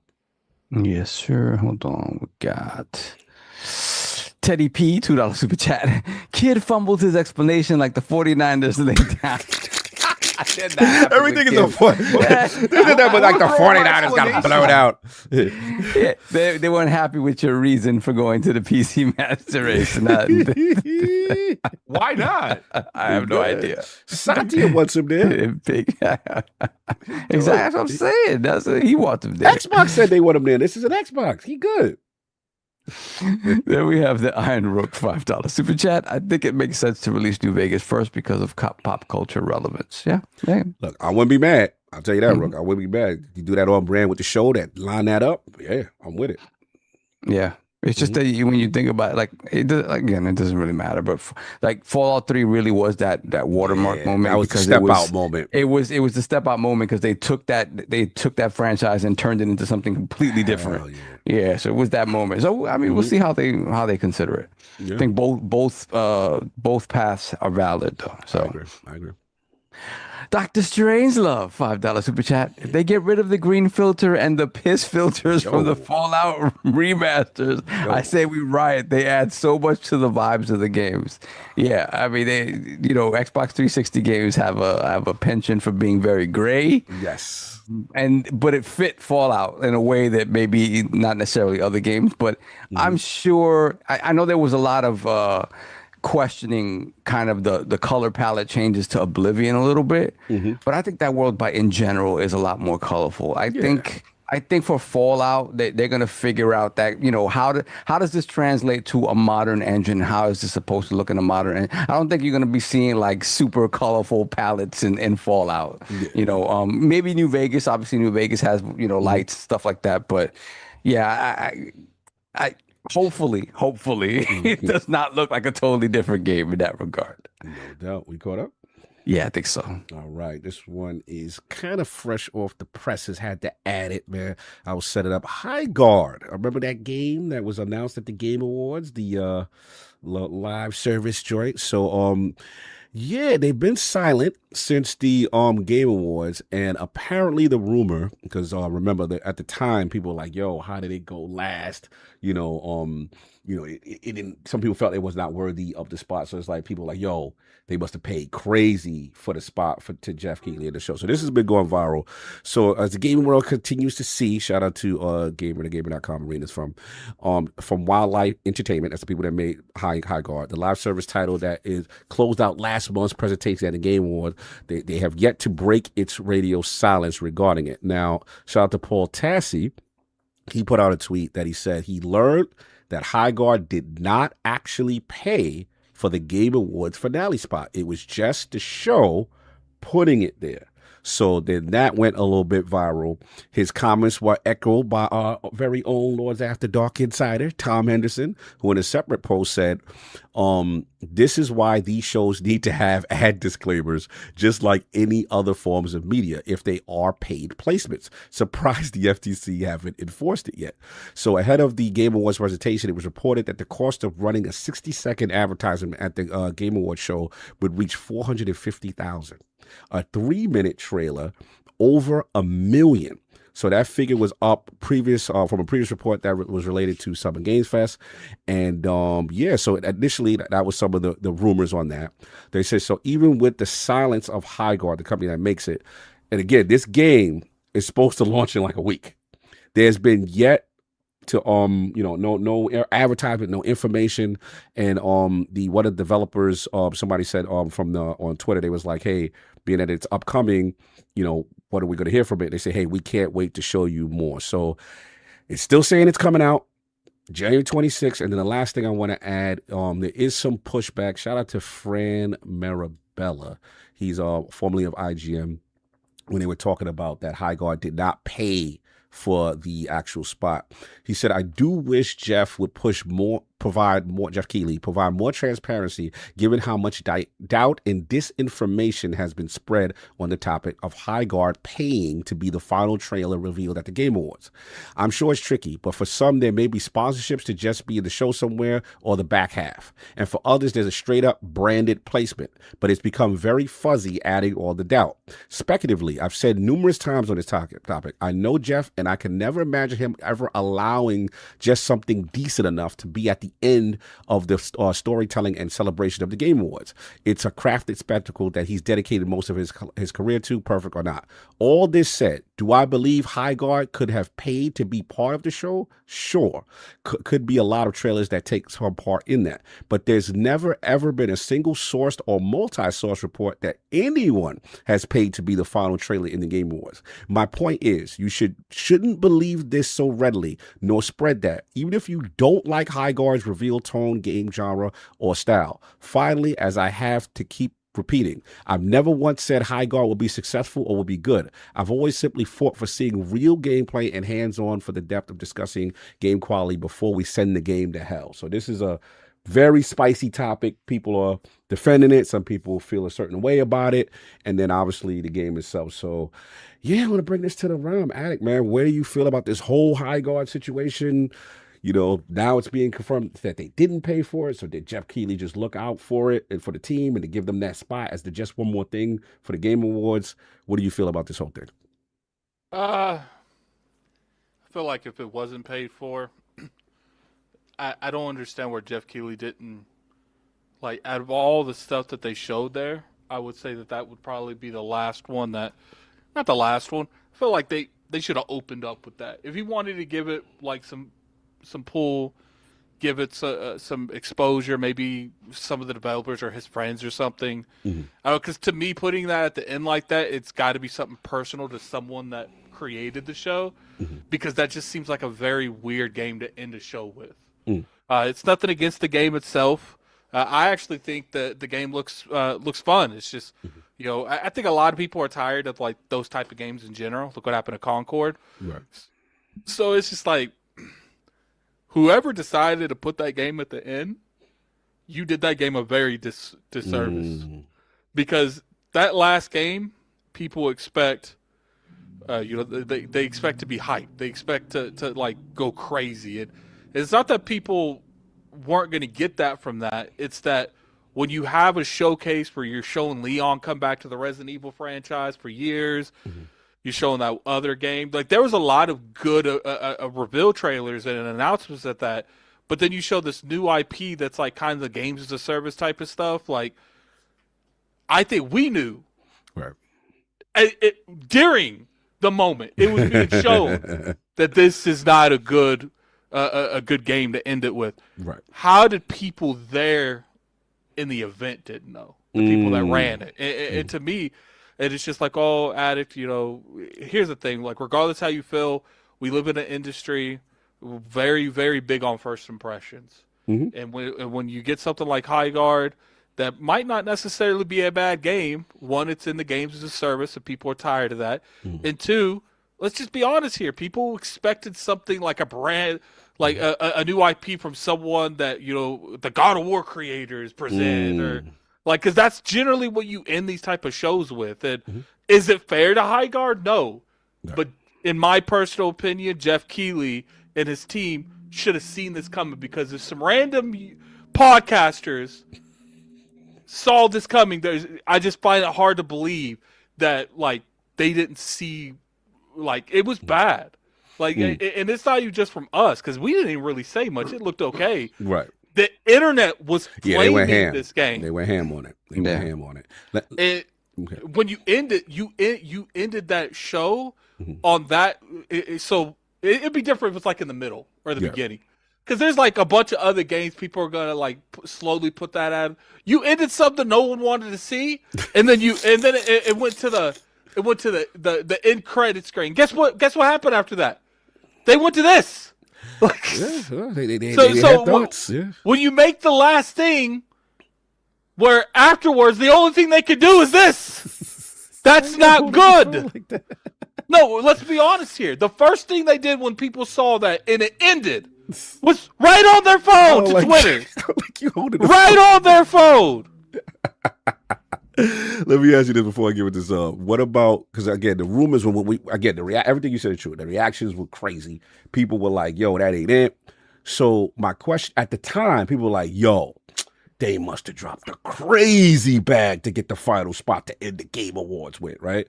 So if now this is not the case, according to Paul Tassi and according to Imran Khan, he corroborated the story as well, that they didn't. And let's just assume that Jeff looked out for this team. Because remember, it's like ex-Titanfall devs, like this team that's making this game is like highly respected. So like, what do you feel about, like, does Jeff get props for like not taking a bag and trying to promote something, or you look at it as a negative thing where it's like, yo, you still did them a disservice even though you may not have taken a bag and put them in that spot?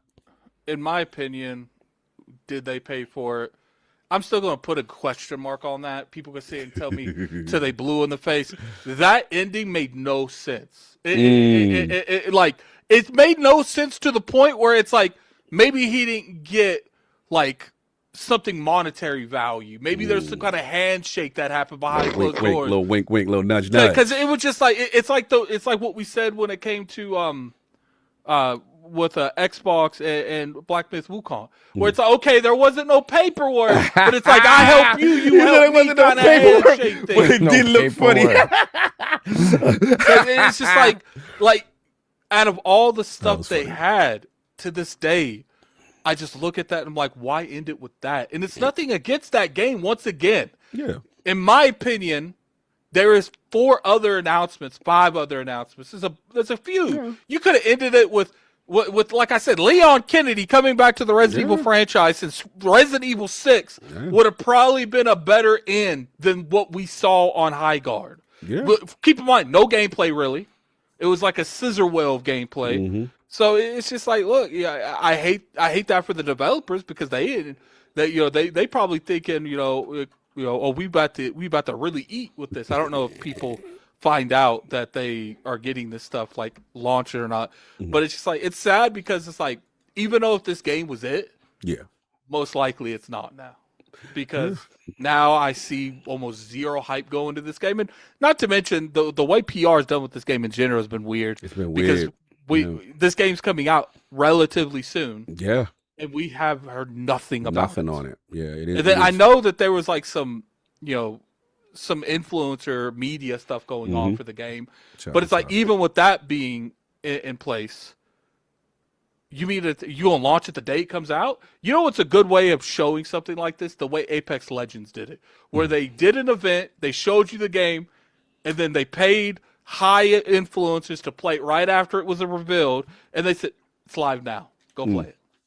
Like there was no putting on other people's stage. Because here's the thing: if that company would have set their own presentation up for it, or anything, to me, what you should have done is have your own presentation, and you should have been like, Jeff, would you just put us in there, and would you mind if we put the date when we're going to do our presentation to give a real big what this game is? Yeah. But they came out there really showing you a whole lot of nothing. There was stuff there, but there wasn't anything tangible to grab onto. And then they're like, yeah, we'll see you later. And it's just like, the whole marketing's been weird. The entire marketing. And I'm hoping that, that they somehow recover for this. But, the same rhetoric's happening that I saw with Concord. Where it's like, people are like, oh, the game's going to do well. It's just, right now, wait till the game comes out. You're going to see the hype generate. And then Concord came out, and it's literally probably one of the worst type of game that's ever been handled in gaming history. And I see Highguard following some of its footprints. Now, hopefully they're able, I'm really hoping whatever this influencer of it or media of it does a good job at explaining what the game is. Yeah, that's to me, there should have been like open beta tests and stuff going on with this game. Like they literally just launched it, like, poof, there you go. Like it's just like why didn't we get like a closed beta where you just see slowly things like, remember before Battlefield 6 came out, how much Battlefield was leaked because of their behind the scenes testing? I haven't seen nothing on Highguard. Yeah, it's supposed to be dropping in like a week. At least Concord had closed betas. Yeah. No, they didn't. What is the chance? Didn't PlayStation get scammed out of a game before? There was a fake developer that kept showing trailers and stuff like that. Oh, I remember that one. Yeah. Talking about Abandoned. Yeah. What if this is just that was Jim Ryan's favorite game? The game supposedly that was Kojima was helping. That man was hustling. And the sad part about this thing, man, the sad part about this is this game could be the next hit, but it's gonna have such a high. Like, most games probably launch in the middle of the hill, some a little bit higher because of like name recognition and stuff. But these people got kicked to the bottom of the hill. They got to climb that whole bastard. Like, it's a weird rollout for sure, no doubt. Solve your thoughts on this whole Highguard didn't pay for it. Now coming out that they didn't pay for the Game Awards final spot. Where you at with this? So, all right, do they indicate that because it's one thing to pay for the final spot and it's one thing to not pay at all to get in the show, right? So my assumption is they did pay whatever the fee is to be part of the show. I mean, it was like a 3-minute trailer. It's a considerable amount of time. I would think they paid something to be on the show, and then the decision as to where it's placed comes from the showrunners and Jeff, is my understanding. According to Paul Tassi, he said he put the tweet out. He said, "I have learned I think Imran, I think Imran gave a little more context to it, meaning that like you pay to get on, but they ain't pay to decide where it goes for the final spot." So maybe that's correct. Maybe it's just like that. So basically, to your point, Paul just said that he know that they did not pay for the actual final spot, for the finale spot. Yeah. So I mean, whatever the case may be, I just thinking if that's an instance where Jeff makes an executive decision, he thinks he's doing them a favor, because he wants, if you think about the landscape they were in now, right? On one end, it feels like people are tired of these service-based games coming out and taking precedence over big AAA, single-player games, whatever the case may be. But then you look at an Arc Raiders and you see where what that's doing. You look at what Battlefield did coming back into the fray. You look at what people generally been saying about Marathon after having played it again before it launches here in a little bit. So it feels like that is a narrative that isn't necessarily widespread and that people are excited for these types of games still. So I could see him looking at that saying, hey, let's give this one that's new. It looks different. It has like, these guys are on horses and stuff like that. I saw some things that it's like, okay, it's cool. It's changing up the formula a little bit. Let's see what it does. But yeah, absolutely. I think when you think about what the status quo has been till now, a status quo that he created by putting these big reveals at the end of the show, it is underwhelming, and he, absolutely did a disservice to that game, even if it is good. Right. And so to Addict's point, yeah, the game has now a big hill to climb, right? The weird part about it is that it's like, if there have been some issues with development here down the stretch, it's put under even a bigger microscope now that nothing has been talked about, because it's one thing that you let people run around with these narratives after the reveal and nothing is said in the immediate moments after it, but now weeks on we're in the new year already, the release is supposed to be imminent, and nothing, no previews, people, nothing. And that just it's not a good look. And it wouldn't have mattered then. It wouldn't have mattered as much if that game had come out and been shown in the middle of the show, and people were like, "Hey, that multiplayer game that looks a little different than everything that we have out there is delayed, or it's not really. It's going to be a while before we see it again, right?" I think they would have done this game a disservice if they had announced it as at the end of like the pre-show, like it as like the big thing that you show at the end of the pre-show before the proper show.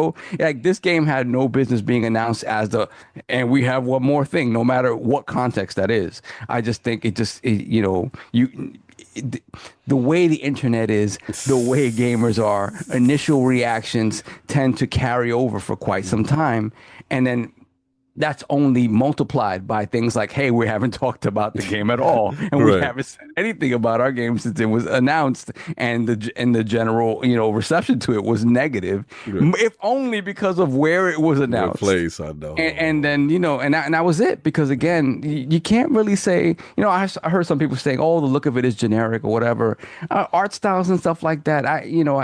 Maybe not, whatever. I thought what I saw seemed unique, especially when you think about what's out there now. I think it felt a little bit unique. So I was like, okay, cool. Maybe this is it'll find the place. Because at the end of the day, like, you need something unique out there to sort of pull people away from what they're playing. If you're not that, then you're almost dead in the water already, right? So, but we'll see once we finally get some word on what this game is and whether it's enjoyable or not. And obviously, he talked up the people that were making the game and the people behind it. So if that is the case, these are the types of people that have made these type of games before and understand what it would take for a game like this to be successful. So, to me, it was just a bad call. If it was Jeff's call, I think he did it with the best of intentions, and he just didn't really, maybe should have really, looked at his team and be like, hey, what do all of you guys think about this, doing this? Again, I don't know. I'm assuming. We're speculating. Speculating. Because again, it just feels like one of those things that if you had some input from other sides, it's maybe a decision you don't make. Because again, and beyond it being what the type of game that it is, it's a new IP.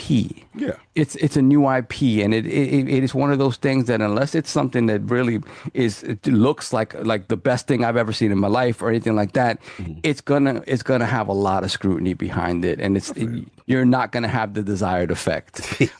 So let's see. We'll find out soon, right? Yeah, I guess we'll find out soon. Yeah, find out soon. King, man, I know you didn't care to watch these kind of things, but these award shows, but it was a big controversy. And when we watched it, even I remember me, Addict, we were sitting there. What was it? We were like, okay, what's this? And it was like, there's got to be something after this. Yeah, you're like, okay, this is because it wasn't even like attacking the game. It was like they're ending like the video game awards with something like this, because it just seemed out of place, like something you wouldn't normally do. And just to paint the picture for kids, I know we didn't watch, but it's just one of those things where it's like, Jeff comes out and he's very exuberant. He's like, hey, I can't wait to show you guys.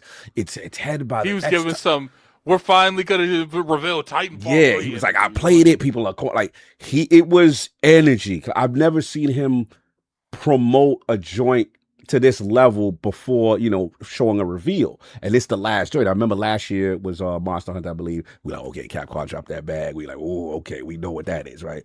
So then we saw it, and then again, the temperature in the room, King, was kind of like, okay, you know what I'm saying? That kind of thing. So I just wanted to paint the picture, because I know you don't watch award shows. So what do you feel now that the news is coming out that people are saying, yo, they didn't pay for the final spot? But to Saul's point, doesn't mean they didn't pay at all to be a part of the show, but they didn't pay for the final spot. What people were saying, this bag is crazy to get that spot. What do you think about that? And then obviously there's been really no marketing for the game. The game's supposed to drop out in like a week. Good for y'all. Good for all you idiots that sat there waiting for the last trailer. Good for y'all. Good for y'all. Listen, as a fellow dictator, I don't give a damn how y'all feel. Oh my God. All right? It's his show. He run it how he like it. He liked the game, and the game got the spot. And I'm glad it came out that nobody paid. He liked it. He was exuberant about it. This is the shit he wanted to see, and y'all gonna see it last too. And I'm glad that y'all went to your phones to hype it up and to say whatever, because you know what he knows? Any news is good news, because y'all wasn't talking about this game before then. Oh, but guess who's talking about it now? You all, because y'all waited. What do you think the last game gonna? I think it's gonna be Elden Ring 2. I think it's gonna be Why we gotta have that voice when we watch the show? Don't be putting that. Don't be shaking don't be wiggling like that. Let's keep it a buck. King watches those shows, but they gotta have Xbox attached. Guess what I was doing? Sleep. No. And you know what? Xbox does not have an award show. They don't have an award show. Right. So I'm not up watching anything from Xbox at no award. They don't have a show that say, look at me. They don't have that. But if they did, maybe I might watch. I don't know. But I can tell you this. But you watching. So the thing is, maybe I won't. Maybe I'll be like, the Xbox Awards, you watching. Xbox Award show, I already know what they dropped for the year. I know what's hot. I'm glad that y'all all got a chance to see what Jeff liked. That's what Jeff like. So good. And I'm glad none of y'all like what Jeff like. Oh my God. What? Good for you. He held y'all captivated for I don't know how long that stupid show was, for like an hour or two. And y'all was sitting there on pins and needles. What do you think the last one would be? You ain't see this coming. Oh my God.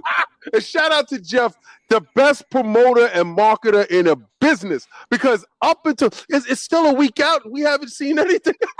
Yo, this is the best. He's the absolute best dictator. And guess what y'all gonna do this year? Tune in again. And guess what I'm gonna do this year?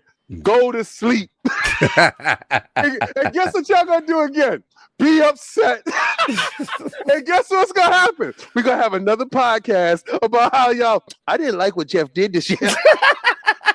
This is the best. It's the best watching the fallout from y'all idiots just sitting there saying, yeah, I like how they tell me how my food tastes. Oh, that game that I like, that nobody else liked, that I really like, it wasn't nominated. It should have been. But that other game that I didn't care about, that one game of the year that everybody else liked, that I don't care about, I guess it is kind of good. Shout out to Jeff for doing what Jeff do. You killed E3. Now I'm glad you're killing these dudes' hopes and dreams. You are ridiculous. I cannot with him. He the best. He's the best dictator who'll ever do it. And you know what? I'm glad he took not a nickel. He didn't take a penny. And y'all said, he got to be paid off for this. No, he wasn't. He did what he wanted to do. That's how dictators move. And if I can control an Xbox, I'm going to do a lot of things y'all not going to like. Oh my God. Kid, replace and repeal. I'm done. I am done with you. You are ridiculous. Kid, your thoughts on the whole Highguard situation? It's crazy. We went from King leading PlayStation to now Xbox. Somebody got to lead. So, Kid, what you think about this whole Highguard situation? I think the game is fake. Oh, I just think they're getting scared. I think they got Jeff. Oh, damn! Wow. Okay. Why do you think that? What makes you think that? I want to hear. Because Jeff was vulnerable, and they probably vulnerable? drew up. How was Jeff vulnerable? What did he do? How was he vulnerable? What happened? Because he's always looking for them damn brownie points. Like he wants to find the next big thing. They drew up this trailer on Chat GPT. They submitted to him, and this is probably going to be like one of the biggest scams. If PlayStation can get fooled into letting the game get pre-ordered in the store that doesn't exist, Jeff can get fooled in premiering a trailer for a game that doesn't exist. Wow. I don't think it's a real game, bro. It's just as real as Concord. Wow. Look, I mean, Concord came out. Like Concord did come out, but I literally have an unopened copy of Concord. But to Kid's point, even though it's very extreme, we haven't seen anything since it. The game is supposed to drop like next week. And no one has seen it. There's no advertising. They go to the socials now. Shout out to Tom Henderson though. Apparently there was a Highguard event just recently where I'm assuming creators went to and have played this game, and it's free to play. So they just go and just shadow drop. But to your point, Kid, it is very unusual that we're like the couple of days before release and there's no marketing buzz, there's no nothing, there's no information. I'm telling you right now, so if this game was launching on Xbox, it would not have been the last game shown at this award. Oh my god! Y'all sound like y'all got bitter feelings. It got this extra because Jeff found out it was PlayStation and PC exclusive. So he's like, "Yeah, I got one." Wait, it's exclusive? I didn't realize it. Is it? You sure? Yeah, this is not on Xbox. Oh, that's why y'all harboring resentment. I don't got no resentment to it. I'm laughing at y'all waiting for the last one. Good for y'all. That's all I care. Why are you laughing at people enjoying the award? I'm glad that y'all stayed up for this. This man right here. Oh my god. I bet on sleep and I won. Wait, matter of fact, let's see. Can you wishlist this game right now? That's a good question. The name of the studio, what is it? Wildcard? What's it called? The game is called Light. Highguard. The game's called Highguard. The studio is called Wild Light Entertainment. And the Twitter account is @PlayHighguard. Launching January 26th. It says on the Twitter account, January 26th. So am I spelling this right? Is it H-I or H-Y? H-I. So high and then guard. So the Twitter account is Play. Let's see if they update it. Let's see if they put anything high. That game real as hell. It's coming out too. Yeah, I don't know. I can't search for this bad boy. And all right, so we found new PvP by Wild Entertainment. They haven't updated. They have not sent out a tweet since December 11th. Yeah, December 11th is the last tweet they've actually. No, it's on. Okay. Oh, you can wishlist it. You can wishlist Wild it. Light. Yeah, you can. No, yeah, you can wishlist it. They got a Steam page, January 26th. They still got the trailer from the Game Awards, but they haven't said anything since then. The ironic thing, though, the PC requirements is less than of Lego Batman. Hey, that should be the real story. Hey, yo, we'll see what happens. You got your balls on, because I'll go after you. No, I got no bars for this game. This is dead on the run. I got no words dead. Look, this is a very strange situation. Look, shout out to Fred Mirabella. Look, I understand his point, which is like, yo, I don't want to vilify something until you actually play it for sure. If there was an event, and there's creators that played it, we would love to hear from y'all to see what's going on. Because this is strange. Now the question is, did he put it out to die? Can I say one thing real quick? Yes. We clowned Xbox for ending their showcase with Cyberpunk instead of their own and game. Anthem. Like, and Anthem. So it's like, this isn't just like the gaming community's done this one time. Like. These shows, that's the reason why when we do our predictions, we have a segment. What are they ending with? Because that is important in the pacing of these shows. Yeah, don't disagree. And it's one of those things where, the question is like, yo, did he put it out to die in the just one more thing spot? I mean, you can make the argument, right? You can make the argument because, like you said, you had Resident Evil that show. You had Divinity that show. You had Divinity actually is the most egregious because they were promoting that damn statue. Yeah. Like, Divinity. Bro, we were like, what game is this? So that, and Star Wars too. Star Wars. Bro. You got Casey Hudson coming back on a Star Wars RPG. Game. Right. bro. Facts. Anything that is super hype, big name, that may be a couple years out, to me, gets the spot.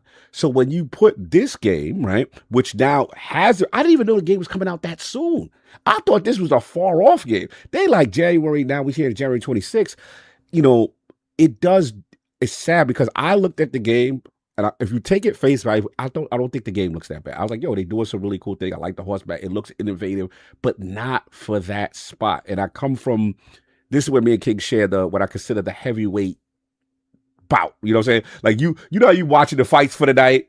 You know what I'm saying? And you're like, all right, boom, now we're going to get to Holyfield. We're going to get to, like, you don't put, you know, the B class, C class guy, you don't put the undercard over some of the main event. Yeah, and it's no disrespect to them, but this is a new IP that, you know, and it could be great, but not there. You know what I'm saying? That's the thing. So I was just like, yeah, probably did a disservice. Now, the fact that, you know, I think it is audible that, yeah, he didn't take a bag per se for giving them the finale spot. Well, we know that what the cost of those spots could be, maybe his personal over enthusiasm or his personal relationships with that team to give them the look of the alley-oop. And look, as King, if you're a dictator, right, a dictator going to do what a dictator going to do as far as, like, you know, you going to look out for your man. Like, if that's your man, like, yo, we got a new game coming and this, that, and the third, and it's your show. Slide me some Bitcoin. Let's be real. Like, if you put any human person in that situation, there's a natural bias towards any person you have a personal relationship, for the most part, to at least give them the best opportunity to succeed if you control the number one show and thing. And I'm not really knocking that per se. Only thing I knock is the fact that the spot, the moment may have been too big for that game. That's really all I got to say on that part. As far as the game itself, I thought the game looked good. My only negative about the game, though, I don't like the main character they showed first. He looked a little too generic. The other characters I liked. I was like, that looked cool, the horseback and all that other stuff. And as far as like what Attic said, I agree. It's the no advertising the week before release is just weird. Like, this is weird. I give you the Kidsmoove. It is weird energy to not promote it when you got that spot. To now still to not promote it and you're supposed to be coming out, that is a little weird. So we'll see. You know, I ain't wishing that bad on the game, but it just, yeah. I think it could be something like the reaction they got from the Video Game Awards. May have shut them up. Like, okay, maybe we shouldn't promote this the way we was initially going to. Yeah, I mean, they definitely got thrown for a loop, that team. Probably like, oh man, look at the negative discourse with this, right? So maybe we shut up. But I mean, at the same time, you got to promote, you're coming out. So it's just like, yo, you just gonna drop, you gonna shadow drop with no, like, that's weird. So that's the only thing now, like, well, maybe it needs to be delayed. I don't know. It is very strange. I understand being quiet, but once you get close to release, it's time to get that rollout, baby. It's time to get this marketing. It's time to let people know, yo, we in stores, you know, that kind of energy. So I don't know, man. We'll see. Very strange situation. I have no idea what's going on. We will see next week. And kid, I'll give you credit. If this joint don't come out delayed, Kidsmoove said it first. It's a hack. It's a fraudulent joint, but we'll see. It's a crazy team that's part of it. And to Kid's point, I mean, but Concord did have a demo though. I remember Concord had a joint. The only thing that is similar to Concord is like this team of X. It's the people, the resume of the people that was behind it was crazy. Similar to this. So I don't want to put that energy on that. Hopefully this game is good, but we'll see. I want to give it a shot. Saab, I know you got to go, but let's get the super chats and then get your ball before you head up. Yes, sir. Let me see. Donald Taco, $5 super chat. Battlefield 6 and Arc Raiders just showed that no one's tired of live service as long as it's good. Highguard looks great and will probably be yeah. So I said, like, yeah, if it's good, it'll, you know, that initial stuff, it'll probably survive that, right? Yeah. If it's good. So hopefully that's the case, right? Champagne Supernova, $5 super chat. Hey, Lords, I'm going to be a first-time dad in April. So excited to meet them. Shout out to you. Salute. That's what's up, man. Blessings. Lord Saab, can you call me Poppy just to prepare me for the life change? Yo! No doubt, Poppy. No doubt, Poppy. You got it. That's crazy. Then we got the Taku $5 super chat. Highguard Discord sounds a lot like Switch 2 Discord. Oh, damn. Why are you making this correlation? A lot of FUD being thrown around, but the real story will be when the game is in hand. Yeah, no one is not disagreeing. We're just saying the way it was handled was questionable. Are we not saying that's not questionable? And it has not been talked about at exactly. all. Is that not strange? Like he sounds like he's caping for this game, but you don't even know this. Did you work on said game? Did he work? Do you have a member of the team that you know on a personal level? Damn, dog. This guy's riding for this. When is this game out? This week? This coming week? January 26th. Next week. Okay, so next week we got next week. No marketing. Nothing since that original trailer. You go to Steam page. Jeff did all the marketing for it. I guess we're gonna talk about it next Sunday. Yeah, we're gonna see. We're gonna see. That's gonna be a topic for sure. We have great Mongoose $2 super chat. I think Kid is on to something. That'd be funny. That would be hilarious. And then we have the Iron Rook $5 super chat. A free-to-play game that everyone knows about doesn't really need marketing. People will try it out of morbid curiosity because it's free. There we go, right? I think in some ways Jeff might have killed the morbid curiosity part about it by trying to big it up like it's this thing. Maybe it will. Maybe it'll actually have the desired effect. The fact that Jeff brought it up and people, because it's free, will play it. But I don't know, man. Sometimes it feels like the free argument isn't enough anymore. People are like, oh, it's free, I can play it whenever, and then wind up never playing it, and then a month later the game shut down, right? So it's like, I don't know. And that worked back in the day, but there's so much more free stuff now. Like in these times, people are like, oh, dude, I don't got time to play. I don't care if it's free. Obviously, if this game comes out, it does stuff very differently. It's a huge, in terms of like trying the industry standards in a different way, then if the game is good, it's good. That's going to surpass everything. If the game is good. If the game is good, no doubt. So Don Attack says it's not strange. He said it's good strategy. How they're handling it is what Don is saying. Okay. Yep. Well, we'll see. We'll see how it looks. They got a lot of trust me, bro energy. Yeah, trust me, bro. Trust me, bro, it's coming out. I'll be the first to give it credit. I'm one of the few people that thought the gameplay looked decent, minus the main. Yeah, I thought it was cool. I thought it looked cool. You know what I'm saying? But again, I just don't think they did it any service. I'm just looking forward to the next game this year at the Game Awards that y'all gonna be mad at. That's all I want.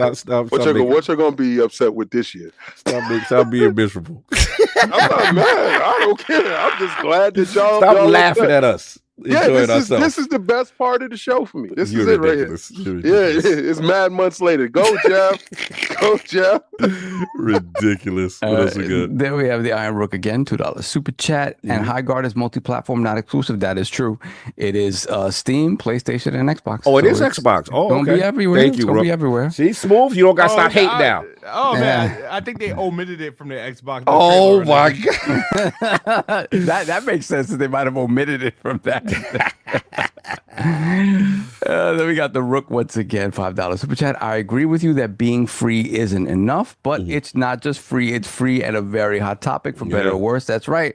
Just having the spotlight on it, for better or worse, might be enough. So yeah. The Jeff effect might actually work. It's funny. It's working. Yeah, it is working. I want to see what it is now. Go, Jeff. Go, Jeff. Right there. Go, Jeff. What else we got? Then we have the Taku $2, which had streamers will do more marketing than events. That is true. That is true. Again, I'm with you, Don, on that. Where I push back on you. If they actually paid for that marketing. Oh, that's another thing. Right. We don't know how that went. But the other thing where I'll push back is look at every major successful live service recently that came out. Arc Raiders, Battlefield 6, all of them had open betas. All of them had, advertising leaning in. You are doing as a new IP. You're doing none yourself. None of them had Jeff. That is true. You That gotta is really true. look at That is true. millions That upon is true. millions looking in. Jay did the oop. That is the best oop in the game, son. He said, I got you, my guy. And if this was put in place because of his personal bias, you know when that game comes out, he gonna be tweeting the hell out of this. But the problem is now, again, he did it a disservice because it's so much negative discourse around it because it was in a spot that many people felt it. Now it's behind the eight ball. If the game is good, yeah, that'll erase a lot of stuff. That'll get people think. I just wanted the best chance to win, like how the more popular games are. Like the ARC ratings, you had to open beta, you had to release, you had all that. These dudes all talk out their culo, bro. It's just the fact of the matter is this, man. Jeff understands how to market, man. He's the master mold of this. We got to really start looking at him. Let's put some respect on Jeff's name, though. Like he had the world in the palm of his hands, and he served you up Highguard. Yeah. That's market. He's a genius, son. He's a genius because it's months later. Before the game is about to come out, we doing the marketing. Oh yeah, Jeff, it's free. Oh, no, Jeff, it's lit. It's free to play. It's free marketing. Jeff done gave him the craziest oop. And you know what? Everybody on the 27th is going to be looking for that day to see if it dropped. Because you got conspiracy theorists like Kidsmoove acting like it's an AI slop game and it ain't even real. So when the game do drop, we got to look at Kidsmoove. You know, they're going to be at that Kidsmoove.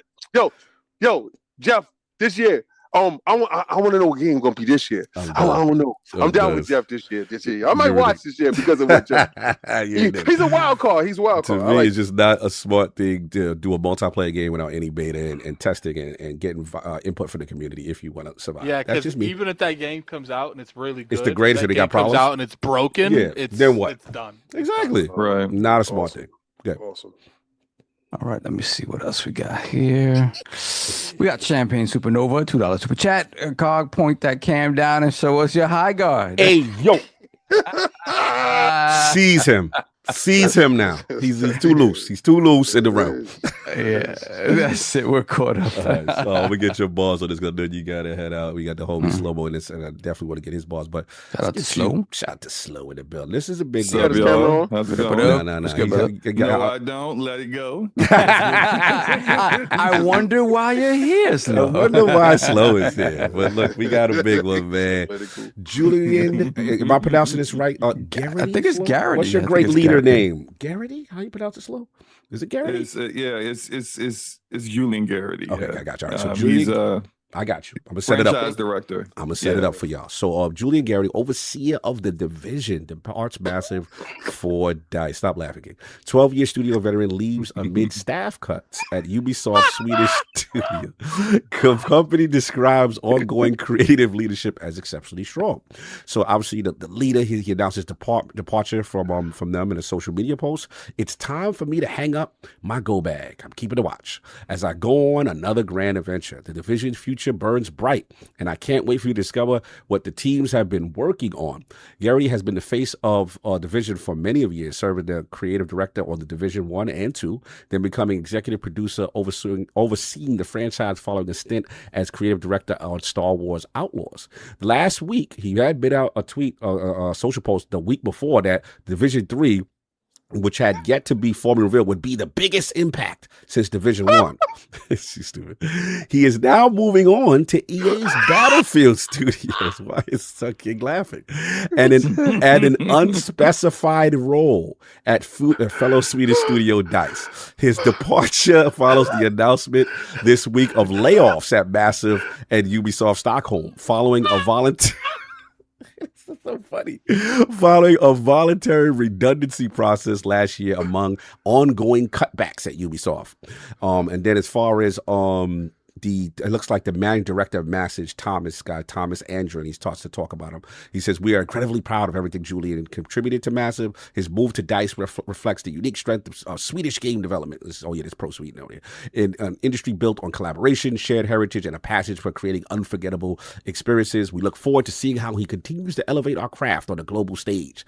And then they talk about, his whole history. It's a long article on that, but I did want to also cite the actual studio themselves. As far, I believe it was Massive, Ubisoft Massive. They put out a post after he left. They said, "Today we want to share that." Yeah, I got you. That Julian Garrity, executive producer on the Tom Clancy's The Division franchise, is heading off to a new adventure at Battlefield Studios. We will miss him. His mark will live on at Massive. We'll continue to bring the world he's been part of creating to our players for years to come. Julian, your legacy is part of this studio. And remember, once an agent, always an agent. For our players, don't worry. Our teams have built this world with Julian. Our teams who built this world with Julian are still here, carrying it forward with his ambitious, unchanged commitment to the future with Division 2, Division 2 Survivors, Division Resurgence, and now the Division 3. So, big news. You know, leader of Division now moves on Battlefield Studios. How we feeling? You know, do you think some people like, yo, this is weird. You were just 1 week before saying it's going to have the biggest mark in the industry, and now you out. Others are like, yo, you know, Battlefield, maybe it's a bad. Where you at with this? I think the biggest thing for me with Julian Garrity is that he worked on Splinter Cell. So I'm like, damn, he's gone. Another Splinter Cell person gone. I mean, he was a producer. He was a producer on it. Like, he wasn't like, but still, you know, that institutional knowledge. Yes, that hurts, especially when you're trying to make a remake. Exactly. That you would like to have the people that had that institutional knowledge for the remake. Yeah, exactly. So he's gone.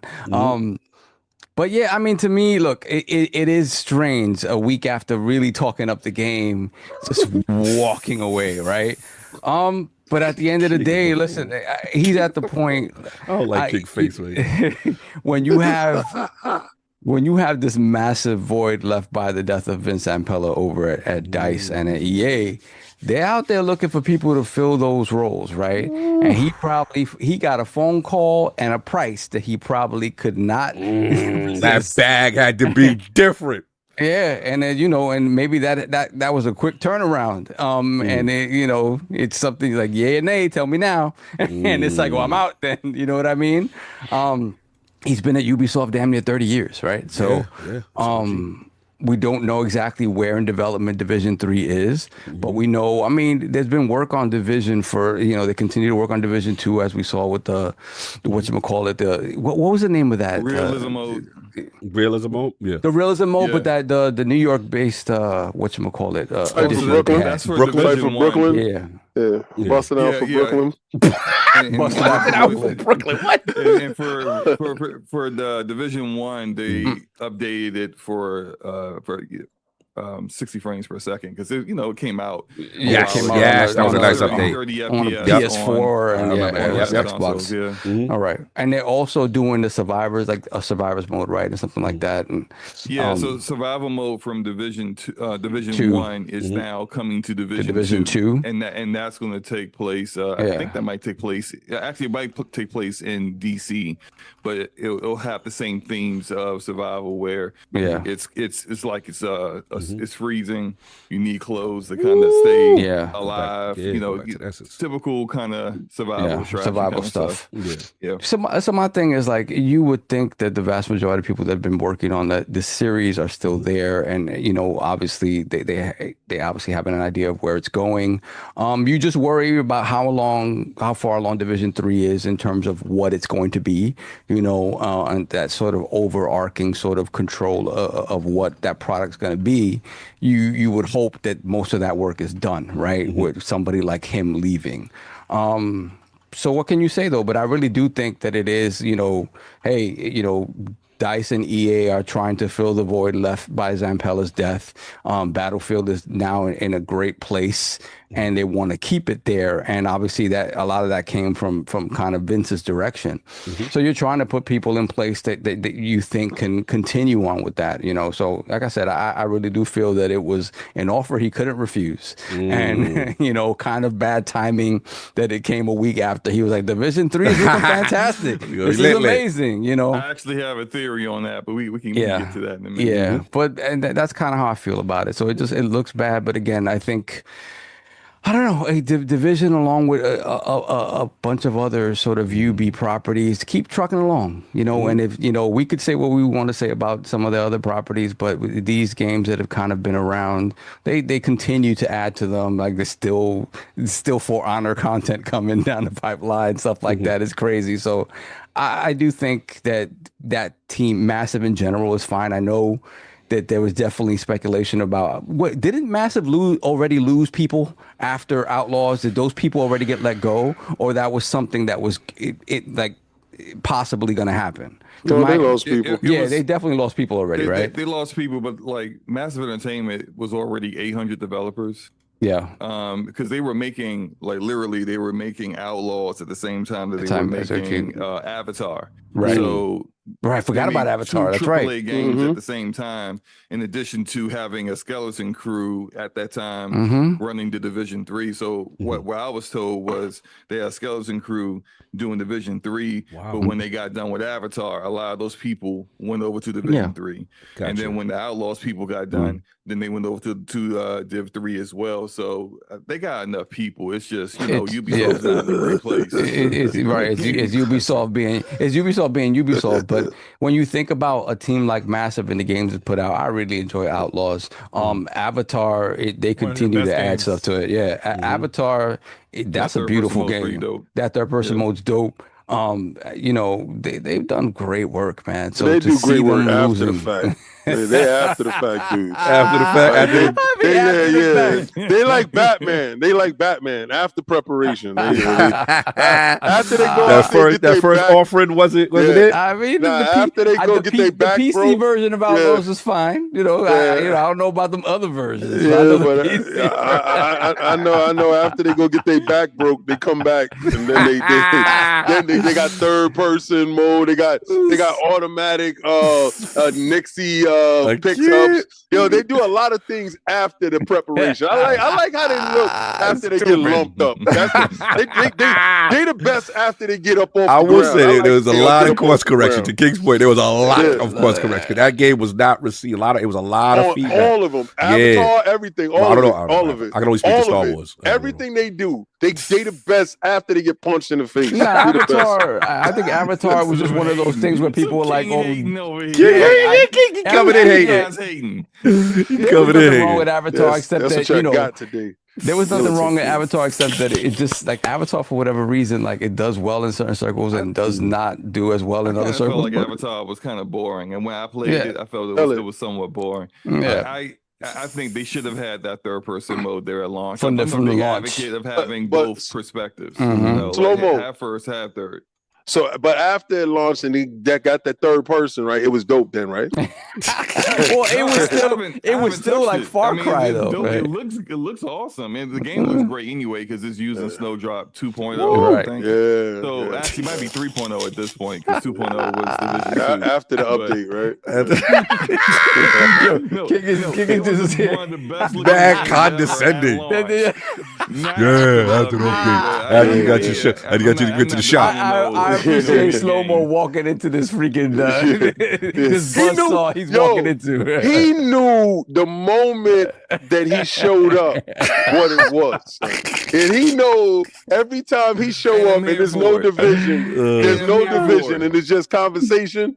He knows what it is. Like Destiny, just conversation, right? Not like Highguard. It's like Highguard. We got what's the division's play account? Let's check out the division's play account. Let's see what's going on with y'all right now. Let's see what's going on. Let's put up the Steam charts. I think what's the numbers? Yeah.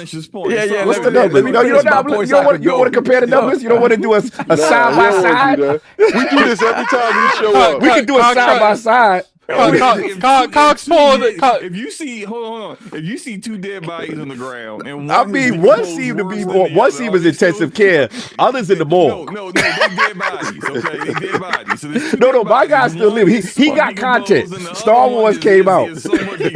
Last time I checked, there's a plot for your man. And your guy, before the new baby went, he don't want to be the father no more. So we can talk about. I've been here for smoke. I'm here for smoke. Unbelievable. True that. We don't got a new child yet. You got an empty chamber. True. We ain't got no future right now. But our baby's still alive. We the ICU. Wow. Until they turn them servers off, I'm good. You know we had to be messy. But continue. I'm sorry, Sean. We're gonna finish, and then we're gonna let him get his bars off. Slow-mo. I'm surprised you ain't throwing at him. Who getting a 3? Who ain't getting a 3? Look, we ain't got to talk about the future. I'm on my Mark McGuire. We're not here to talk about. We're here to talk about this. Let me control the narrative. Finish up. But yeah, I mean, that's it. Like for me, I just think Massive as a team has done good work, and it's just to me, anytime your leads are leaving, it's worrisome because you wonder like what the direction of the team is. Obviously, losing team members is never a good thing. So I just want to see that team intact and continue to make good games. I like massive games. Oh, you like it massive. You like it big. I like them massive. You like it massive. Man. You like that snow. You like that snowdrop on you. You're gonna get part of your wish because you ain't that team is not intact. But they will continue to make good games with the few the few they got there, because we don't know, man, how it goes. You know how it is. They've been picked up by Saudi. You never know. 800 developers before layoffs, so they got people to make a game. You don't know. We haven't seen it though. Oh my God! Let me get these 2 super chats before I go. Before you go, head out. We got Dave Reezy, $5 super chat. Concord failed. Quantum Error failed. Code Violet failed. Foam Stars failed. Forsaken failed. Baby Steps failed. But Xbox is dead. What does that have to do with anything? Yo, dudes is coming here with trauma. Those are my people, bro. They coming here with trauma, son. Random trauma. No, they held it all week, so they're gonna get this.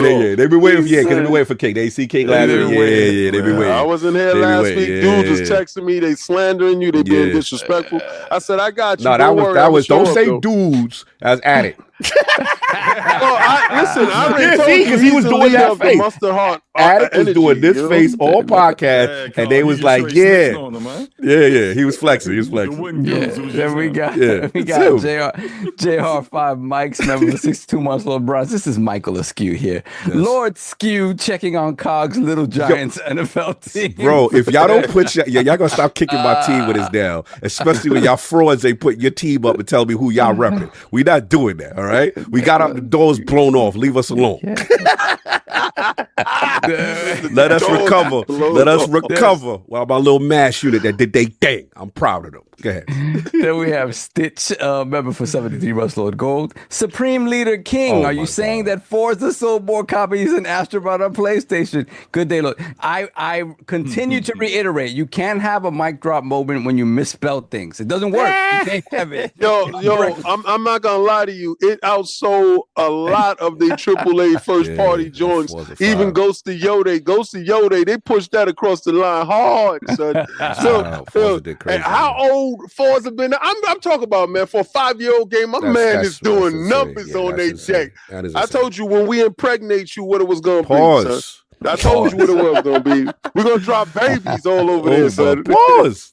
Nah. Work. They're gonna work today. All right, so we got it. Let me go. Love y'all. Talk to y'all later. I guess I'll see y'all tomorrow. You see you tomorrow. See you tomorrow. No doubt. So, all right, now we got the subject matter expert here. We had to get Lord Slow, man. What's going on? We got the, obviously Julia Garrity. Good, man. You know what I'm saying? Huge, iconic figure for Massive, going over the battlefield, right? Going over to the battlefield team. And then obviously the week before, he said like, Division 3 is about to be the biggest thing since Division 1. Then King, stop it. Then he leaves. Why is he laughing and rolled on the ground? Why is he rolling on the ground? So it's like, now people are like, what's going on? Is this something with development? Or as the division guy, how do you feel about that? Are you concerned, or is this a nothing burger and it's like, nah, everything is cool? How do you internalize all this news? It's half concern, half nothing burger, because the only reason why any of this information is out is because he's going to EA.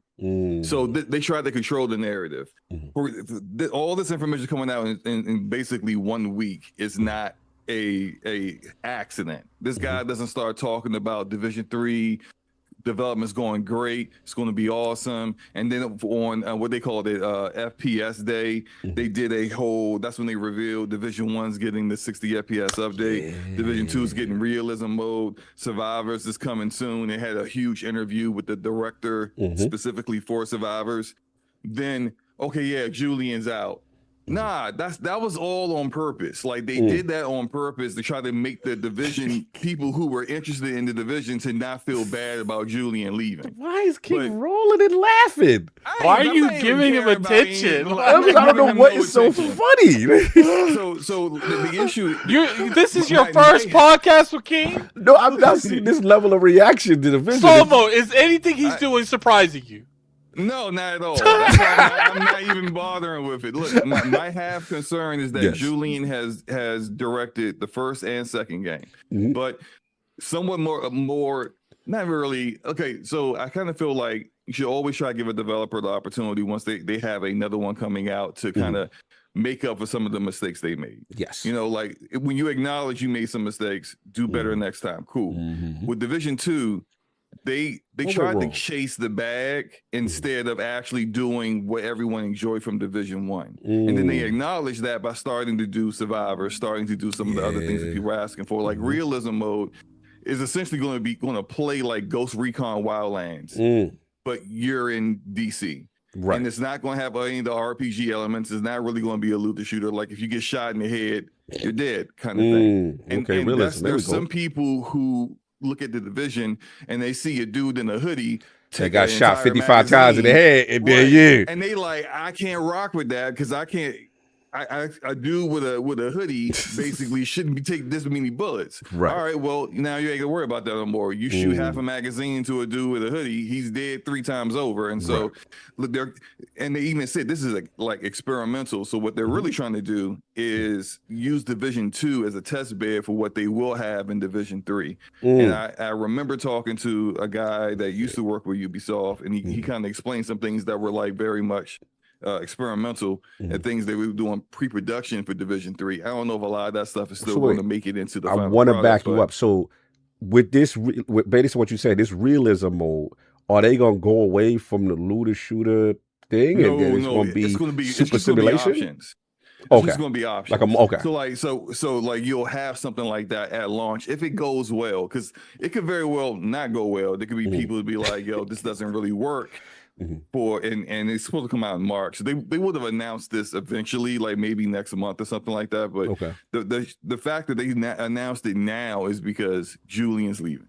And so instead of just having Julian taking the bag and going to EA to run Battlefield, which I mean, how you feel about that? He's not Vince. He ain't Vince. Nobody. Right? So he's not going to be as successful as Vince, but he is someone that was the franchise director for this game. He's someone that basically was lead director for 2 AAA games at the same time with Avatar and with Outlaws. He's got the experience to try to go in there and maintain the Battlefield franchise. Which right now Battlefield is in whatever trouble. else Have they're you doing. seen Battlefield's player? Yeah, them numbers ain't looking good. What? So they've lost 80% of their player base. They delayed. They delayed the second season. Oh, all right. Could you educate me real quick? I don't know if you paid. What has happened? Why are the Battlefield community turned on the game?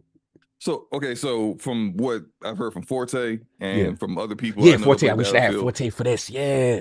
The biggest issue is that it takes too long to do anything. Like as far as leveling things up, getting through the battle pass, leveling up your weapons, getting the all grind the is attachments. stupid crazy. The grind is ridiculous. So before it would be like, oh, if you got like essentially 300 to 400 kills with the weapon, you could get all the attachments. Now it's like you gotta get like 1,000 kills to get all the attachments. They try to keep you there. They try to keep you there. Right? So that's when you don't have content. Yeah, with us as that's what it sounds like. That sounds like Destiny. Destiny fans, we know that. Like, yo, get in there and get 200 spin medals and level up one circle of the gun. You sit there and look at like the requirements. Are you serious? Yeah, run that strike 6 times to get the exotic attachment. and it's really kind play of 20 PvP games. Yep. Fact. I hate Battlefield. Because imagine you've been leveling up an assault rifle, and then you get into a map that's like it's like a large scale map. Someone in the maybe chat you wanna said they're use also focusing on RedSec too much. Yep. Oh, they chasing the battle royal bag. Yeah. Yep. Damn, That's probably crazy. where So, the bulk of the money is, though. So Take their eyes off the prize. Damn. Now that's something I don't really think. I'm not going to pass judgment on Julian, but he's never had to deal with that kind of thing. Yeah, Like the division has multiplayer and PvP. It don't have it like this. Correct. And doing a live service battle royale as well, like this, it's a little out of his depth. I'm not going to say he can't handle it, right. But he would be having to do new things and learn new things to manage all this. Yeah, that's a fact. So, now, do you think the bag was crazy? Though you think like they had? Had to be. Now, here's the thing though, because so if the bag was crazy, do you think like because let's be honest, Ubisoft with the layoffs, do you think like he knew it's time to jump ship because things might not be stable, or you just think it's just purely bad? That too. Okay, because like the division didn't go over. You know how like Ubisoft made this whole subsidiary with all their top IP. Assassin's Creed's there, Far Cry's there, and it's what was the other one? Yeah, they named 3 as like the core pillars. I forgot. Siege. Yeah, I think it's Rainbow Six. Rainbow Six. Yeah. King is right. Siege, So, Assassin's Creed, and so they got Tencent and them working together for that, but they put them separately away from all their other IP. The division is still in that other IP range, even though they don't consider them top tier. Proper Ubisoft. Shut up, kids. They didn't say proper Ubisoft stuff is no longer going to get developed, but it's no longer as important as these other things, which it never really was. But now it's just kind of like out publicly. It's not as important as these other IP. You side chick. I would say this, like Division 3 probably, if this one needs to nail it. Yeah. Because if it doesn't, you're not getting another one. And the lane is open for y'all right now, bro. Cause the looter shooter. The cog is hilarious. The looter shooter ring. Yeah. I mean, let's be honest. My Destiny, we barely got a heartbeat. yeah, even it's even open if, for y'all. Even if Destiny 3 has been greenlit, it's not coming out for a good. Yeah, because it's remember, Division is not a battle royale. It's not traditional. It's more of the Destiny looter shooter. was there's really no other looter shooter in the space. I mean, Borderlands, yes, but Borderlands is more of a cooperative. Like you consider probably that? Warframe. Yeah. Would be closer. Warframe. Yeah, Warframe. I'm bugging. Yeah, Warframe. For Yeah, sure. yeah. Warframe's probably Warframe got it. Closer. You also got to think But about still, that. just They like don't one really or two make- other competitors, not a lot. So. I feel like They don't really make like Ghost Recon like that no more. Like Ghost Recon Wildlands was I thought really good. I really enjoyed that, but they don't really make those kind of games anymore. So your choices in games aren't good. Oh my god! Your choices in games is better than yours. No, listen. I ain't gonna lie. I was down with you on all of them, and then I just realized they was whack, and I just. Oh my god! Y'all Fortnite guys, stop it! Y'all Fortnite brothers. Listen. We down with the same games. All the games that he played, I'm down with all of them. Hey, you used Division on body. We gonna get to you. No, for real. You had a fight. No. I was so mad at you. You betrayed Destiny. What? And you went to Division. All y'all left. I was like, God damn it! And it's good. And I hate them. Y'all was popping off. I like messing with slow. That's all. Oh no, y'all messing. Continue. So finish. All right, that's why I'm just ignoring them, because I know it's just King being King. You know? That's right. He missed me. That's all. That's right. I miss seeing your face. I forgot what you look like. Oh my god! Continue. You can imagine. And so some of the other things that I think that they're finally realizing is that, like I mentioned before, Division 1 had like so survival mode in Division 1 is like basically what a lot of extraction shooters in the Dark Zone itself turned into being. Underground mode was pretty dope. But see, the thing is that like they created so many like interesting and unique modes in Division 1, and then didn't carry them on. So I feel like Ubisoft is like realizing after the fact, as they typically do, that we had some good stuff here, and then we didn't cancel Division Heartland because it was a extraction shooter, and then Arc Raiders blows up. So now there's a lot that they are like, I guess, kind of kicking themselves over, and so. A lot of the things that I'm hearing about Division 3 is trying to engender the uniqueness and the good things that people enjoyed from the first two games, and just combining them into the third. And so they're fine. It's just that all this really came out simply because Julian got basically scooped up. He got the bag. EA snatched him up. They put a ring on it. Yeah, and so what I am somewhat concerned about is who's taking over for Julian. Yeah, and can they actually keep the ship going so that Division 3 actually turns out to be what they expect it to be? Fair enough. I don't know who that person is. Last question: is there any timeline on the release of when we might get Division 3? So, I mean, I heard like 2 years from now. Damn. Yeah, but look, you gotta think about it. All their people have been making other AAA games. But how you gonna come out last week and be like, yo, y'all ain't ready, and then it's 2 years down the road? I thought it was like this year or next year. Is what they meant. Oh man. Yeah, I think probably another 2 years before it actually comes out. All right, so we're talking potentially next year. King, I'm gonna let you go. Snowdrop 3.0, that's their engine. Yeah, they that's run that. They got it'll be solid when it comes out, but you got looking at like realistically 2 more years. 2 more years. All right, no doubt. King, I'm gonna let you go because you've been chomping at the bit. You clearly have things to say. So what? Because he's being disingenuous. He's not telling you the fact that 6 months ago Julian was trying to leave, and the news came out that Julian was not going to be there, and he was disgruntled. And then they came out. Ubisoft came out and was like, "Oh no, he's great. He's doing a great job. It's fantastic. This and the third." And then all of a sudden now, like a week ago, yo, Division 3 is fantastic. It's going to be It's going to be stuff that you've never seen before, heard before. Peace. I'm out. Check. I'm out the door. Yo, don't let the door hit you with a good little split. Oh my God. Bye. And he left out of there with the quickness. He left out of there so fast. All you can hear was his footsteps and them saying how great of a dude he was. So what do you suspect based on this dude? That it's a problem? And I don't even think the bag was crazy for Battlefield 6. I don't think so. What you Just like y'all was here speculating the bag was crazy for Jeff that he paid. I don't think so. I think they gave him a couple of extra days off in the week. So you think he just wanted to get out of there? That's what you did not like none of the stuff that went on over there. After you guys got purchased, a lot of people was being shut down, let go. Listen. Let's be real. It ain't no Division 3. That's no! It ain't no Division 3. This is a Highguard situation. All this is hope. No! This is a fake album. This is not dropping. 2 years down the line. 2 years. It's coming out in 2 years. Ain't nobody listening to that. You don't believe this? Yo, they said take your realism. Everyone else that actually cares about the Division is listening to that. Yeah, good. The whole reason why they did any of this, to say any of the stuff they said, is because there are people who have taken it as a complete negative that they just said absolutely nothing in Julian's gone. They got it. So you saying that they had to say something to keep people in place?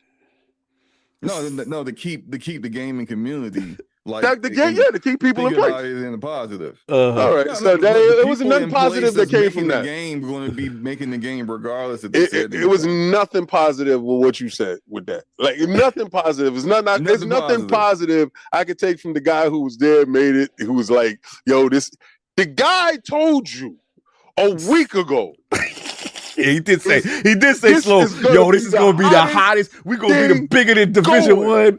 It's lit. He said, yo, it can still do all those things without him. We're gonna transform the gaming landscape. It's gonna have the same impact as Division 1. It was like, what?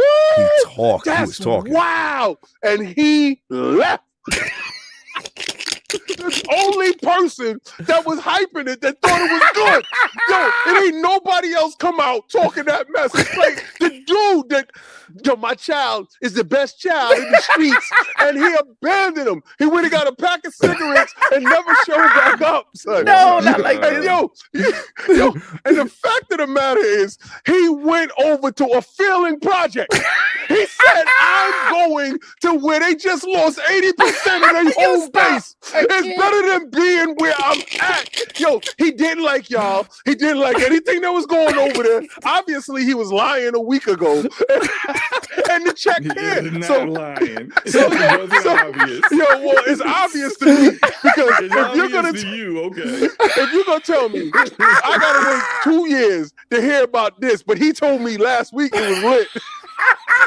Show improve. Your king is killing my side right now. The best part of all of this is this is the Division versus Destiny. Division versus Destiny. We do know because this is how Destiny 3. But there's a marathon though.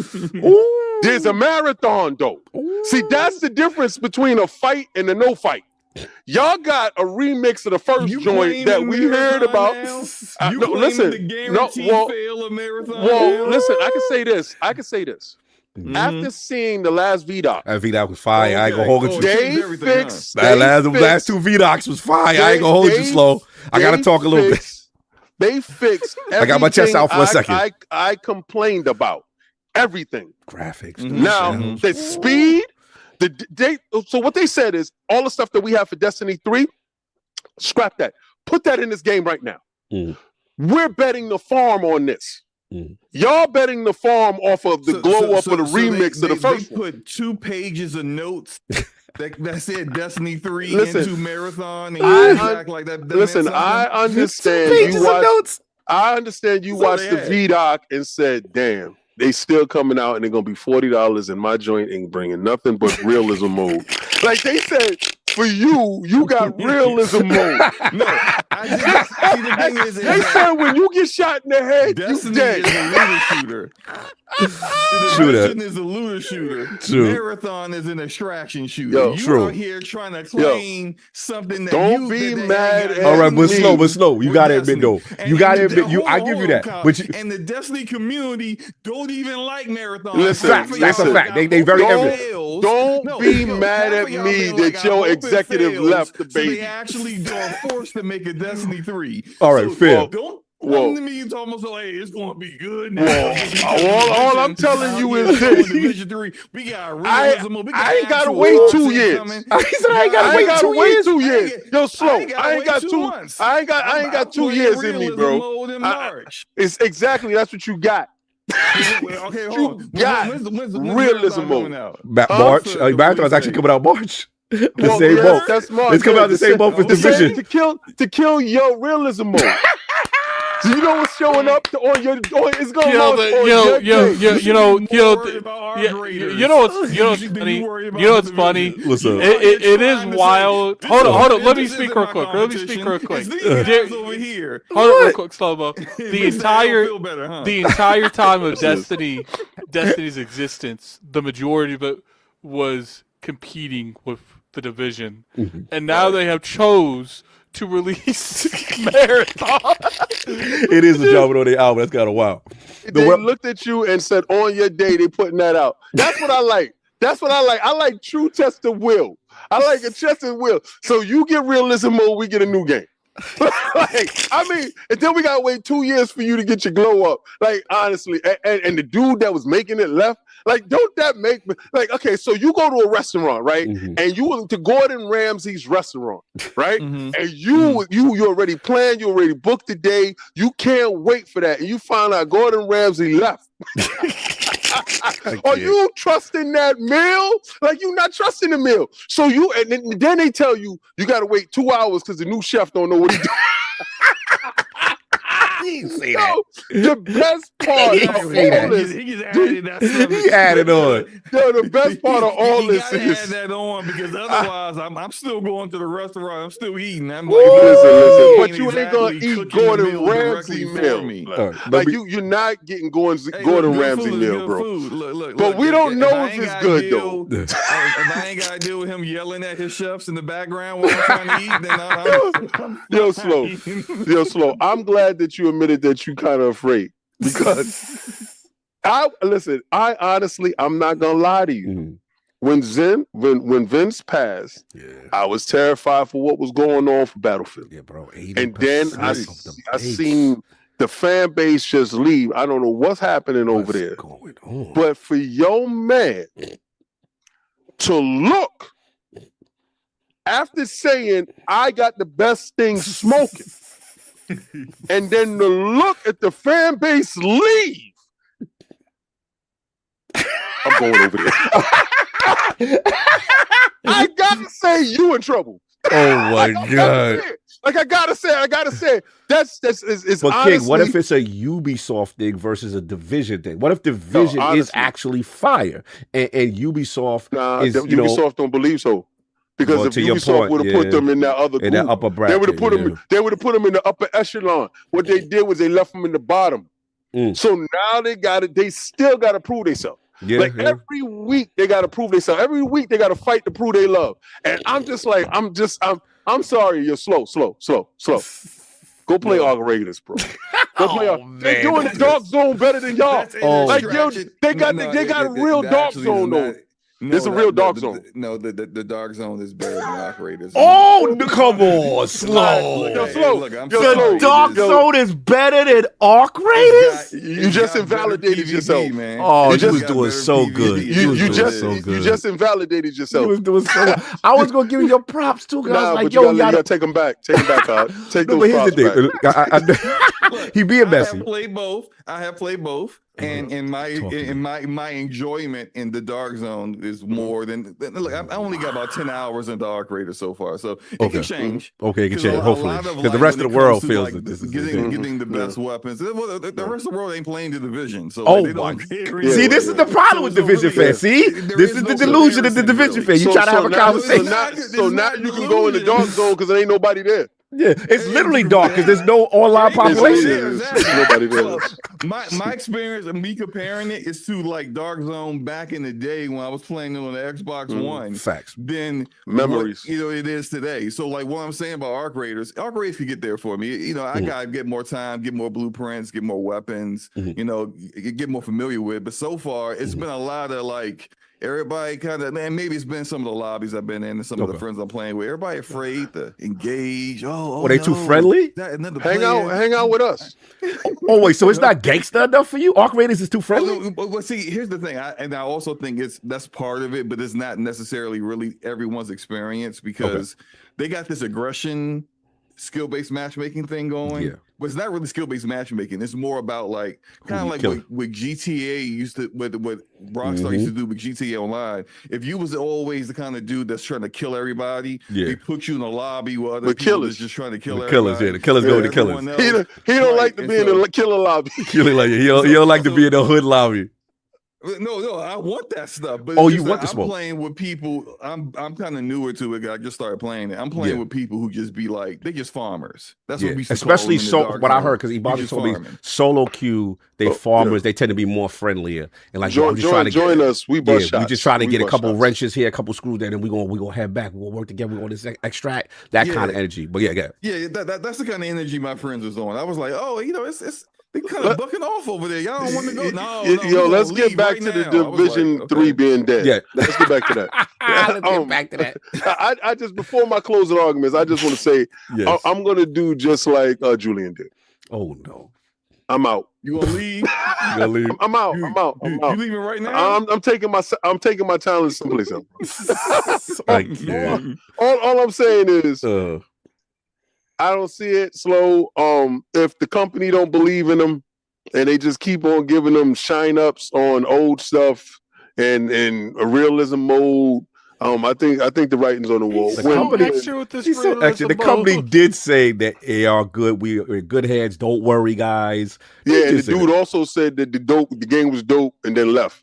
Right, but I'm saying after he left, the ambassador was like, "Yo, it's in good hands. Yo, we lit." The game would not even be in development right now. Like they didn't believe in like some really good game, like Immortal Phoenix Rising. That game was good. They didn't greenlight a sequel. That Prince of Persia game that was the side scroller, that was dope. That was a really good game.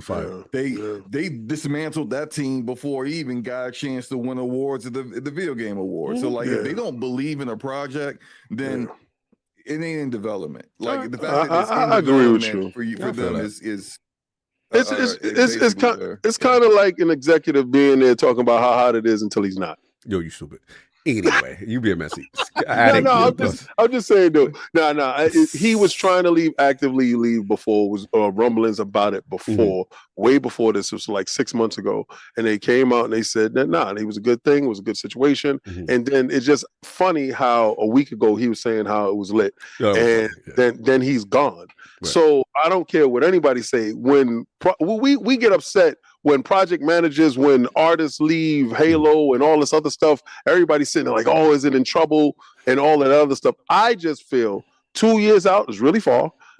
So that means it's going to be on next generation consoles. We don't even know what consoles is going to look like in that period of time. We don't know what the landscape of video games will look like and what will change into. I just feel that is a little premature to actually even think that that game will ever make it out the door based upon them changing hands and how their hierarchy looks at the tiers of their franchises. When I found out it wasn't in the initial tier of great games or franchises that they wanted to keep over here and separate over here and get these games out the door, and I looked and I saw that this was over here like side project status, I felt that they demoted it.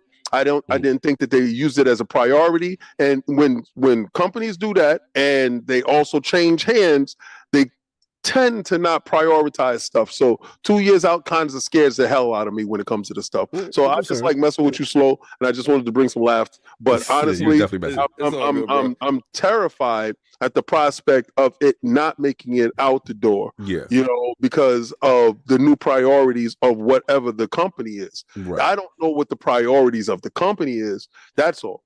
No, I understand what you're saying. Sorry, I gotta get added real quick. Kid. Yeah. I agree with largely a lot of what King just said. Like, no one really knows the priorities of Ubisoft right now. A lot of it is up in the air, and it wouldn't even surprise me at all that a lot of the stuff that went on with Tencent and then the company was in jeopardy really had Julian thinking like, I need to get up out of here. It doesn't really matter about the Division 3 or the franchise itself. He look, like a lot of people will look at that and start thinking about their own job security, their own future. Absolutely. And you don't want to be, left there if the company completely goes down or they get sold off, and then now you got some other executives who don't even know who you are and what you've done for the company deciding your fate. Most people want to actually be the driver in the seat. I drive where my destiny is going to be, and if that is like, if I want to go somewhere but I got a little bit more job security, okay, here's like, unfortunately Vince passed away and that's awful, but they need someone to pick up the pace, and it may be a collective of minds, for sure. So I can see why Julia would take that opportunity. I want to get Addict's thoughts on this, kid. What's your thoughts on this whole Division 3 Julian leaving? Are you concerned, or is it such a thing where you like, you know what, they should be fine? I've never seen like a publisher or studio like kind of like speak super highly of someone outside of them retiring. You know what I mean? So that's why I'm kind of like mixed. Is this like one of those things where they probably was going to let them go anyway? Because of like after the acquisition, there was a lot of like turnover stuff. And there's also, your PR stuff where because how many of us is actually paying attention to who's who? You know what I mean? So if you're tuned in with Ubisoft in those games, you're a big fan, chances are like they had to time this right. They probably spoke with the dude like, all right, we know you about to go do this EA gig. Can you do us this solid? You know what I mean? As far as like making sure that all that comes through in time so they can get like some excitement around it. I don't think Ubisoft should be afraid of I'm never afraid of anyone's leaving Ubisoft. I've been a big fan of Ubisoft for a lot of their content. Now I'm not the biggest fan of the Division. I'm not because I don't like the Division. It's just that I'm not into that tier of games. Yeah, like you've never been a looter shooter. Destiny.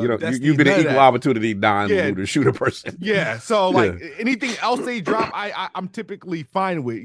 I get scared when they start deviating from their original IPs to go like, into games like the Division and whatnot. But but Ubisoft is probably one of the best publishers at supporting their stuff.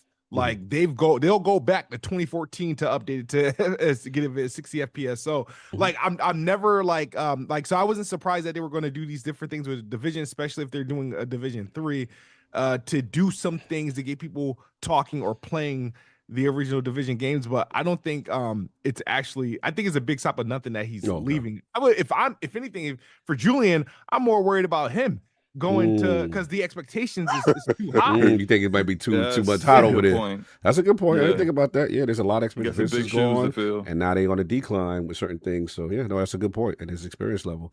A good point. Addict, your thoughts on the Division 3 and Julian, the legend, going over the Battlefield.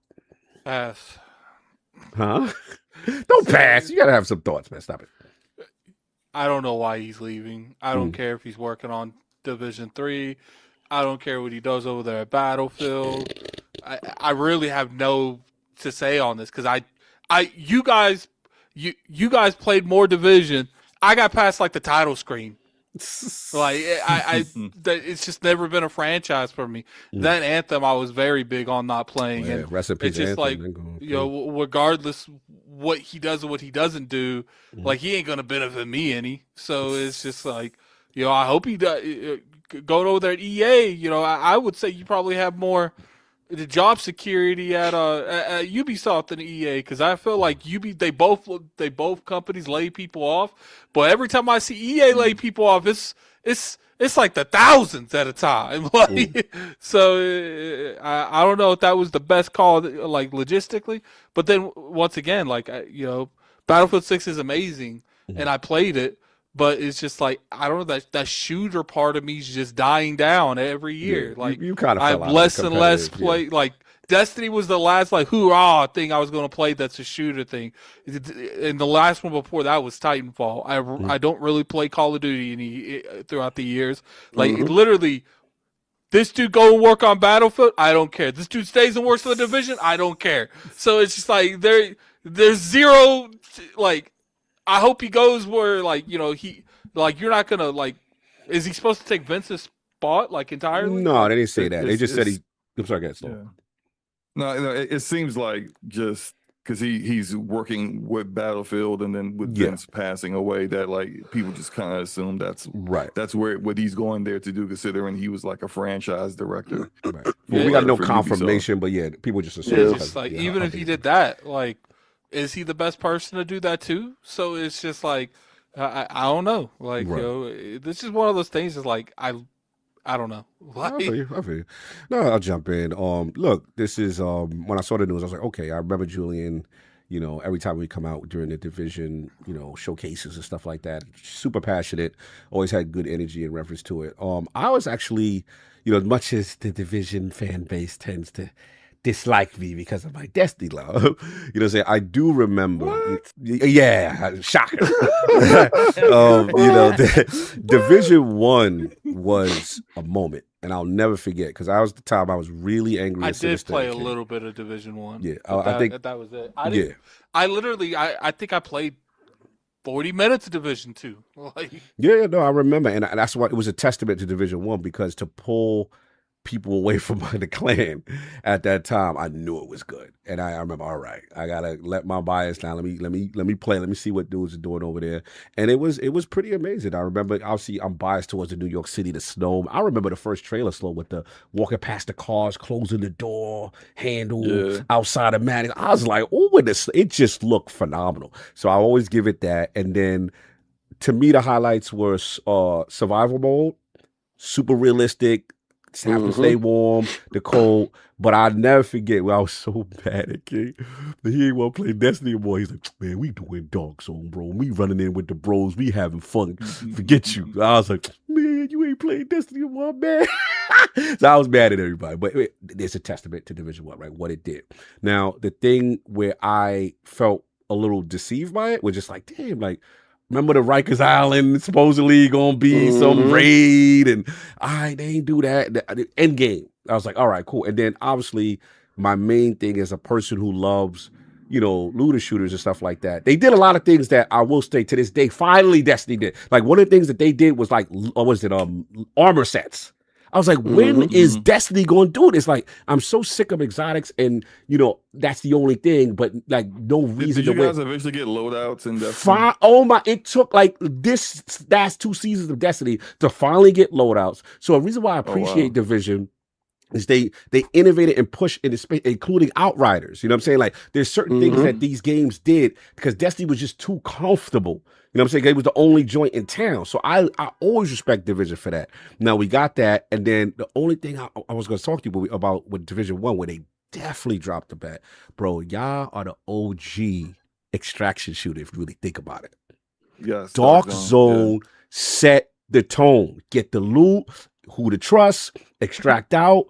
Yeah, I'm willing to bet you the people that made Tarkov took some form of inspiration from that mode. How they y'all created a lane and y'all didn't didn't do anything with it. Like it's typical Ubisoft. I think that was the biggest thing that separated that from Destiny was the Dark Zone. And I felt like they never, like even in the Division, they never really capitalized. I remember it was Monkey and King, and they was in there like, yo, we did this, we robbed they five listened to people. the wrong people with Division 2. So to give you some inside baseball from Division 1 and Division 2.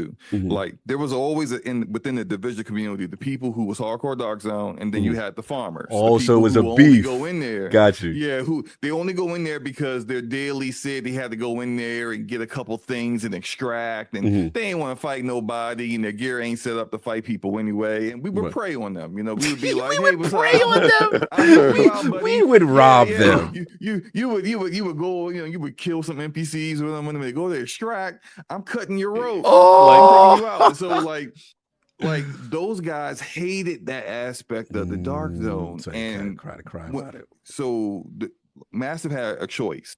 They could try to make the Dark Zone work for both parties, or they could just leave it as it is. And they tried the former. They split the Dark Zone up into 3 different zones. Oh, like the beef zone and I remember that. Yeah. Yes. And so it's basically it just kind of ruined the whole vibe of the Dark Zone. And then they even didn't even make it like necessary to go in the Dark Zone anyway to do the PvE things you need to do. So it was like you separated them, and then you gave no incentive for the farmers to even go in there in the first place. That makes sense. So it was just like, it's a lot of bad decision making that they made with Division 2 that I hope that they have rectified. And the last thing I want to say is that Division 2, I was with y'all, one of the smoothest launches of a live service I've ever seen. Most live service launches are always horrible. You know how Destiny, you be waiting 100,000 of 200 million before you can get in. I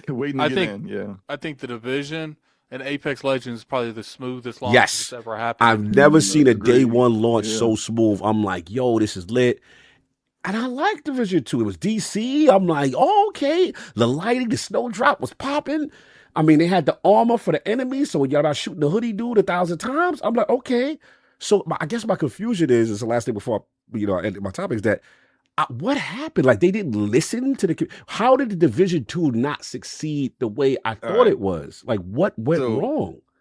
They completely betrayed the Division community for like the first year and a half. Like, hey, that's what happened. Like, we don't like this. But hold on. Said so what? The thing though, Slow-Mo, is like I feel you on that, but that's not an excuse for the direction that the Division went.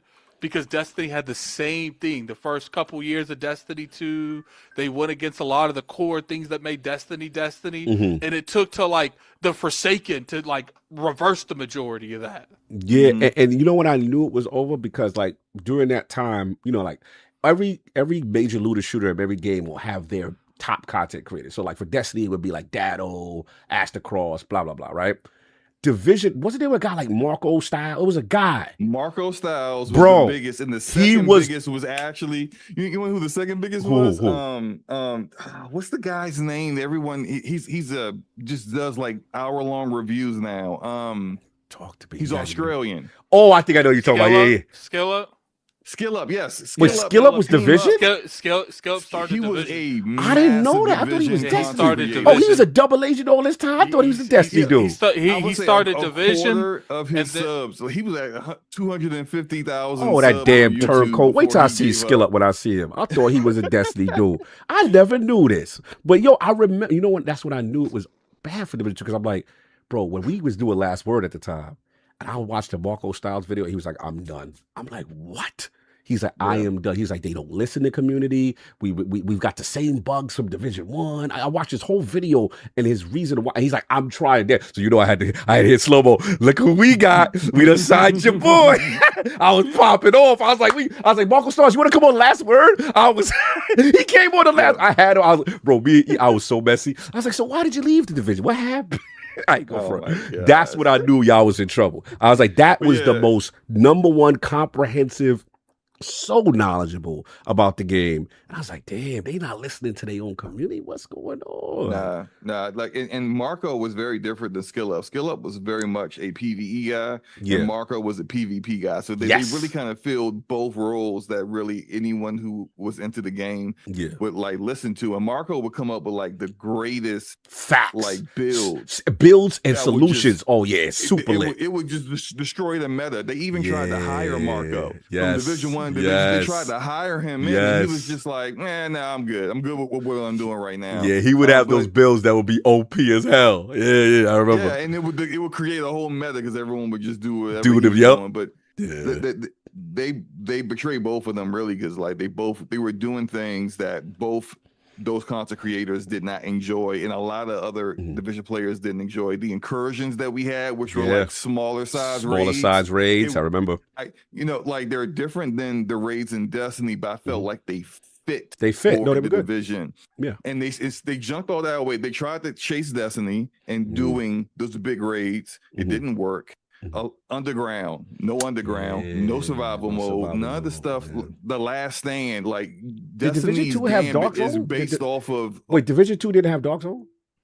They did. They had 3 different Dark Zones. Oh, that's when they split it. That's when they did this stuff. They split it. Gotcha. They just ruined it. Yeah. But like Division 1's The Last Stand is Destiny really based a lot of what they did with Gambit.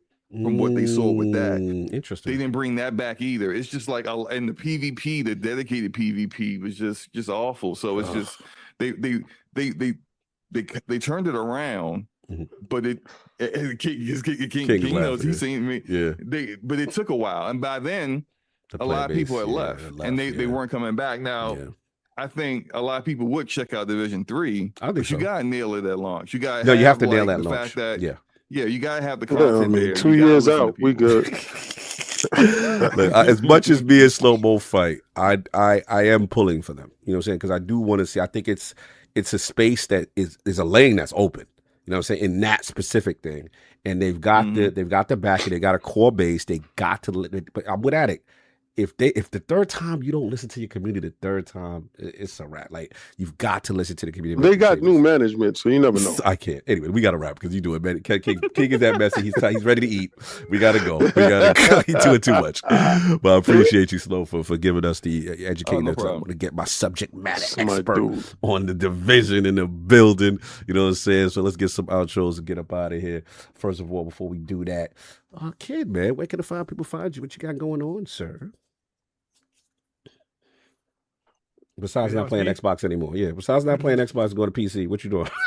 No, I'm PCMR now. Oh, you ain't here? Oh, you didn't hear? Let's go. That's what I'm talking about. That boy built out a thing, and now Xbox is out of here. He's over there, doing it up. Master Race now. He wants the power and the performance. That's what I'm talking about.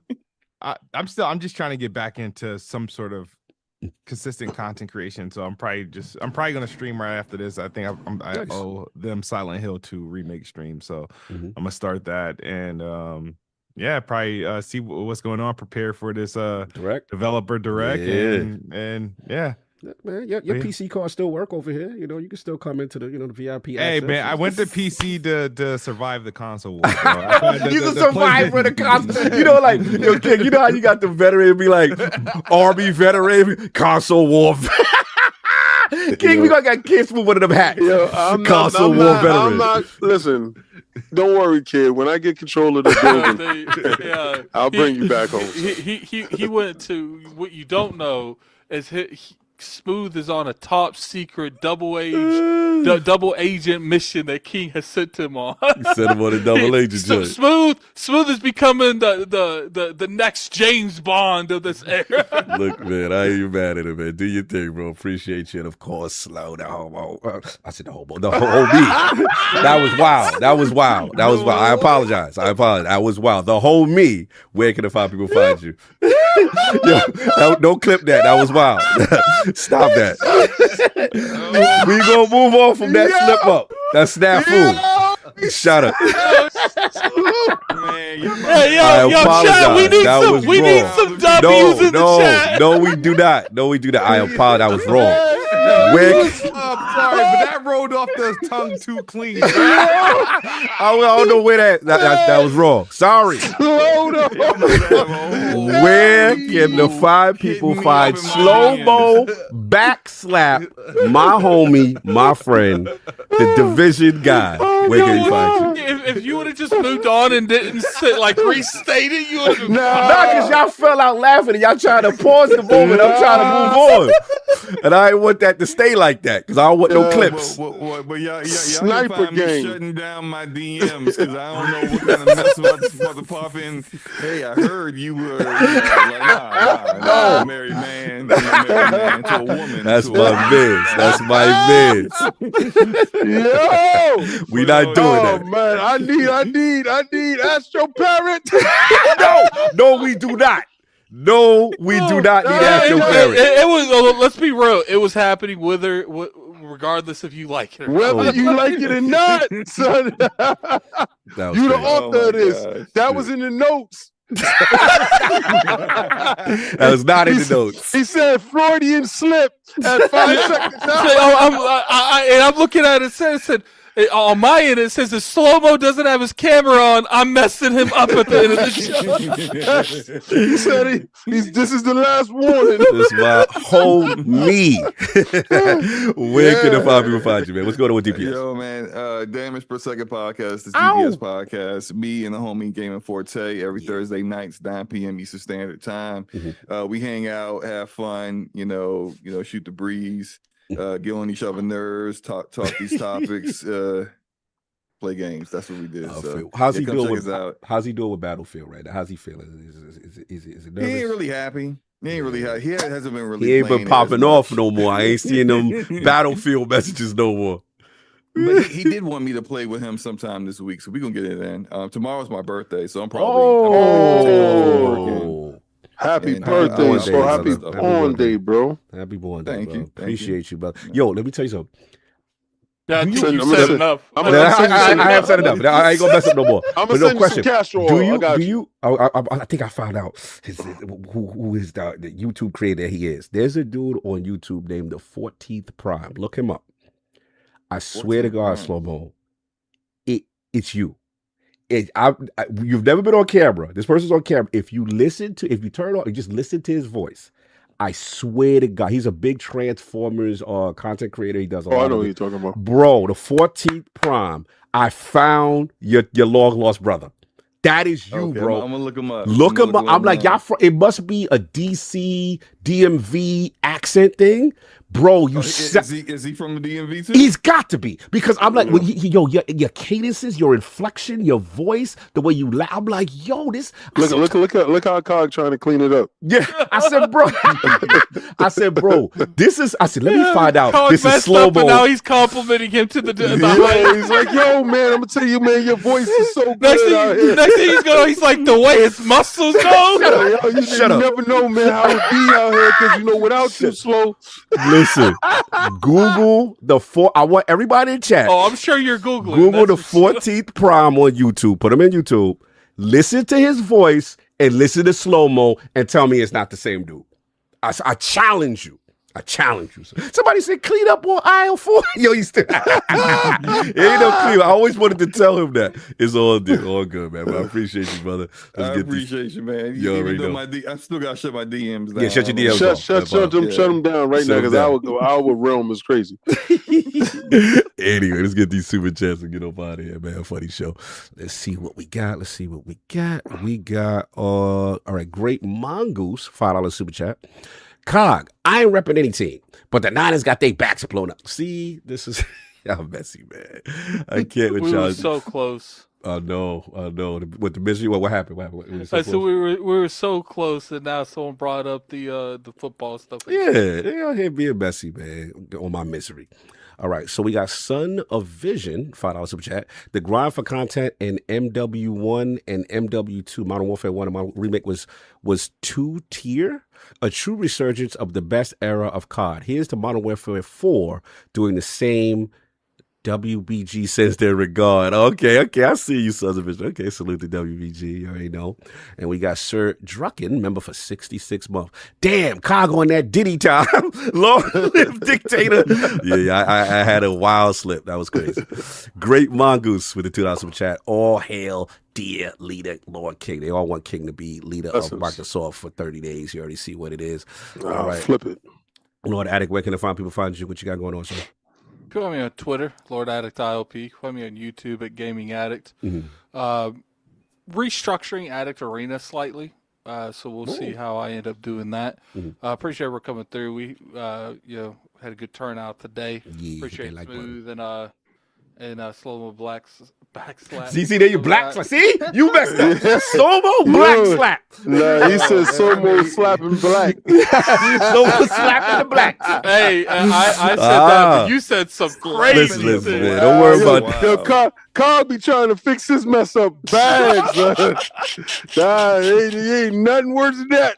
Nah, we got to mess up. See, it's a tongue twister. See, you got him SlomoBackSlap. Ain't nothing twisting that tongue,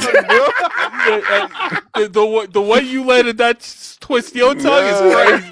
That joint flew out, bro. That's crazy. I just ain't like how y'all all reacted. I said, damn, I messed up. You knew the moment you said it. The moment I said, oh no. He said, help! Help! Oh my God. It was crazy. King, say a joke. King, say a joke, King. They said racism on Addict. No, actually, let's cancel them. Actually, the reason I said that is because I was gonna say it's crazy that Slomo I used to always think was white because of his avatar, but then I found out he was black.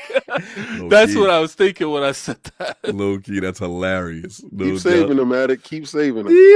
Lord I'm saving King. myself. What you talking about? Where can the five people find your messy self? Well, shout out to me for showing up today. Yes.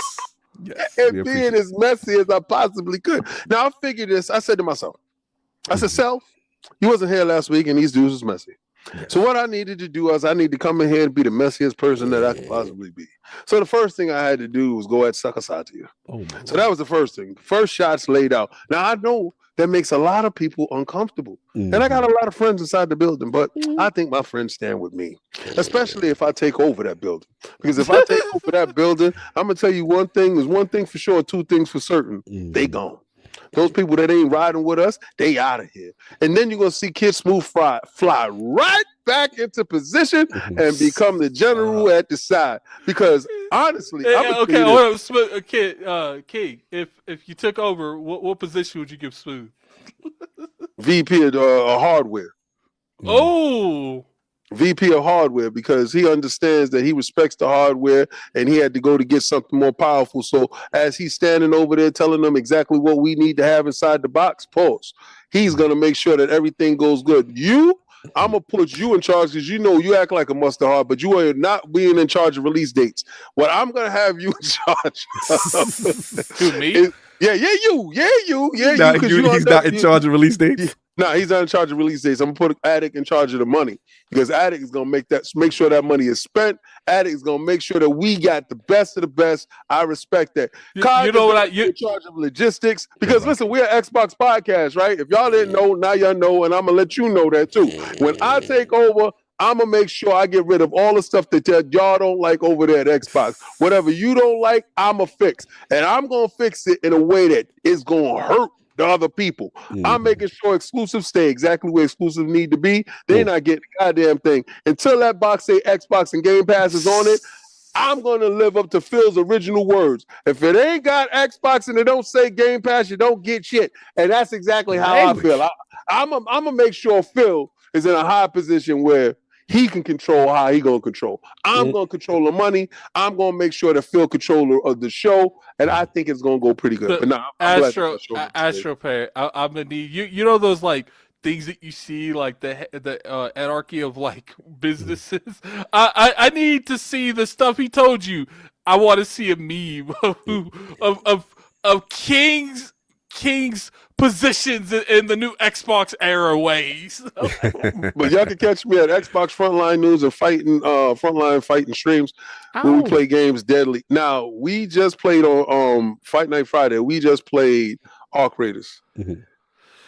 Boy, let me tell you something. Talk to me. As much as I have fun in the Division and the Dark Zone, talk to me. It's fire. This game is second to none when it comes to sound, art design, and oh my god, and the gameplay. Like it's really a tour de force. It's one of those games that all the things align to make it dope. It's a lot of stuff that I'm trying to figure out while I'm playing the game, but play the game with headsets on. Yes, please, because the sound design is the best sound design in video games today. The best sound of guns, hitting metal, hitting dirt, hitting people, hitting flesh, shouting out to people that's in the distance. It gives you real survivor feelings, right? And it also it helps you work with your team, like looking over your man's shoulder, making sure your people is good. You loot while I check this out. You gotta lean on the team. So I really like the aspect of it. I do want to play more of it. It's just DJ Oros, he got it popping right now. No, I'm not trying to play with veterans. I'm trying to play. I play with Sinister. I'm trying to play with people on the come up, like Slow. Slow want to get active in the streets, right? I want to be active in the streets. Let's run down on these dudes. Let's go get them. Let's do it old school, dark old style. Yo, put your hands up. Be like, yo, it's cool over here. And pull out, draw on them dudes and get in their wallet, son. I want old school Brooklyn hit them. Yo, come here. Yo, do you know where that store? Yo, don't move. Nobody get hurt. That type of thing. I want that type of work out here, son. So yeah, I actually really love the game, and the fighting community is definitely something that we're going to work on. But anime this week, yo, dip down. Get ready. Yo, we done doing it. That's messy. That is messy. Anyway, we up out of here. Appreciate everybody that pulled up, hit that like button. A lot of stuff going on. Oh yeah, we're gonna be doing Attic. We got the stream popping on Thursday, right? For the developer direct, the big one. Say bye. Oh, we're gonna react to that. Yeah, man. I'm joking. What you mean? I was like, you had that confused face, like you know what's going down. You know what I'm saying? So yeah, salute to that. Appreciate everybody. It says some love to Solve and all that. But that's all I got. Anything else we gonna send them anywhere? What we doing? I'm gonna send you guys something called JPG. I assume that's one of Cog's people. I don't know who he is. JP, who was it? What was it? I don't know. I already sent it to him. He's already said they already know. JP somebody. JP somebody. Look, everybody enjoy your Sunday. Got to watch these playoffs, see what's going on. We got, I think Pats is up or whatever. We're going to see what's popping with these playoffs. He said pockets on the floor. Facts. Facts. Pockets on the floor. So I'm about that. So. Anyway, we up out of here. Peace. So I want you to strip.